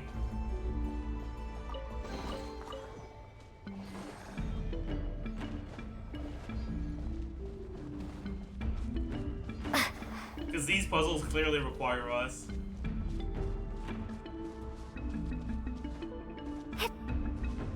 I love this leitmotif.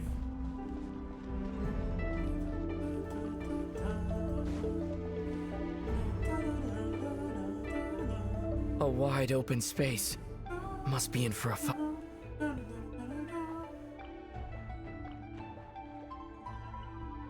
Was that it?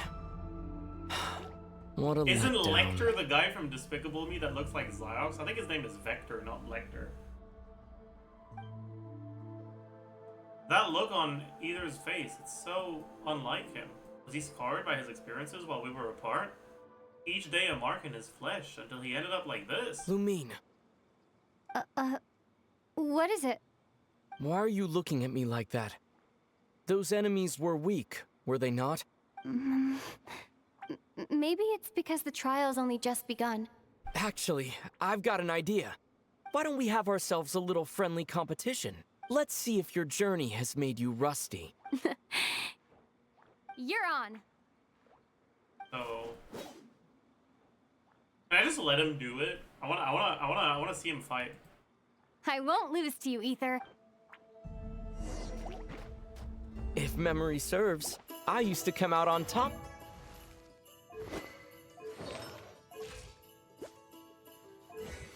More often than not. You sure you're all right? Okay, your so memory that's is just slipping, Animal MC, Ether. but physical. Save it. We'll know who's stronger soon enough. Let's see what you've got. I wanna let him win. Can I let him win? Is that possible?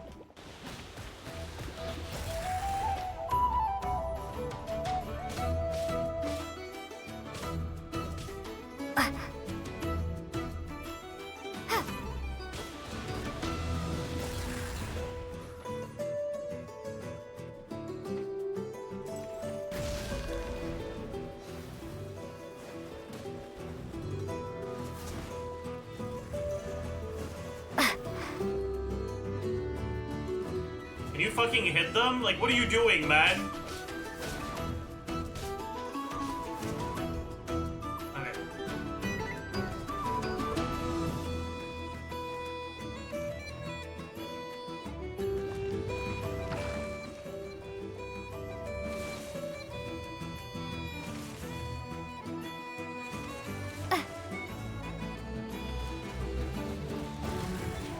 That is physical damage, by the way.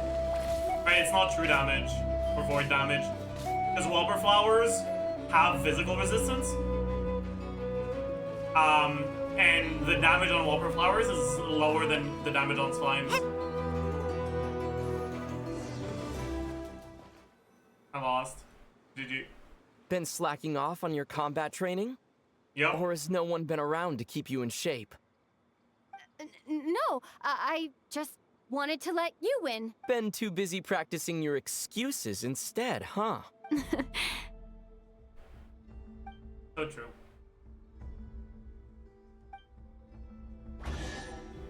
Yo, I got a chest from doing nothing. That's sick, bro. Let's keep moving. Chat, what if I ult F4 and come back and then I win? Do I get another chest? Cause like it's a different cutscene. Probably not, right?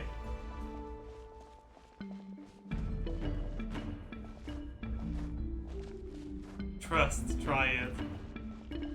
That does not inspire confidence.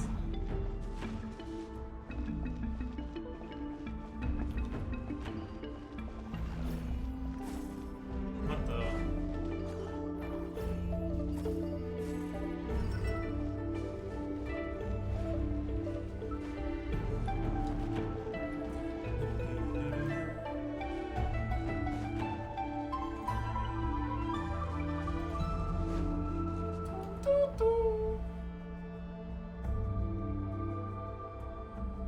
What is this place? No sign of any monsters.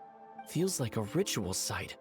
But something's missing. It's ahead, inside that thing that looks like a mirror.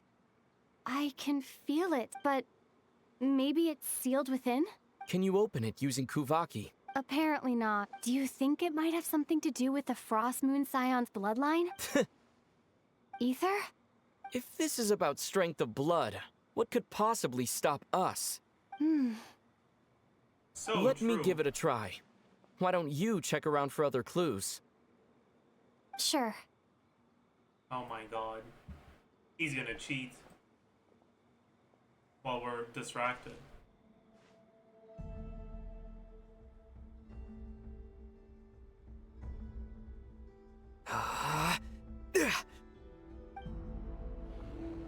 Yo, look. He's cheating. You're not allowed to do it like Found that it. because that's too purple. This should do the trick. Okay.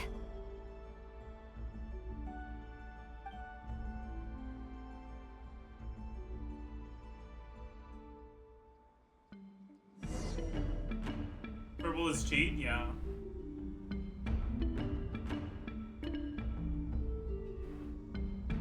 That's why Varessa's so broken. So true.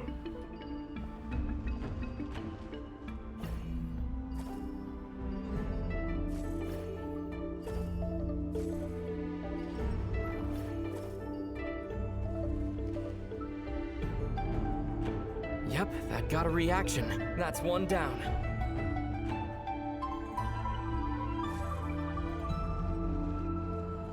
Nicely done.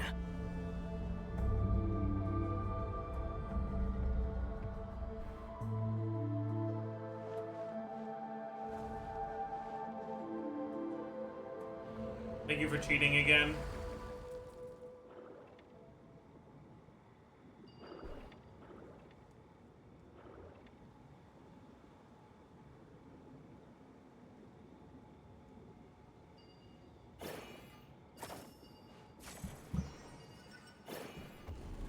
You've got this. One more to go.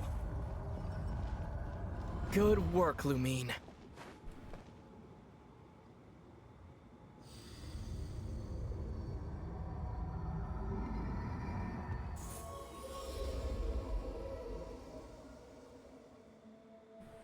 The door's open. Come, we must be close. I can't wait for him to do very nice things to us. And not stab us in the back.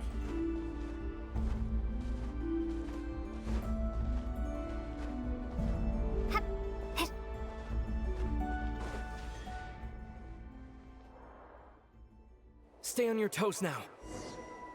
Have you considered that I might be the more experienced between us? Is that so?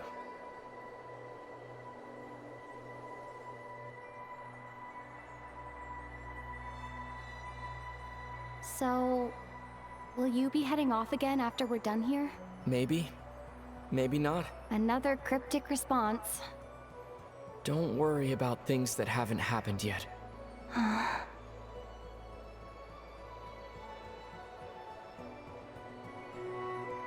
At the end of all this, what do you think we'll find? Whatever it is, we can handle it. What about the end of our journey? That's not something we need to worry about right now.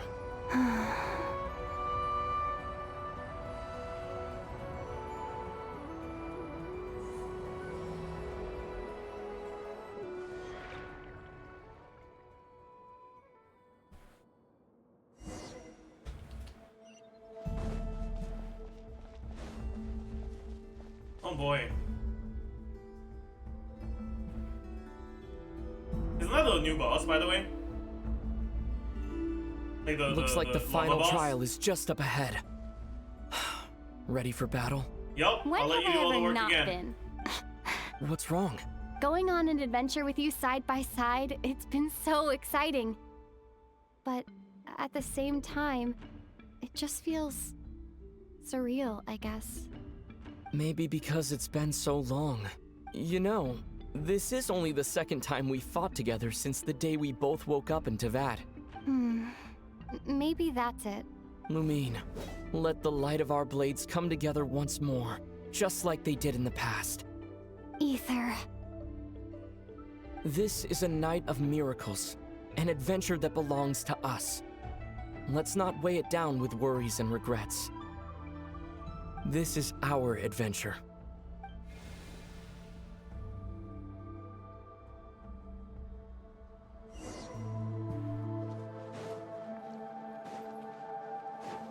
Defeat the foe before you. Wait, is that really what Pyramcy's burst icon looks like? No, it isn't. What? Right, that's like a triangle in the middle. That's not a triangle. Something's wrong with my burst. Here goes nothing. Prepare for battle. Chad, there's something wrong with my burst. Stay focused! Dodge its attacks! What? Don't forget to heal yourself!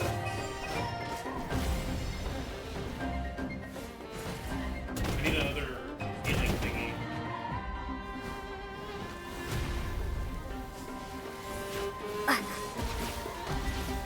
Watch out! Now's our chance! There's the healing thingy. Yeah, that burst is not normal, is it?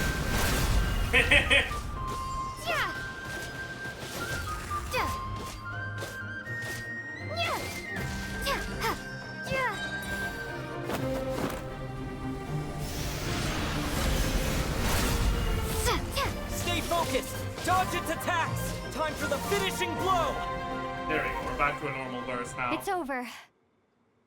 Chad, are you proud of me for noticing the burst icon was wrong? Dude, I've done too many Genshin duels, man. Like... the fact I noticed the icon was wrong was kind of crazy. Nicely done. Flawless execution. Couldn't have pulled it off without your backup. Not too shabby at all. As for what you were saying, yes, I should have come to see you earlier. Or at the very least, Spent more time with me, going on adventures like this? something like that. Instead of just running off and expecting you to follow my trail. Wait a sec. That's not an official apology, is it? That goes without saying. Come on, time to claim the treasure we came for. Yo. Thanks for the chest. Plus 3 Luna sigils. Easy clap.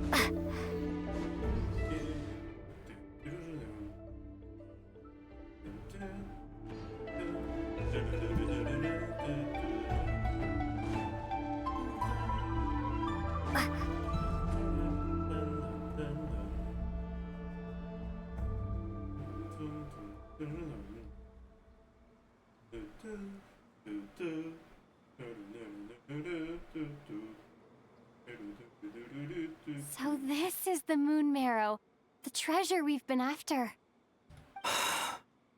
All right. Go get it for me, Lumine. It belongs to me. Yeah, that's not a sus voice line at all. What's up with either? He's talking like a complete stranger again. What's wrong, Lumine? After everything we've just been through, you still don't trust me?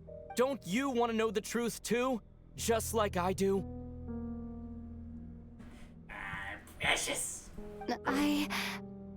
Rest assured, I'll share the truth with you afterwards. Now go, bring it to me.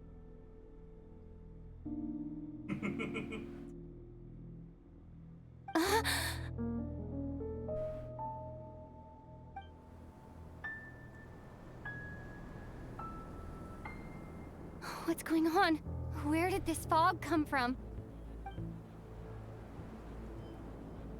Ether! He's gone!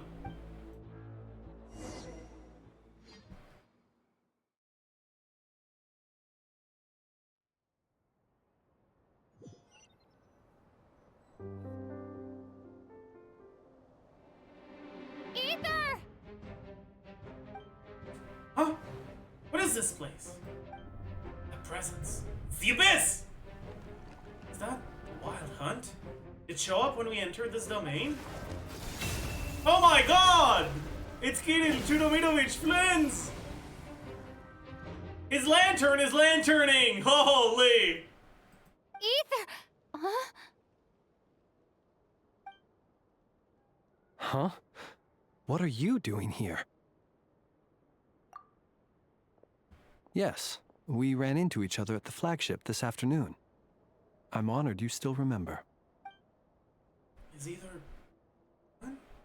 Are you looking for something Bro here? called him by his government name? Bro introduced himself with his government name, okay? He wants people to say his full name. He didn't even say you can call me Flens. He says, I'm Kirill Chudomitovich Flens. like, he did? Did he? Well, I don't remember it, so it didn't happen, okay?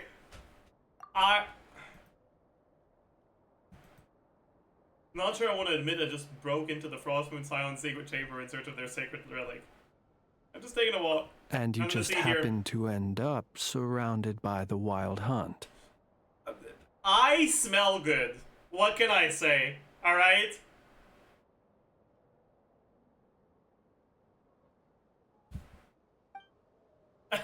Like, that's my excuse, personally.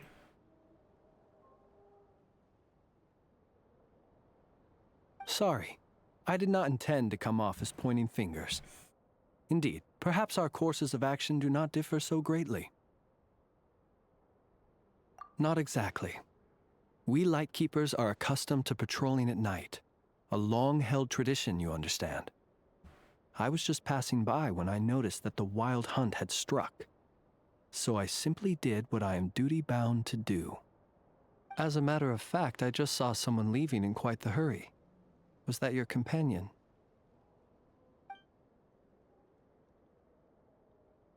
Either.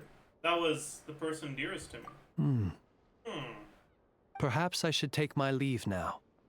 After all, my patrol isn't over yet. Nodcry is a dangerous place to be at night. I'd advise that you head back soon as well. Especially for people who smell as good as I do. Good point. I'll be careful.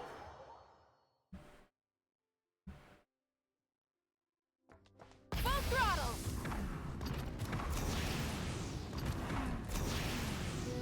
Bro, fucking... Oh, it is this. Sorry.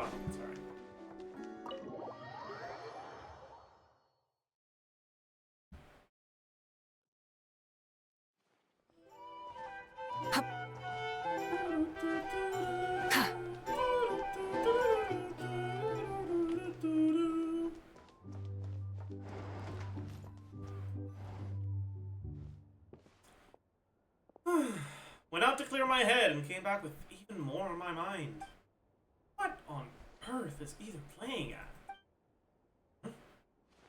What's this? Paimon woke up and saw you were gone, so she made you a cup of berry juice to help you sleep. Her own secret recipe. When you get back, drink it up and go get yourself some rest. This is so uncharacteristic. Yeah, like, she wouldn't do something nice like that. Did she pee in the cup?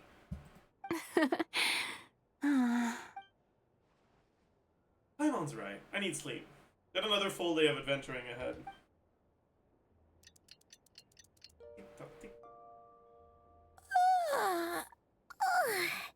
Good morning?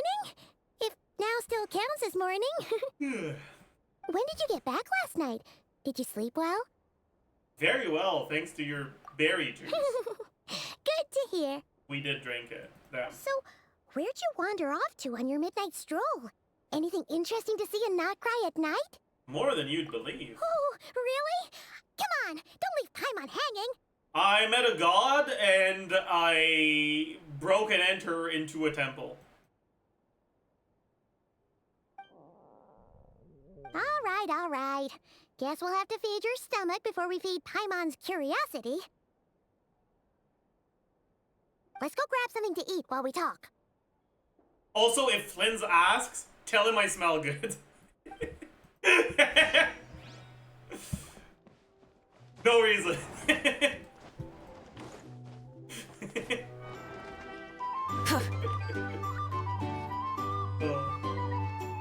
You should retire that bit. Maybe I should, yeah.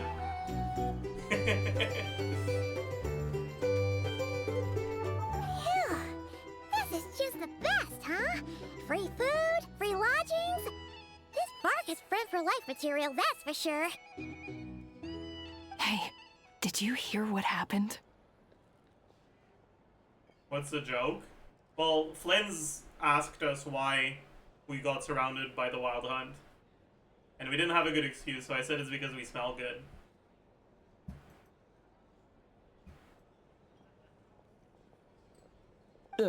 Hear about what? You know, all that commotion over at the Frost Moon Scions. Crazy, huh?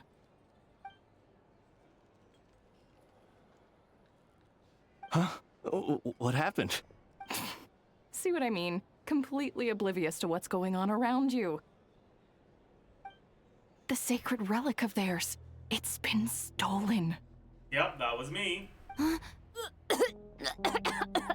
Why are we acting like we're surprised? Did we think they wouldn't find out? Hey, slow down. Paimon knows you're hungry, but you don't have to worry about her stealing your food. At least, not today.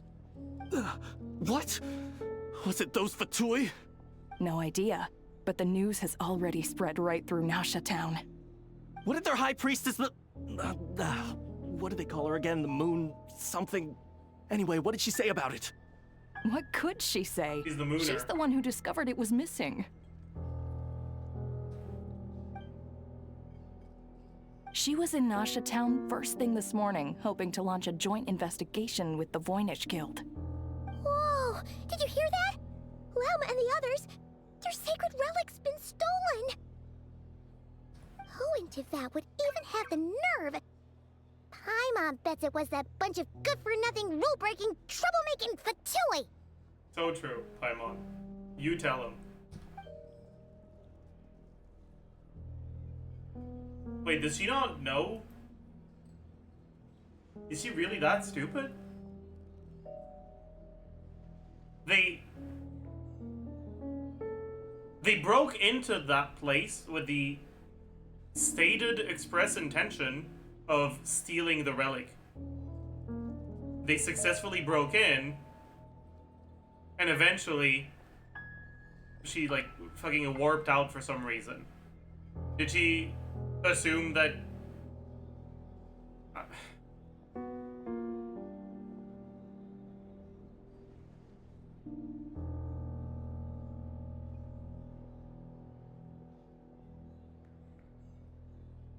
to be fair, I think there's a very good chance this is misdirection, and that Llama is actually the one who stole it. There's just something fucking suspicious about that goddamn con artist. Alright? There is. Like, there just really is. Huh? What's wrong? You feeling okay? What's your beef with Llama? Bro... She's sus!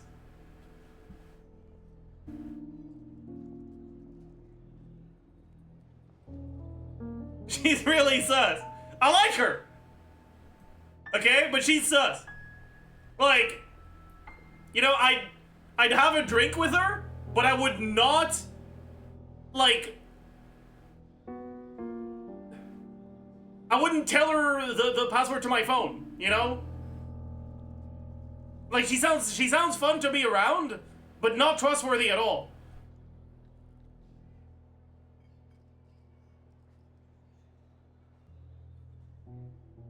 Would you tell that to anyone? Sure.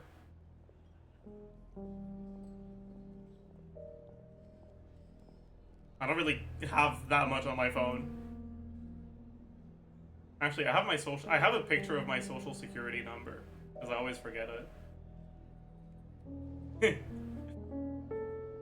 But it's buried really deep in my photos, so no one would find it. A joint investigation?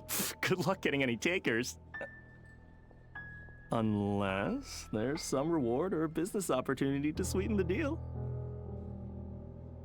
Same thoughts here. So just a few minutes back, she switched gears and headed over to the one place that might actually be able to solve this. The Curatorium of Secrets. Oh my god, are we gonna meet Nefer? You scared, Paimon. What is it? Next stop, the Curatorium of Secrets. Huh? Okay, just... Hey! Paimon's not a baby, you know? Quit pulling her off! Yeah, so what are the possibilities here? Alright, like, what we know for a fact is... Us and either broke into the fucking temple with the... Actually, no, that's not true. Us and someone we think is either broke into the temple with the intention of stealing the relic, but before we could, smoke happened and then we teleported out, and then the relic is gone. Right? Either's behavior was a bit suspicious, so we don't know for a fact that it's either. It could be someone who was posing as either, but it could also just be either, or it could be either under the influence of something or someone. Other than that, we know that Flynn's was in the area, so it could be Flynn's. But Flynn's knows that we were in the area, so Flynn's may suspect us if he gets involved with the investigation. And Llama's the one who discovered it, which means she's a suspect too. So it's either someone who took advantage of us and either breaking in, a certain third party that we don't know. Either, and it's the real one. Either, and it's a fake one. Either, but under the order / influence of something / someone else. Flynn's, but honestly, he hasn't really been given a motivation for it yet, so I kind of doubt it. Or Llama, because she's kind of an atheist at this point. I guess maybe it could be us, but we don't know, because we've, like, passed out and, I don't know, fucking channeled whatever. Yeah, I guess that's true. We also do know for a fact that Paimon woke up during the night. So I suppose there's nothing to say that Paimon didn't sneak behind us, follow us, and then steal it, and then get back to the inn before us. I don't think so, though.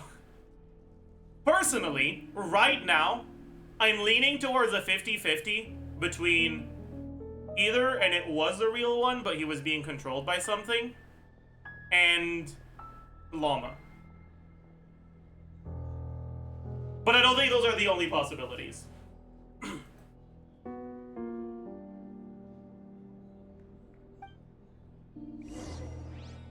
drink? Our drink recommendations? Some information? Either way, I think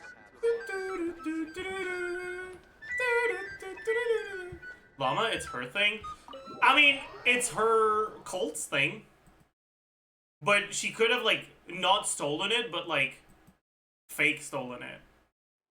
But, like, destroyed it or something. I don't know. Her motivations are still very unclear.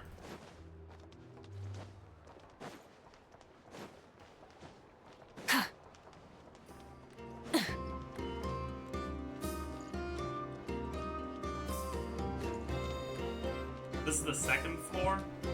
What does the door to the first floor look like?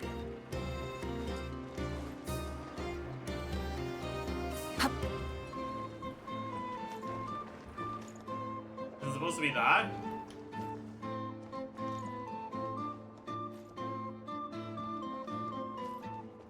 There isn't one. Oh. Try and stop me!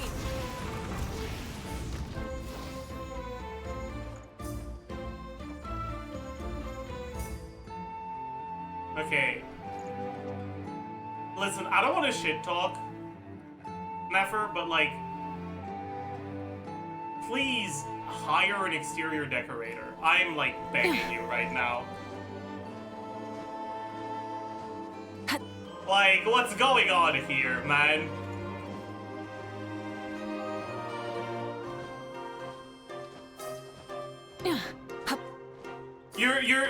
This is meant to be secret, but there's a sign! Like, initially I thought that too, and then I saw the sign, and I'm like, well, that's clearly not a secret then.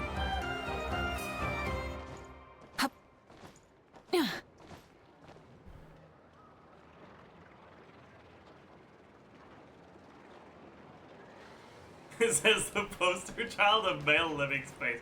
Shut up.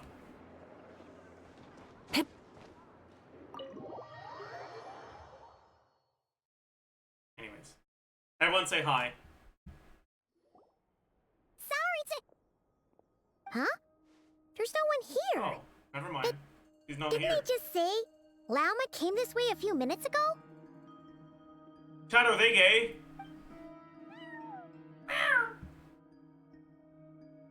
No one except for a cat watching over the front desk.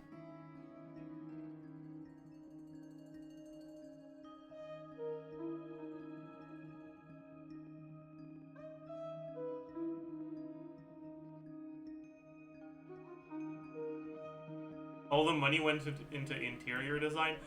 They have the same poster in multiple spots. So I don't think so.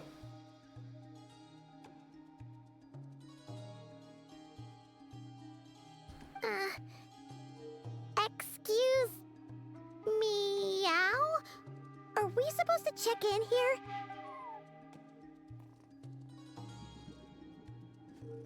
So true. No idea what that means. Is this Lauma's personal receptionist or something? Pretty sure she'd be the only person who could actually understand it. So true. Black cat. Huh? It's heading into that room! I think we should probably knock before we open those curtains, Paimon. But why not? Like I told you already, that's just... Huh? Another client.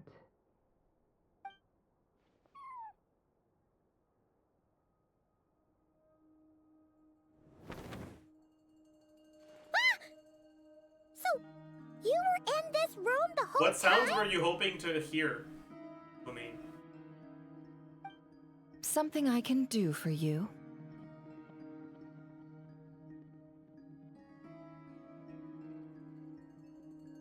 Traveler. Paimon. Oh, you're acquainted then? Chad, is this supposed to be a ring? Like a piercing? Or a tattoo? Or like, not a tattoo, lipstick. Like a paint, it's lipstick? Okay. Yes. They visited Hisi Island yesterday. We had dinner together. Food. It's just like, it's one single piece of corn. So true. Allow me to introduce you. Traveler, Paimon. This is Nefer, boss of the Curatorium. She's holding the cat so awkward, man. Oh my god. That's not how you... Bro. Oh.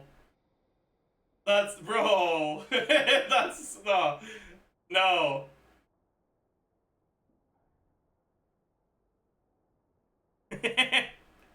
They tried for sure.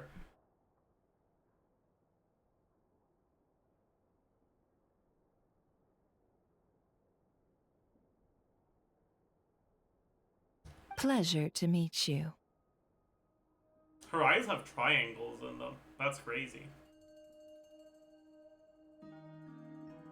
They are travelers who arrived in Nodcry just yesterday. Greeted by the birds and beasts of this land, they are kind-hearted souls who walk in the moonlight's glow. Mama, how many times are you gonna say birds and beasts? We get it. You can talk to animals. Shut the fuck up.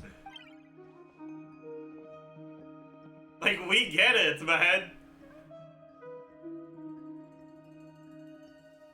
Why are there triangles but no quad angles? Well, actually, why do they call them triangle but quadrilaterals? They're also quad angles.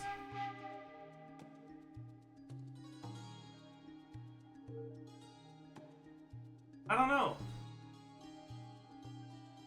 Why do you count the angles when there's 3 sides but the sides when there's 4?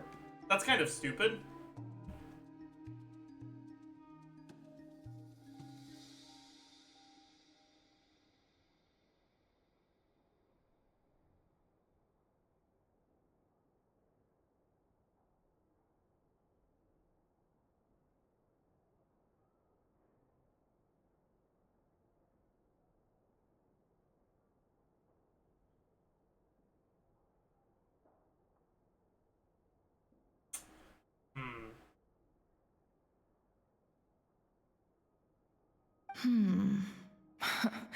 Interesting.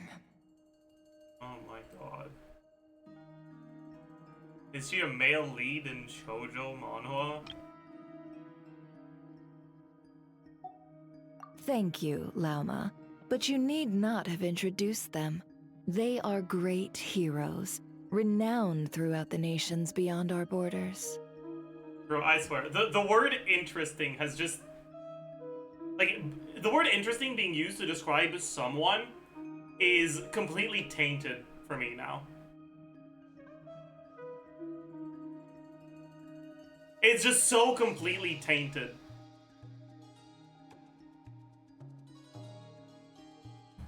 It's your own fault? Yeah, it is. Thank you, Loma, but you need not have introduced them. Wow. True. So true.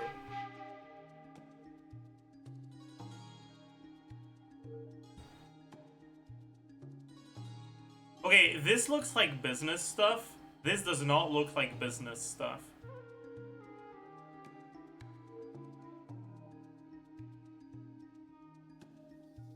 Oh, really? Do not forget, I deal in information. That's true. Just because most people in Nodcry pay scant attention to foreign Is affairs, that true? That sounds does not fake as mean fuck. The same goes for the Curatorium of Secrets. Nodcry is like the epitome of multiculturalism. It's where everyone gathers. What do you mean people in Nodcry don't pay attention to foreign affairs? Where's that coming from? That sounds like she's lying. I'm confused.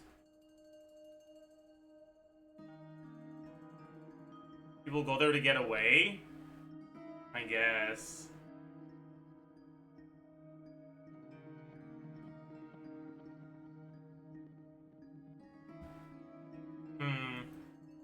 I guess that's true.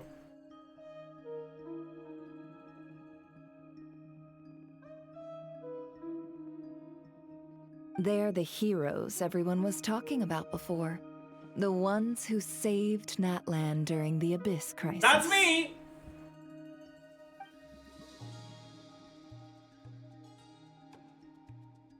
Hell, I've never felt this uncomfortable being praised before. How am I supposed to explain what happened last night now? I see. We Frost Moon Scions seldom leave our domain, so I had not heard of your heroic deeds. Please, forgive my ignorance. Let me actually tell you about my latest heroic deed. I came across this very suspicious individual who was attempting to break into your sanctum. And in my boundless generosity, I decided to approach them to try to probe them for their intentions. After a conversation that could have been more pleasant, I deemed that a direct confrontation was not the best course of action, and so I decided to simply tail them as they broke into the sanctum. And I followed along, and I didn't do anything wrong, actually, but I was there. But I didn't do anything wrong, I promise. Anyways, I'm not entirely sure what happened, but it wasn't me.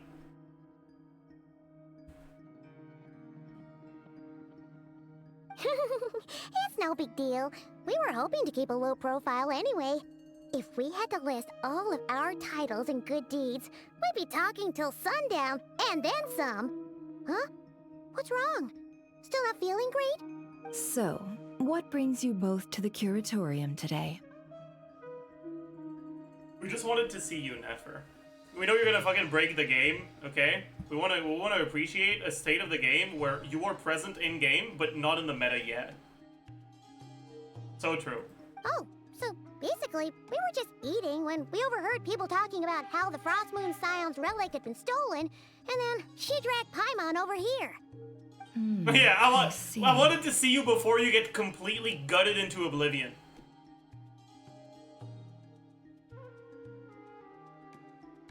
Ah, I see. So you came over here because you were worried about Lauma. A combination truly befitting of great heroes.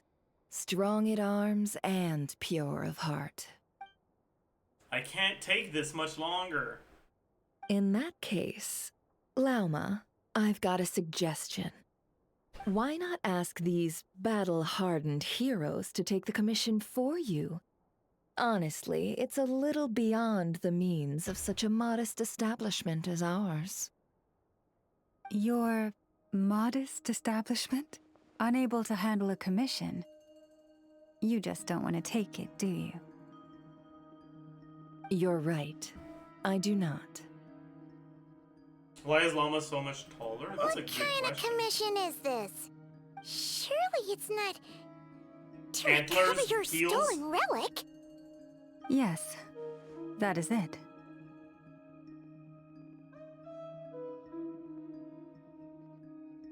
There's like 1.5 meters of tits, too. Recovering the relic is both my duty as a moon chanter and a step toward fulfilling the promise I made the traveler, to help uncover the truth of the past. That's probably why. But Nefer has already declined our commission multiple times. And yet, just as it always has, the moon will continue to illuminate the sky above the curatorium. Come night or day, may the moon goddess keep you. Enough of that. Inefa? Your name's Inefa! There's something I need to get off my chest. Join the club, because I'm sure Llama's shoulders are struggling too.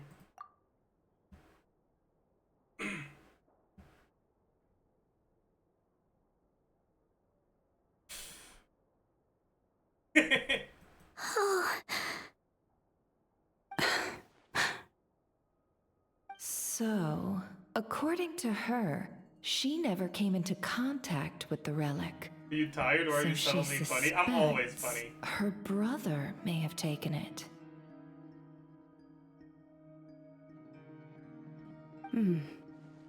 I understand.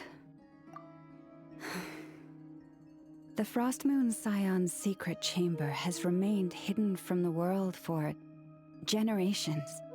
But the reason outsiders are forbidden entry is not only to prevent theft. Within the chamber lie ancient trials, challenges designed to test the worthiness of those who enter. To intrude without rightful cause is a most perilous act indeed. So please, don't be too hard on yourself. The fact that you made it through those trials proves your right to stand before the relic. To put it simply, the moon marrow itself has deemed you worthy. You're not angry with me? No. Your honesty tells me everything. You never sought to take the moon marrow for yourself. Plus, you gave me a really convenient excuse to steal it from myself. So, like, I'll take it. Thank you so much. As for what happened at the end, I suspect the chamber's protection mechanism may have been activated.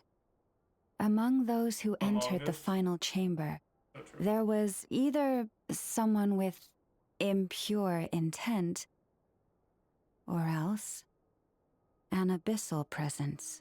I think it was both, Llama. The Abyss? My brother can indeed wield the power of the Abyss. Perhaps that's why, then. Either way, the moon marrow was taken. Me? I had the impure intent. Okay, buddy. And I believe you. So the problem remains the same. I need to recover our relic.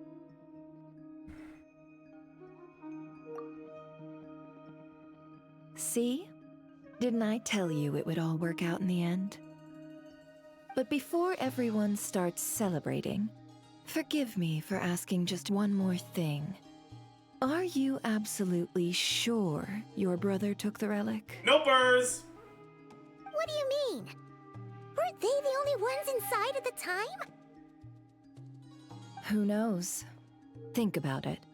After your brother broke the seal with abyssal power, what was to stop someone else from following you in there? Okay, so if it is a third party, I think it's really boring if it's just the fucking Fatui again. So I hope it's not them. I hope it's someone else. What is the thing? It lets you view the past.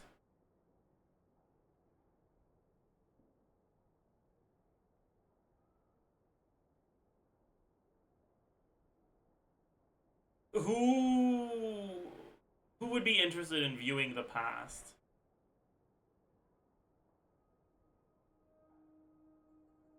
Like, would Columbina? Probably not. She was there.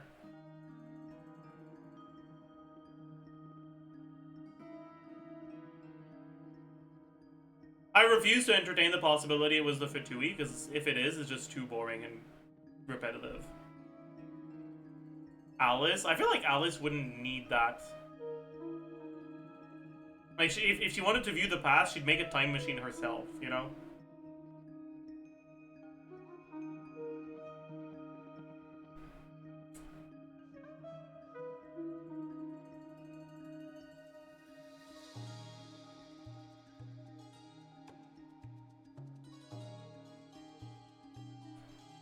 Maybe Flynn's wants to know more about the origin of the Wild Hunt. Maybe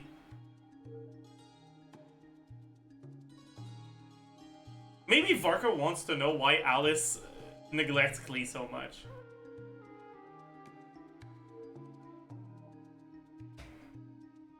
Hear me out.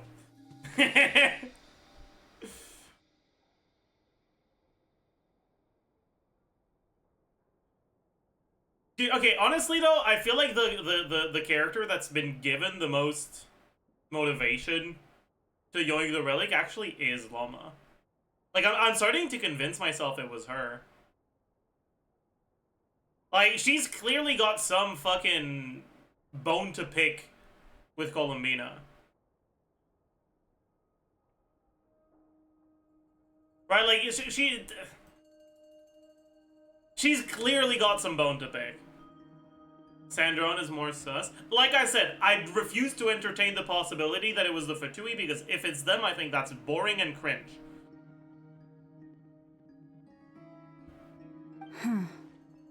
In theory, nothing. And as it just so happens, I received a tip-off from one of my sources earlier this morning. Word is, today, of all days, the Fatui suddenly called off their search for the relic. Okay, well that one doesn't mean anything. Like, yeah, obviously, if the thing you wanted got stolen, it's not gonna be where it was before anymore. So there's no point to going to get it there. That could be the motivation for Llama, by the way. Steal the relic from herself so that the Fatui would stop harassing her people. Take matters into her own hand.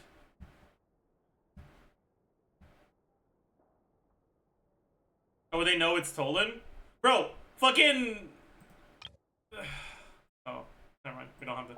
Like, the guy with hair at the bar in town knows it was stolen. Like...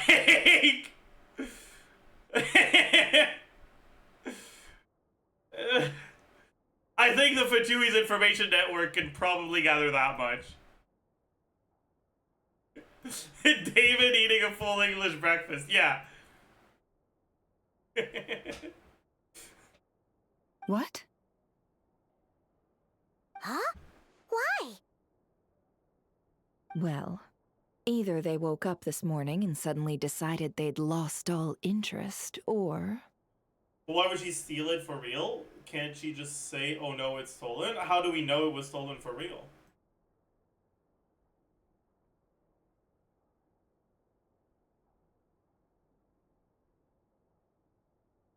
I mean, if anything, it is unnatural for a rumor to spread that quickly. Like, for a rumor to spread so quickly that guy with hair at the bar knows it the very next day, it certainly does sound like it was spread intentionally.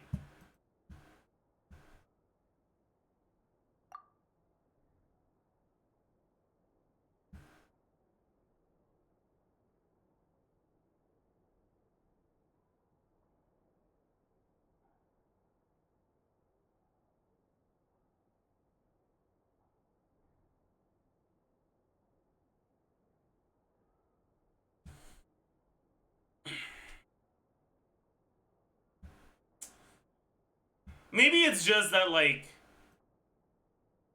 Sandrone made an either puppet, and that's the whole fucking reveal. But I hope not, because that'd be kind of fucking boring.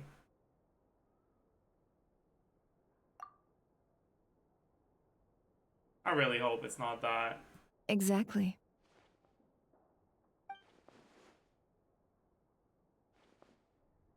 There couldn't possibly be working with Fatui. Are you wondering if your brother might be in cahoots with the Fatui? Yeah, but then that wouldn't explain the abyssal power, huh? Yeah, no, it can't be that. Which is why I asked, are you absolutely sure your brother took the relic? Or to put it another way, do you really know your brother? Of course not. Part of me is starting to think that we never actually adventured with our brother. It's like an implanted memory, but it's fake. Because, like, why else would they just never show any flashbacks?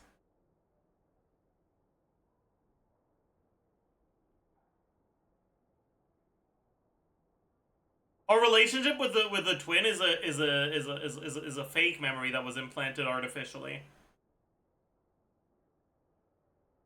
Because, like, there are two possibilities. Either that, or Hoyo are completely incompetent and just refuse to show flashbacks for no reason whatsoever. But that means that the basis of that theory is meta-contextual. So I don't know, man.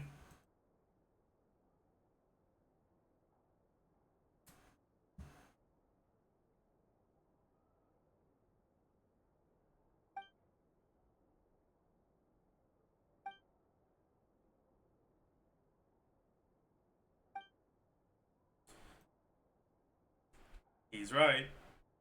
The truth is, I really don't know what either is trying to do here. In other words, it's highly likely that the Fatui already have the moon marrow. So, basically, all we need to do is find our way into that Fatui research facility, I feel like we should be able to get to the bottom if of it it, actually was right? the Fatui, we wouldn't know this early. Congratulations. The relationship you is also found weird your as fuck. Why do answer. they act like lovers Looks sometimes? Like the Yeah, it is curatorium weird won't as need to fuck. lift a finger this time. Like, yeah, it is.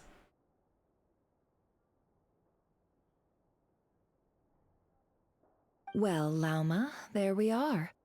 On behalf of our long-standing cooperation and the great hero by your side, I'll waive your consultation fee. But just this once. You're really not planning on helping us? I think I've helped more than enough already.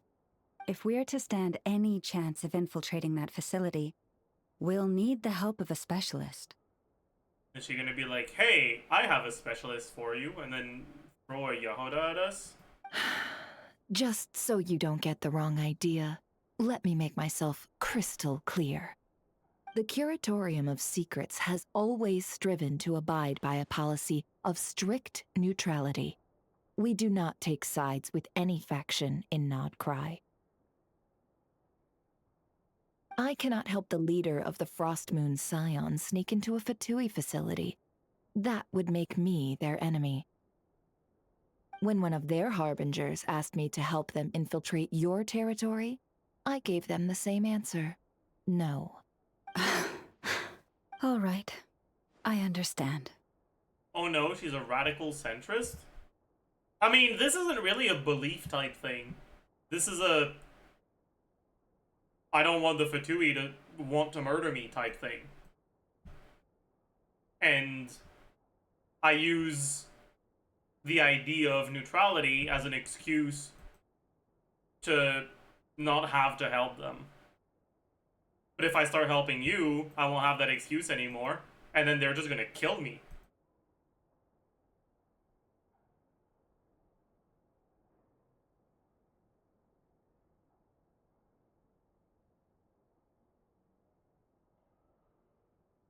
But I do have one final request. Because it definitely does sound like she kind of wants to help, right? From what she's like, she's like, I don't want to get directly involved, but I want to help as much as I can without getting directly involved, right? It had better be. No matter who it is, I want you to help us persuade the next person who walks through that door to join us.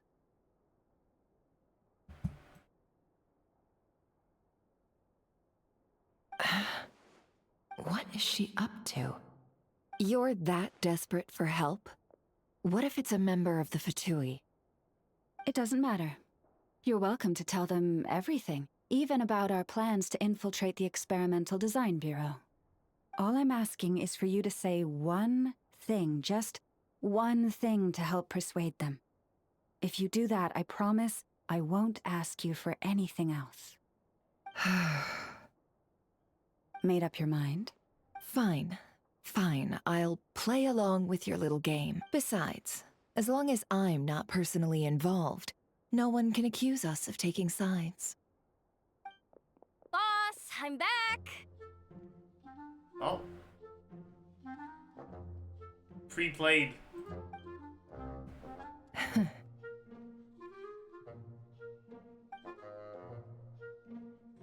You won't believe the luck I've been having today. Remember you sent me to find that runaway cat, yeah? And you said I'd only be back after dark? Well, guess what? Right after I left the house, this big ibis flew over and the missing cat was right in its claws. And once it got close, it loosened its grip and... Wait, Mama's kind of the goat for that. Wait, holy. She had a bird kidnap a cat so she could time Yehuda's entrance? Like, that's kind of crazy, bro. Bro, yeah. Wait, she's kind of the goat. What the fuck? Holy. Like, listen, all I'm saying is that this plays into my headcanon for her character, okay? Ah, boss, you're meeting clients. I'm so sorry. I'll get out of your way. Mm-hmm.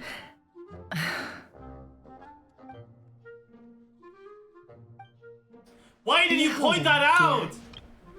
It would have been so much better if you didn't. Fuck! This game is for 3-year-olds! It's fine. Sorry. Huh? Me? Is something the matter?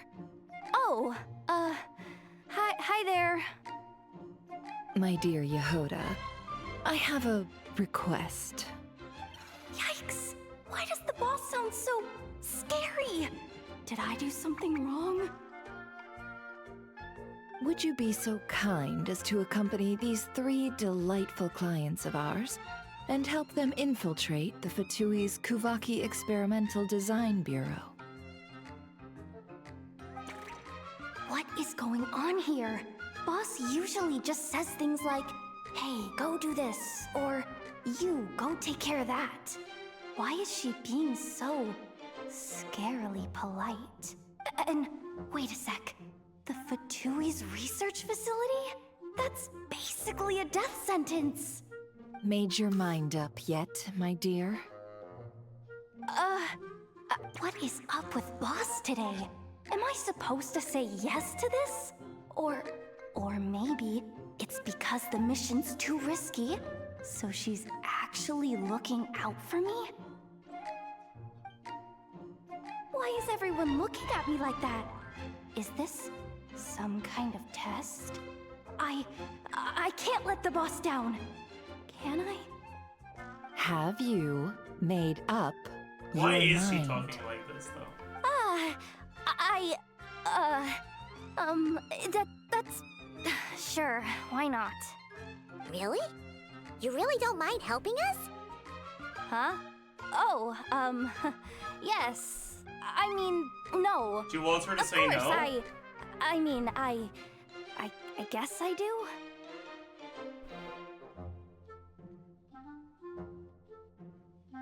I mean, when you say things in a threatening manner after asking someone to do something, I feel like you're kind of implying that you are threatening them to say yes, not no. Like, is she supposed to be an idiot? I don't know. Oh, thanks so much! We owe you big time! That's a joke that Yehoda can't understand her, but that would be a good joke if the hints were good hints. These are not good hints.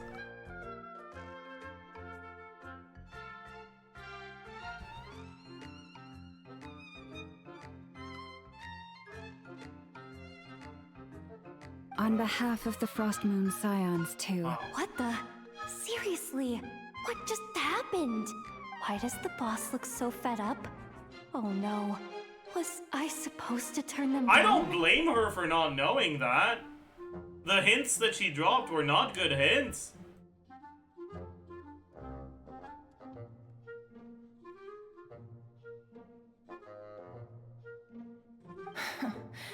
All that mentoring, time spent teaching her how to deal with different factions.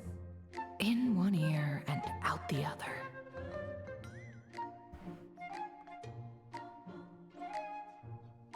Never taught her to stay neutral before. I mean, sure. But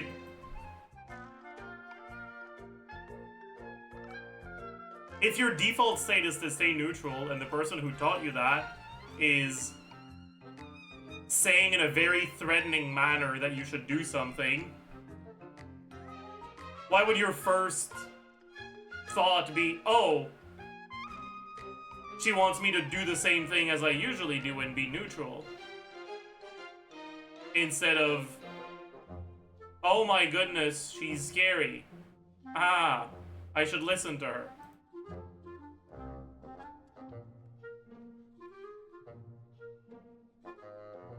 Crazy how nitpicking this is. I mean, you want to call it nitpicking. Like, okay.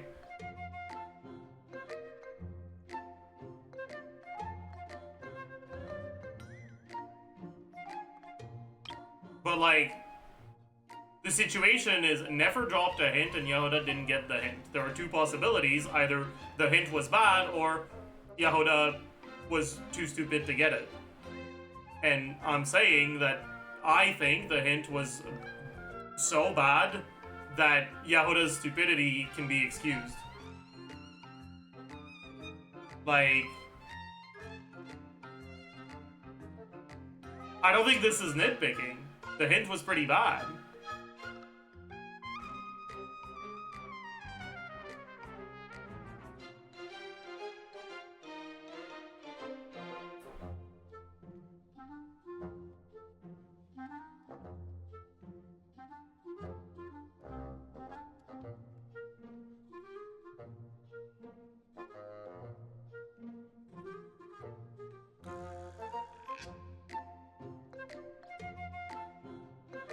What other nonverbal hints could she do? I don't know. As it turns out, I'm not someone who's been working with the other person for years or whatever. But like, I don't know.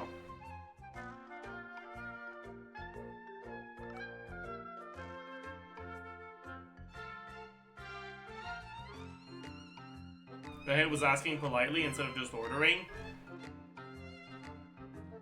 But like,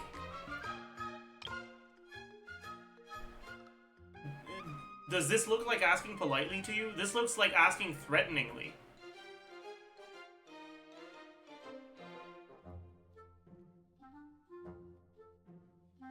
Like the words are polite, but the tone is threatening. That was a signal. Yeah, and I'm saying it's a bad signal.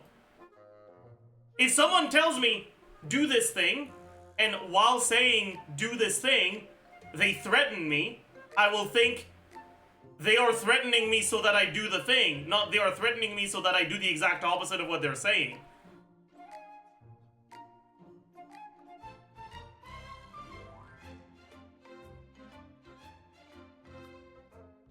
If she wants to drop a hint, she should do so in a non-threatening manner. Because obviously, when you threaten someone, they're gonna think you want them to do what you're saying.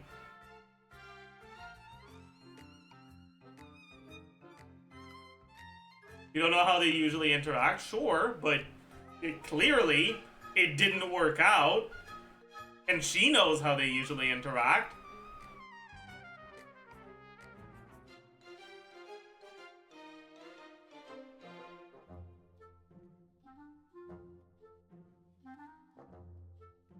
Nefer was probably pissed by being played by Llama and couldn't sound Llama. Yeah, sure. That's the point. Nefer's teachings haven't gone through. No, you are missing my point. My point is not.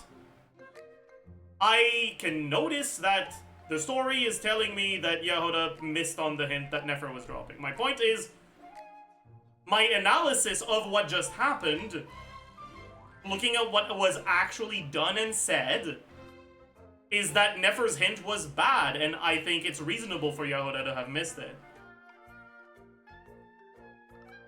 I'm aware of what she was trying to do. I'm aware of what the story's trying to say. I'm saying they didn't do it very well.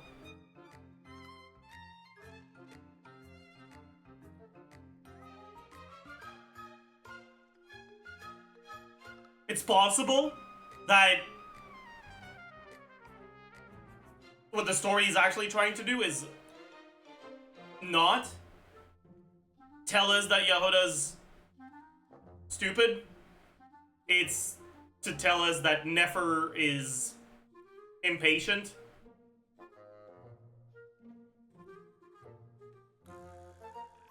That's the vibe I'm getting. I just don't know whether it was intentional or not.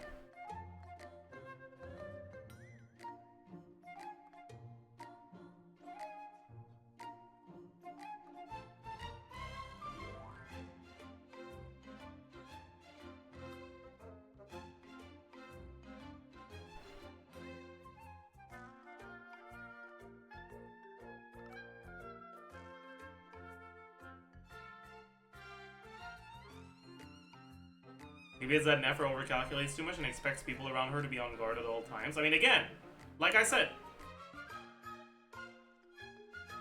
that is not the way that you would act if you wanted to convince someone who is on guard.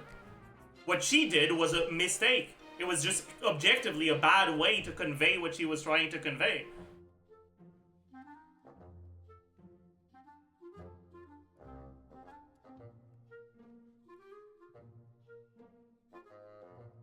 How would you do it? Again, what the problem here is not the words, it's the tone.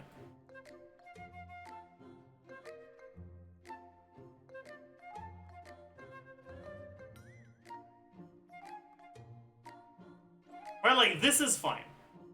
Would you be so kind as to accompany these three delightful clients? Fine, no problem yet. Made up your mind yet? No problem yet. This is the one that actually has a problem. Right?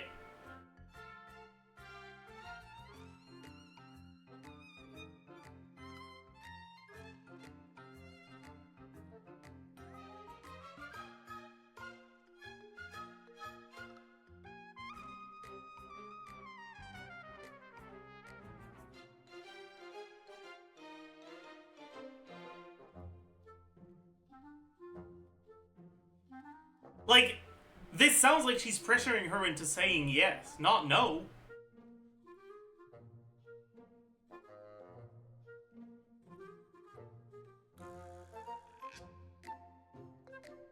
She made a mistake on purpose. Okay, buddy.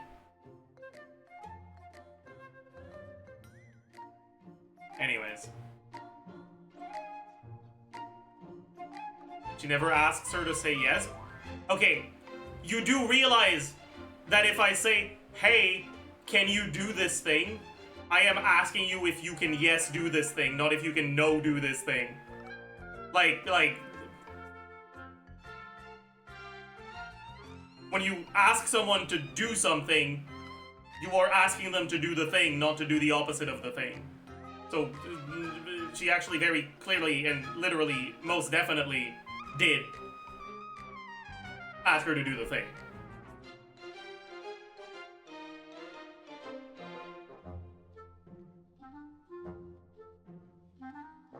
We usually shouldn't. Okay, you guys are actually just... What's in question here is not whether this situation should be interpreted as a usual one or not. It's whether the hints that are dropped by Nefer are supposed to indicate that Yehuda should say no, or that this is a test and she should say yes. Right? And my point is that the way she's threatening her does not indicate a no at all. If she wanted to hint at a no, she should have done the exact opposite of being threatening.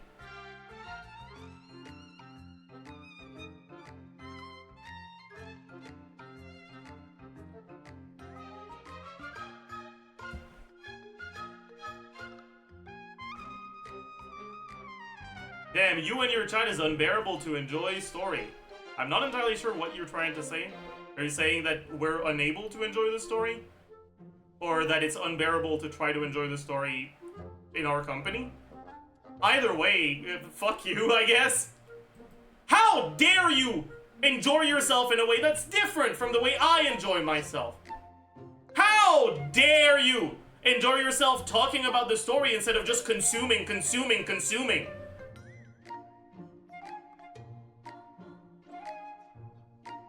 Discussion is forbidden! The last time I thought critically about the things I read and watch was in 7th grade, and never again! Fahrenheit 451, I never again want to think of you! Like, bro.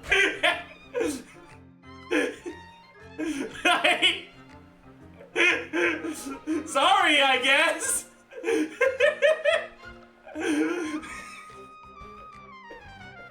My bad, bro.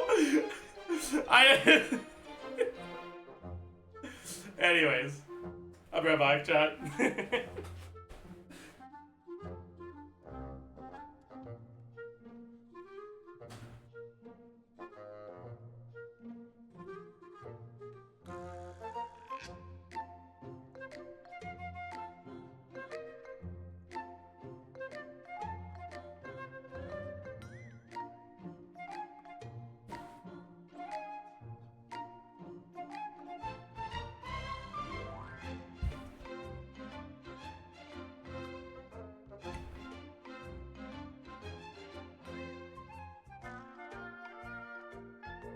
Never.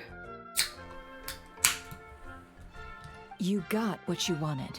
You promised that was it. I know this goes against your principles. I won't forget the favor. Trying to get me to change my mind now? Of course not. I just wanted to say thank you. So, thank you. Oh. Yehoda, we'll leave the planning to you. Let's discuss the details elsewhere. Huh? Oh, okay. What have I gotten myself into? Does she think that she's not allowed to say, you know what, I changed my mind?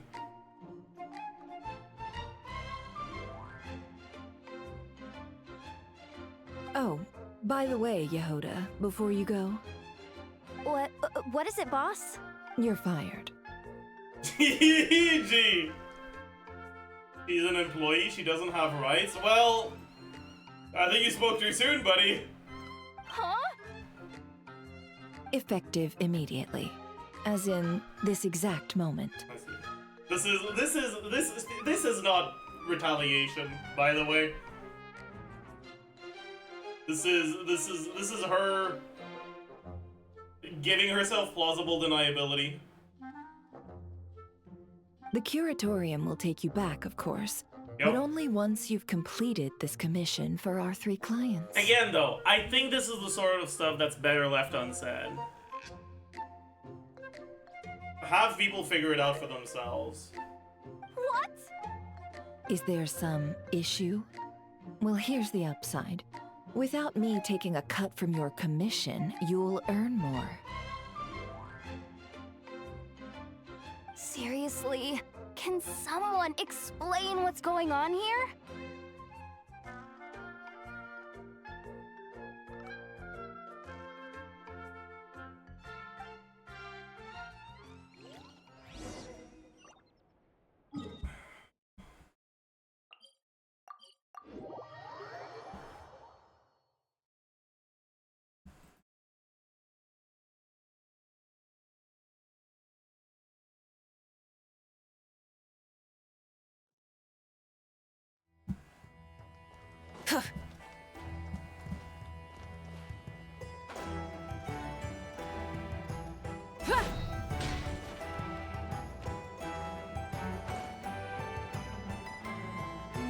Should've just used the door.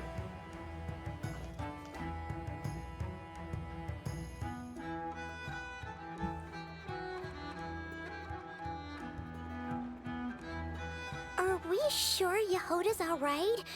She looked totally crushed just now. She'll be fine. She's just in shock. But one thing's for sure. The Curatorium's professional standards are beyond question. The fact that she only requested 1 day to prepare says it all. As an apology, I'll ask my animal friends to help her out more often in the future. Also, thank you for being honest with me. It means a lot. Was it really, though? As far as I see it, trusting your family is never wrong. In this case, let's call it a misjudgment. But the truth is, we all make mistakes every now and then. What matters is how we deal with the consequences. So, in return for your sincerity, there's something I'd like to share with the 2 of you as well. Oh? What is it? Perhaps it is something best said under the moon's gentle light. Would the 2 of you meet me on Hisi Island tonight? Okay. Oh, it does sound important. You're right. There's too many people here. Is he halfway Somewhere through the quieter quest? makes a lot more sense. I believe I'm halfway through Act 1, more or less. Thank you both for Maybe a little bit understanding. more, yeah. Then let it... This feels like we're nearing the end of part 2 of Act 1. And then there's one It's more about part time, after that. and the moon.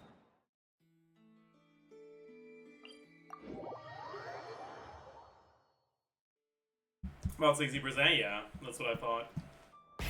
Rev the engines! Rev the engines!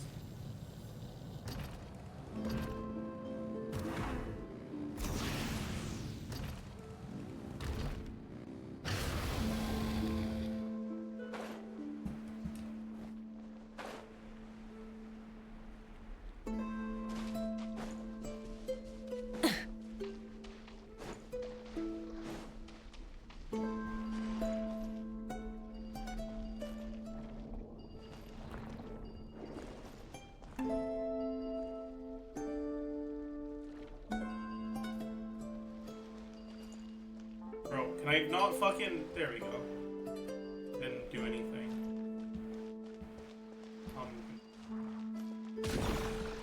Oh.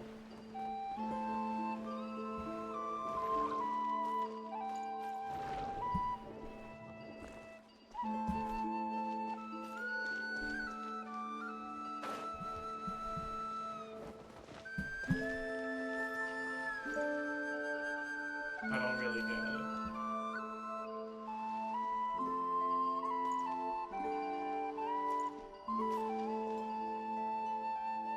What the fuck am I supposed to do? Can't interact with any of that. Reset by touching the horse? The what?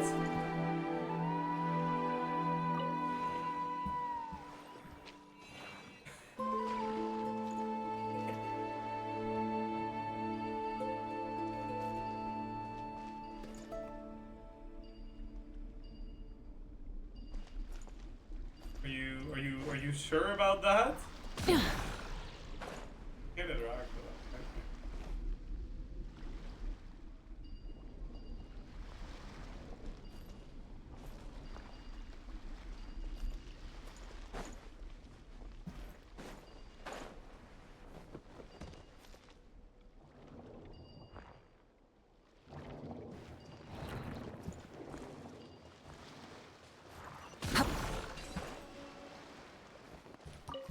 Yeah, that's clearly The a rewards cow, of an you get adventure it. worth full throttle!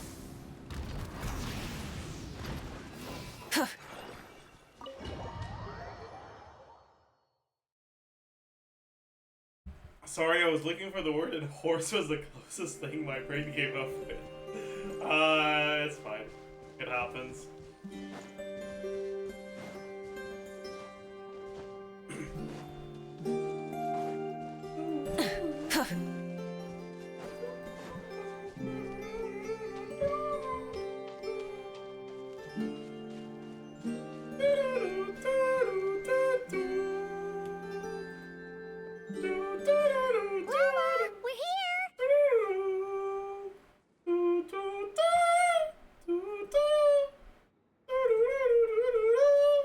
Huh?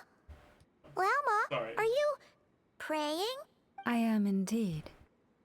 For the moment I was born, my people exclaimed, "Behold! Behold! Eyes like the moonlit tide, antlers like the crescent moon, and blood that glimmers silver as the moon's reflection."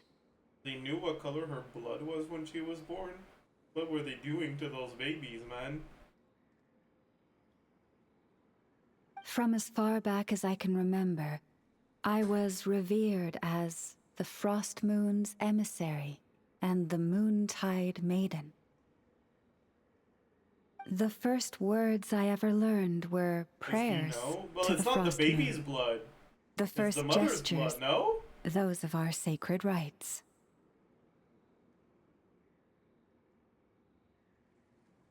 Wow, that must have been tough. Back then, I didn't know any better. It all just seemed so natural. It's both? Really? The Frost Moon Scion's bloodline has long since begun to run thin. Nowadays, even those of us with antlers are few and far between, let alone those attuned to the power of Kuvaki. But I...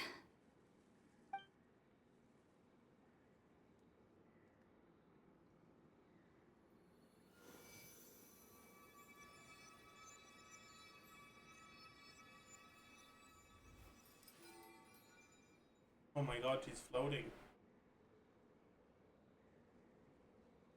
Holy.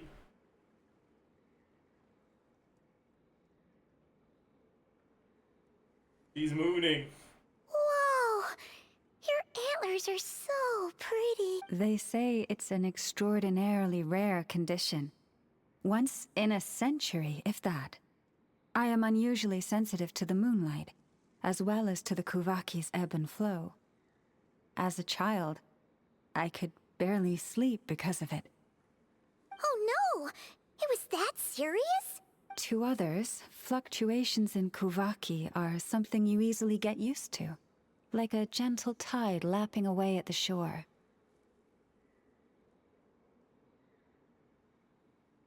But to me, that same tide is a towering tsunami, a surging swell crashing against me. Of course, as the years went by, I learned how to suppress my senses and my power, enough to keep it all from overwhelming me. But because of that, I also had to walk the path of concealment. Concealment? From the moment I was first taught to pray, my kin would point up to the night sky telling me, that Lauma is the frost moon, the last of the moons, the sole surviving truth. But I would ask them in response, why? Why can't I feel anything from it at all? Later, I came to understand that they simply could not tell where the real tide was coming from. They couldn't sense it. The true moon beyond the sky's veil. Oh my god. The moon is false. I reached that conclusion long ago. But there was no one I could tell. Not a single soul. At least, not until now.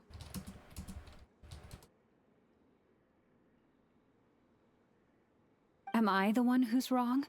Is it the moon that is false, or my own senses? I asked myself such questions time and time again. You could say she's moonlighting as a moon doubter. True.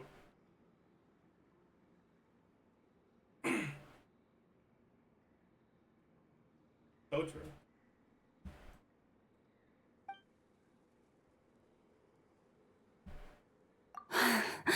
Thank you. When you called yourself a descender, I had a feeling you might be able to confirm what I had always suspected. And now that you have, it's exactly as I imagined. I feel relieved.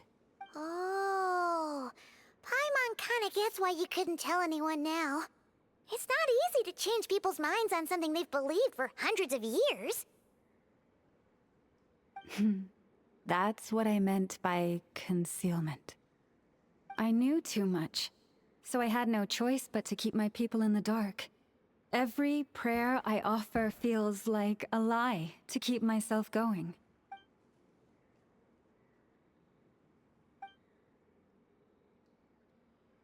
You've already met our Kutar, haven't you? Huh? When was that? And more importantly, when were you planning on... What did you think of her? A little up in the clouds and a bit lonely too. What exactly do you mean by up in the clouds? I understand what you mean. She is quite indifferent to the world outside herself. But I find it hard to hold that against her.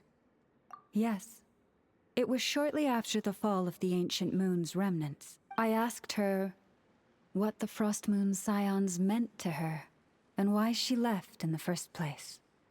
Yeah? So, why did she? Perhaps it's better if you ask her yourselves. Things tend to get lost in translation when you speak on someone's behalf. What I can say for certain is this. Even when I had no one to confide in, I still had a family. I still had the Frost Moon scions. But that girl, born beneath the moonlight, Perhaps she's never felt she had either. The truth is, though, she might have had it all. If only the Frost Moon Scions hadn't let her down. Last time I saw her, she kept looking up at the sky. Was she staring at the real moon beyond the false firmament? The Frost Moon Scions now walk a path of error. They offer their prayers to a false moon, and to a goddess who can no longer answer them.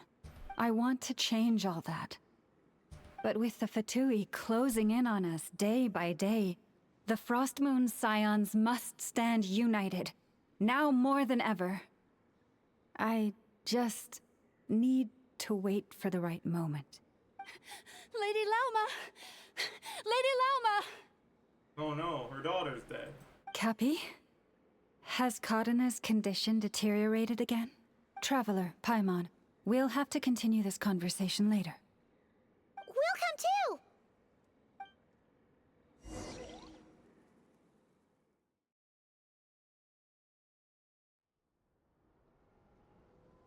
No one wants Hise on fight, that's crazy.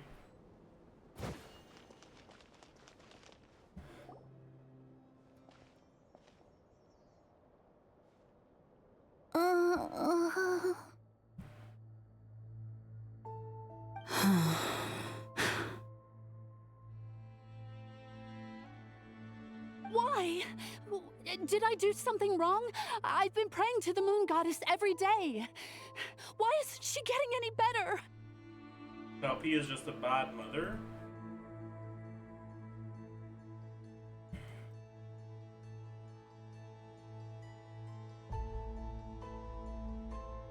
Yeah?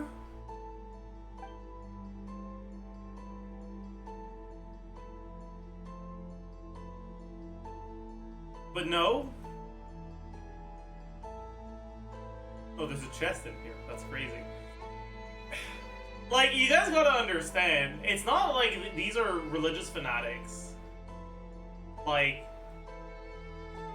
there are actual gods that are capable and willing to actually do things in the world of Tevat.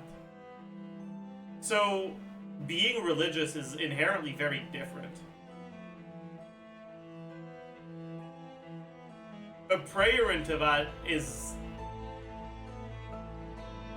an inherently meaningful action. Not through faith, but through measurable reactions and consequences.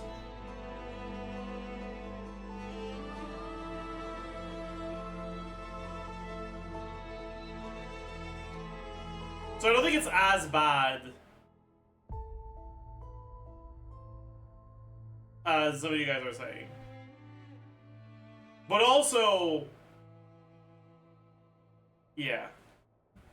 Cappy, I need you to wait.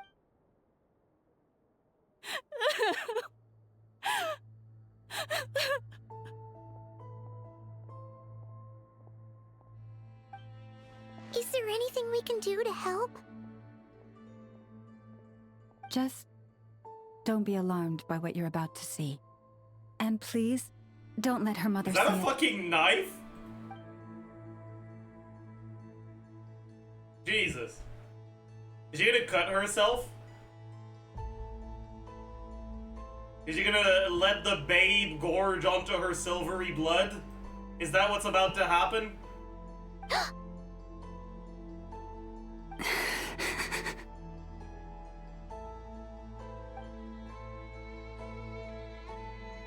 Damn. Yeah, actually free played, what the fuck?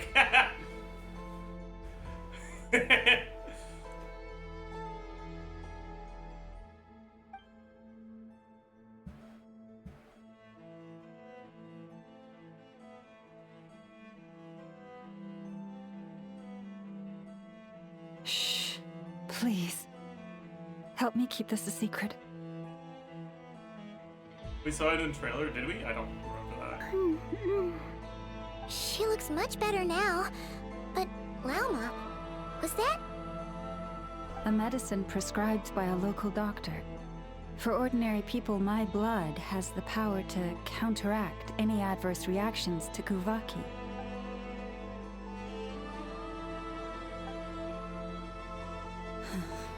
So, now you know another of my little secrets. I had hoped to guide the Scions out of error before Karena's illness reached this stage, but clearly, I was too late. Put scars on our model, cowards. You get it. This My isn't life your fault. is as hidden from sight as the far side of the moon. Yet people only look to the bright side for guidance. If the day ever came when the two sides were reversed, could they truly accept it?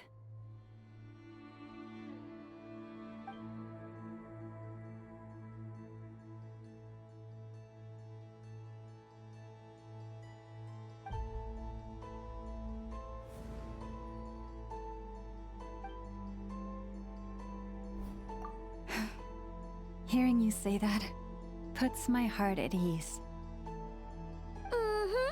And if there's anything we can do to help the Frost Moon Scions, just let us know. Our priority right now is reclaiming our relic from the Fatui. But I now understand that the day I will tell everyone the truth is no longer far off.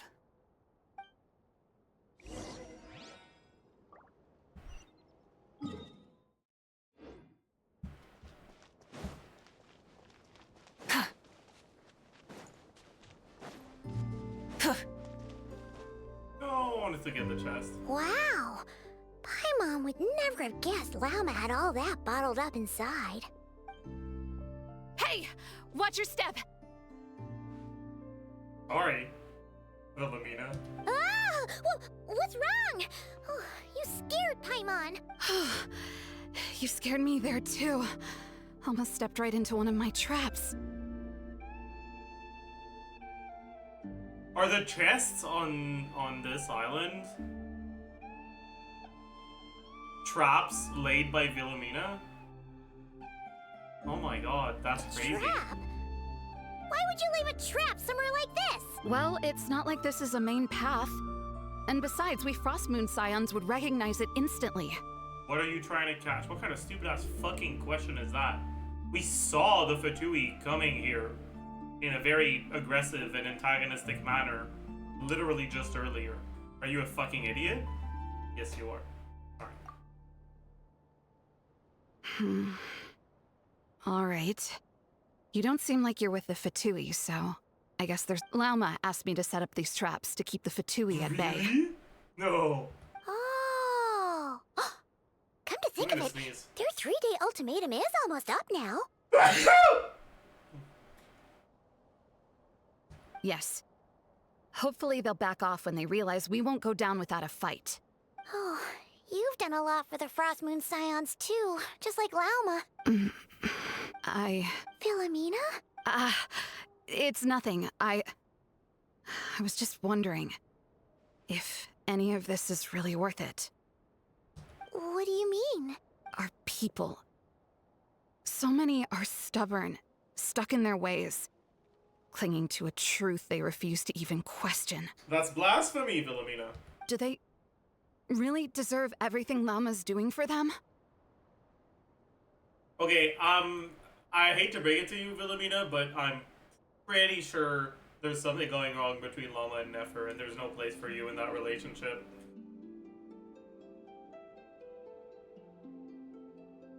I'm so sorry. Well, yes, but even so... I'm so sorry. No. I shouldn't be saying this. Just... forget it, okay? Bye. Huh? Why did I say all that? Or really... why am I still doing any of this? Either way, this will be my final night with the Frost Moon Scions. Wow, she sure took off fast. So, are we heading back to the flagship for a break or what? There's still somewhere I wanted to go. You're gonna say You're hi to not thinking Columbina? of visiting that damselette up in Cloud Cuckoo Land, are you? Huh. Given who she is, pushing her won't get us anywhere. Let's bring her something tasty. If she doesn't want to talk, we'll have... Hey, no harm in trying. At the very least... let's see... How about an F's I don't need to should be hear a good this. mix of meat and veg. I don't give a shit what you want to feed her. Like, whatever. Let's move on. All right, food's packed and ready. Why does it feel like we're going to visit a patient? Oh, no. Take this seriously, Paimon.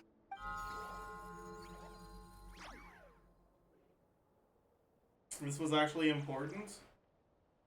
Of the 9.12 out of 10 fried meat and berries that Inefa recommended is what we're taking here.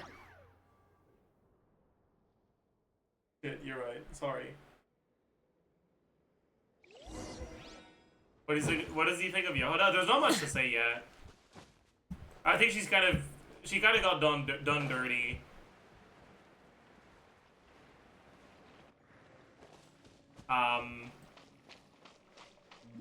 I don't think she's as dumb as the story is implying she is.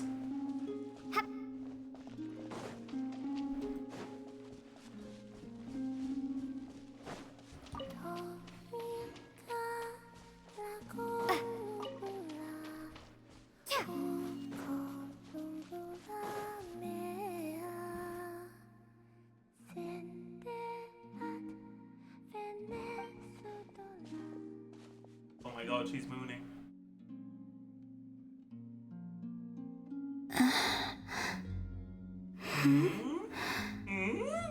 Remind me, who are you again? I'm mooning.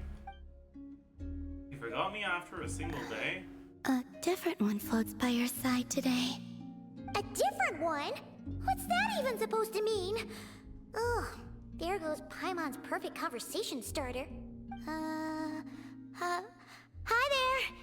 Paimon is Paimon, and this is the Traveler.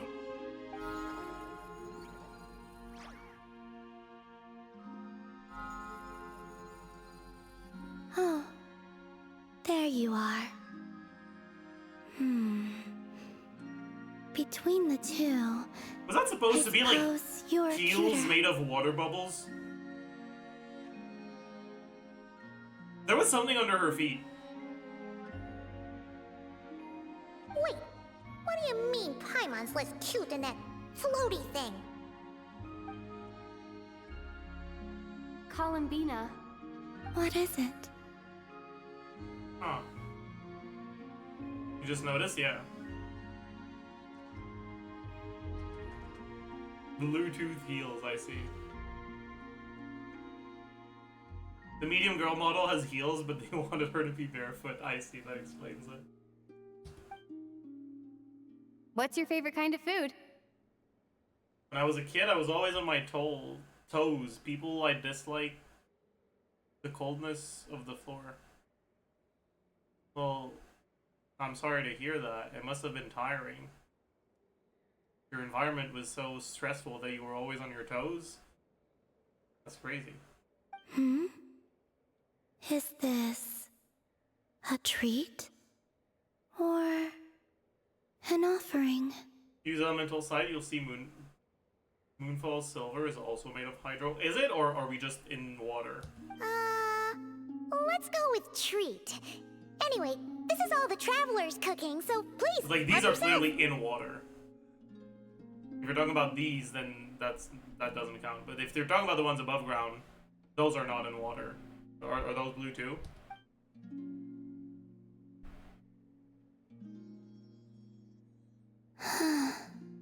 Oh, that wasn't exactly a yes, but she didn't turn it down either. What could she be thinking? Now you see what I've been dealing with.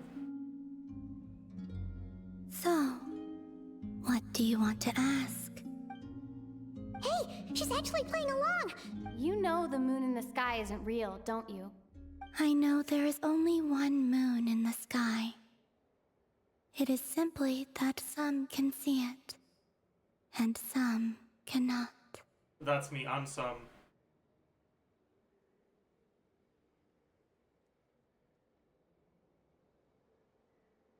what does it mean to you? The missing prologue. What?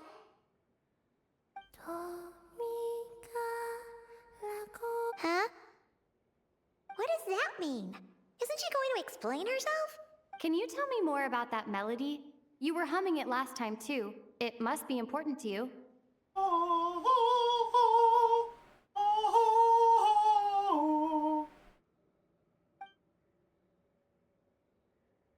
Bro skipped the song? Fine.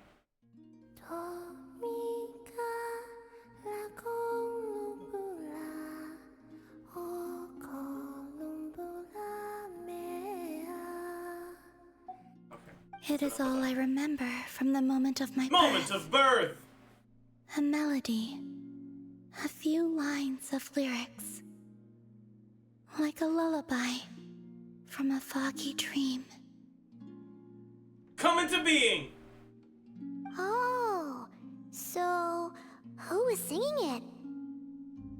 I do not know. I have nothing else. Just that song. Huh? And the Frost Moon Scions who found me. They had nothing either, but hope. Before I even knew what was happening, they were already calling me their goddess. And I had no reason to decline. Like two lost infants unknowingly exchanged, I adopted their faith, and in return, they adopted me. But my adoption drops you into the story halfway through. What came before was scribbled onto the wrong pages, never even bound into the book. That sense of something missing only served to nurture their greed and doubt. And thus, I came to realize that this place was never truly my home. Greed and doubt? Oh, Moon Goddess. Forge weapons for us, drive out our enemies, and expand our lands. Oh, Moon Goddess, heal our wounds, ease our suffering, grant us strength. They asked for everything, and I obliged. Until the day came when no answer could be given.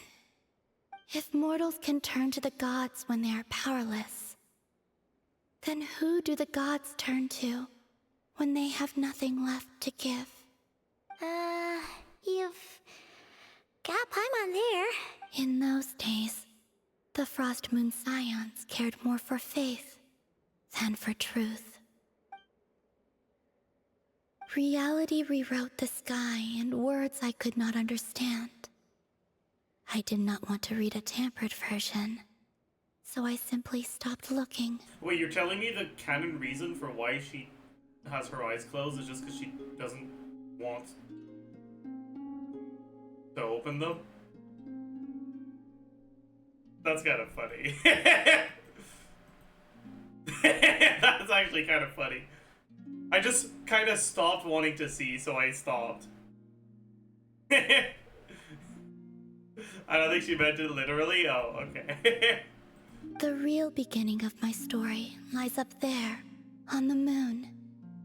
Forever beyond my reach. This face like a message carved for blind hands. True. Sealed away. Okay, I don't think we'll finish ARCHON today, by the way. I think we'll finish this part and then that'll be it. Huh. So that's how it is.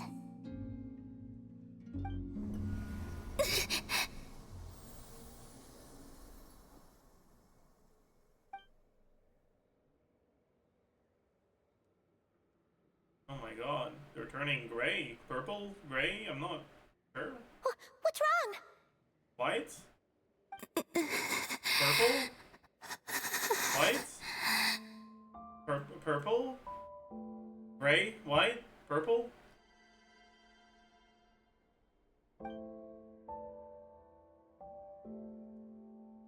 White. You should go. What, now? But you really don't look well. Did something just happen? Is there anything we can do to help? No.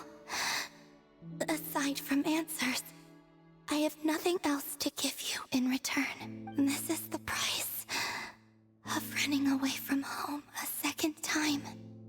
Running away from home?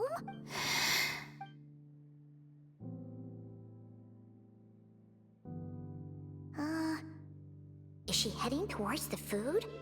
Did all of Paimon's questions make her hungry? Do you still have many questions? I know I should offer more in return for your kindness, but I'm feeling a little worn out. Do we just like draw up half the food by accident? Or do we intentionally place these fruit on a dirty ass bench?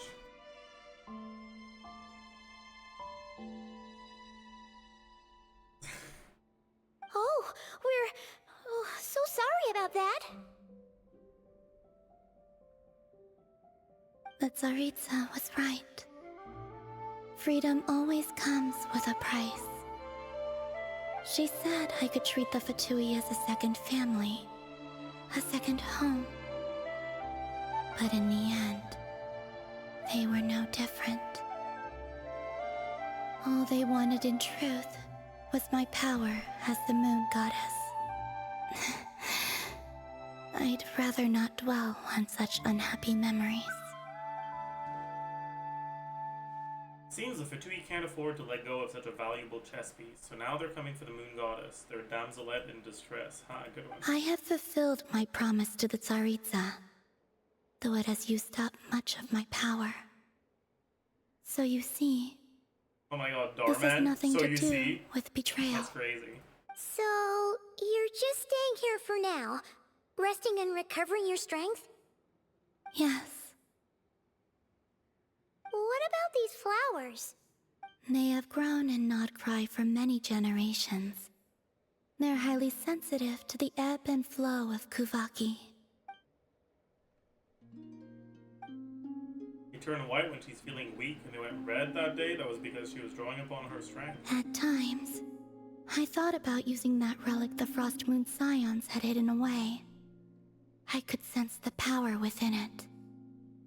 But going out is such a hassle. People might see me, and I promised Lauma I wouldn't show myself to anyone. Besides, I know it's gone now anyway. Really? Lauma asked you to stay in hiding? Uh-oh, she's looking back at the food again. But Paimon's still got some little crumb cookies here. You could have these for dessert if you wanted. Lauma said she wishes to change the Frost Moon Scions, which is why she asked me to stay out of sight.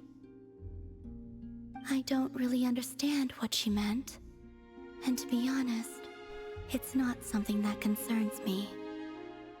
But I wasn't planning to see anyone anyway.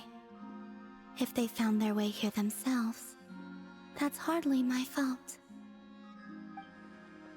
If the damselette appeared in front of them now, the Frostmoon Scions might very well think that their Lady Kutar has returned to save them.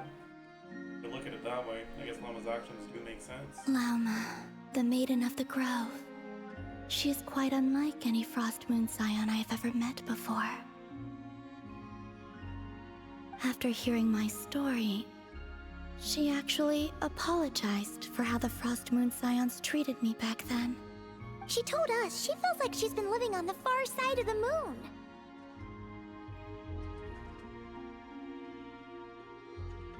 Is that so?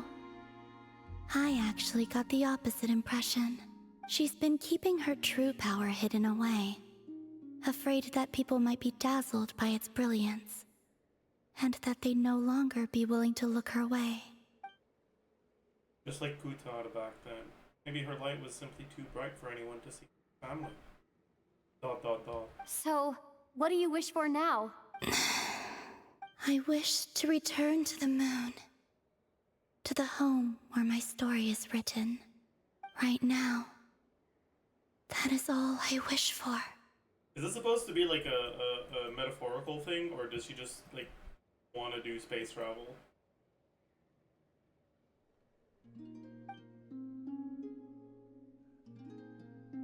Like she wants to be an astronaut? That's kind of cool.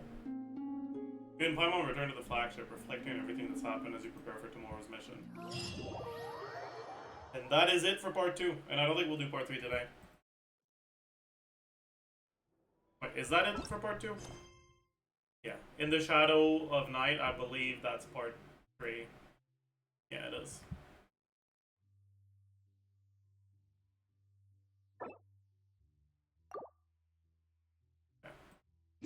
I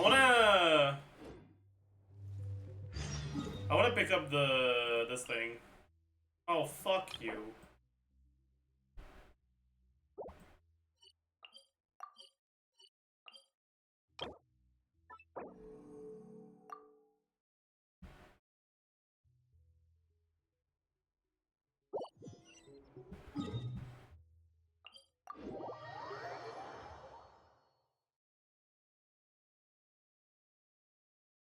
We need to do it for each mini region. Yeah, I just want to do it for this one. Try and stop me!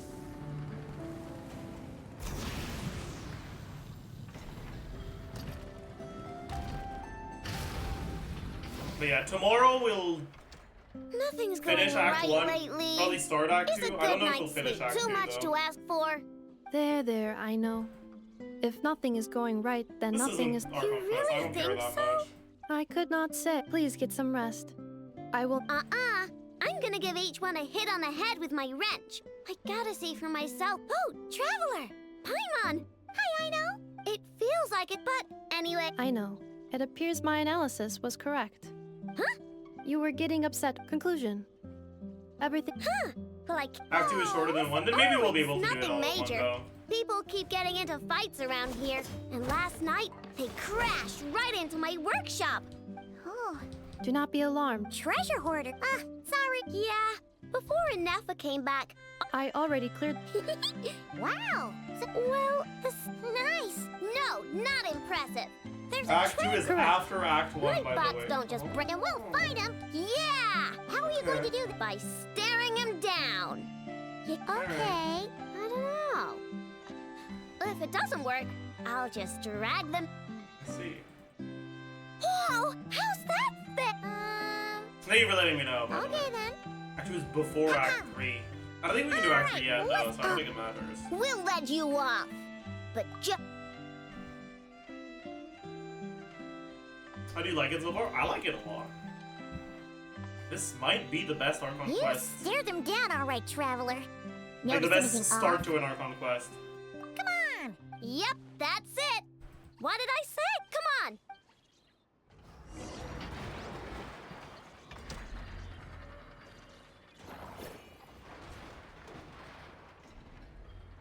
I know, Inepa, we caught him. Do you need to check him over? Analyzing. It's kind of wild considering how fucking processor, dog then. shit the interlude was. Or the prelude was. Uh-oh, he's on the run again. Catch him.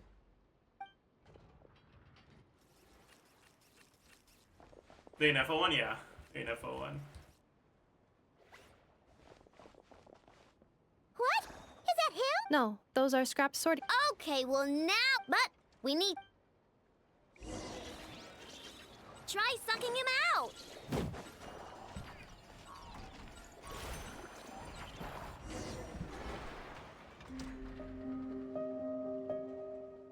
Oh, finally. Huh? No, there's no. But it seems like he can communicate. Can you mind your own business? So true. Gee. Oh, just. The fortress of. It's. What is it again? Merope. Would you stop with the Whoa! What do you mean, girl? I'm a. Okay, well, I'm not sure what happened. Well, guess. Don't come any closer! Somebody. It's okay. Has he finished I'm a Act girl 1? No, too. I did 2 out of 3 of the parts. That doesn't change anything! We haven't entered the... Like, the next step is, the Fatui infiltration. Apologies, Traveler and Paimon. I know perhaps it would be best.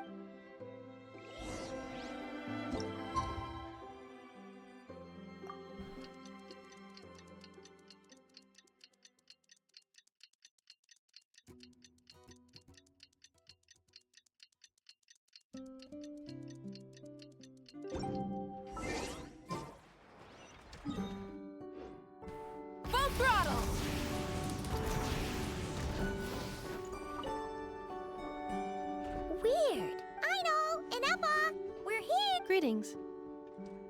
I mean, what? The bot has the wrong code. It has the... It's not the problem. Really? No idea. Wow. If you... The core originates... Yeah. Charred? I doubt it. The best protect... In the event that my course... Ah! Knock on wood. Knock on wood. What do you think about the music so core far? is gonna be... Like I it? was engaging in a hypothetical... I don't... Doesn't matter. Knock on wood. Yeah. I really like the Llama leitmotif, so I like Anyway, most of the I bet music there's other data involved preserved with deep, and I'm the gonna Frostmoon Silence region. Bingo! Who But replaced the original bingo? I don't think any You know of the what tracks happened is the day as before it started memorable malfunction? I'm thinking as the the music in treasure the Children hoarder of stole the Echoes. core from the Fatui and needed a place So it to does feel like a bit of a Makes sense, downgrade. Of course. In In fact, X1O intel from the music. Curatorium appears to corroborate this hypothesis. So Several far, of at Marinette's least. subordinates were robbed on their leader is... Wow! Actually... Who cares? Yehodas. Yeah. If those treasure hoarders really... Let them come. If they're not, and if they're... And... Enough, can you get little Char...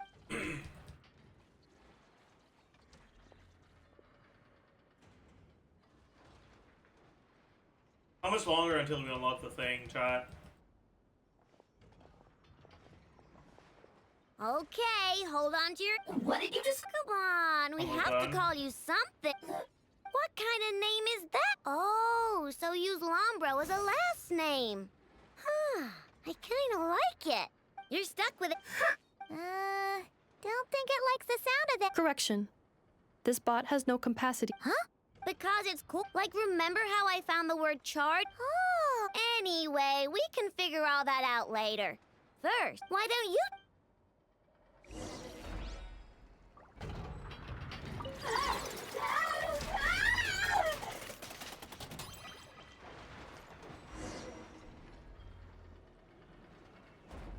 Nice job! You've got some engineering chops, and thanks to you, I'm now the proud owner of the I expect good work out of you, little we gotta do something about that temper of you.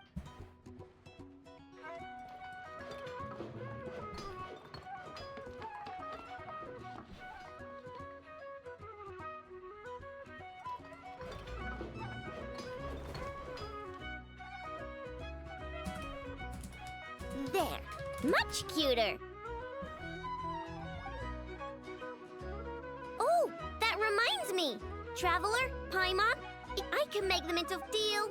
Deal. Awesome! Deal, chat. Turns good luck out there on your...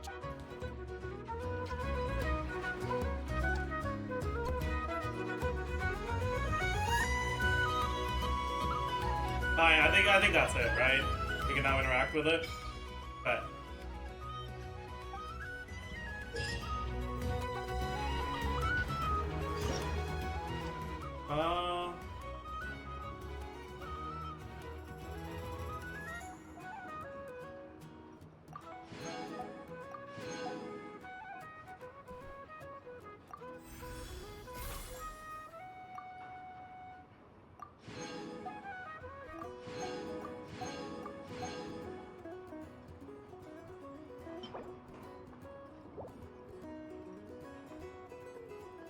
okay. I see.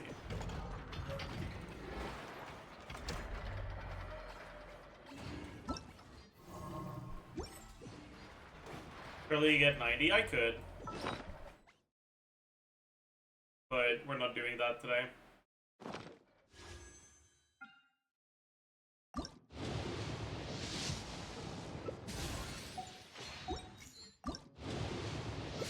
Alright, that's gonna be it for today. Tomorrow, we will keep going with this. So I hope you guys are looking forward to that.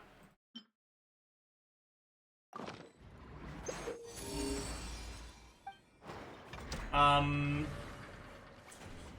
have a video to post. Some Chronicled Wish. Chronicle Wish video. Chronicle Wish review has been posted. As usual, if you can find it through YouTube, it helps more with the algorithm. Otherwise, I understand. Here's a link. Go watch.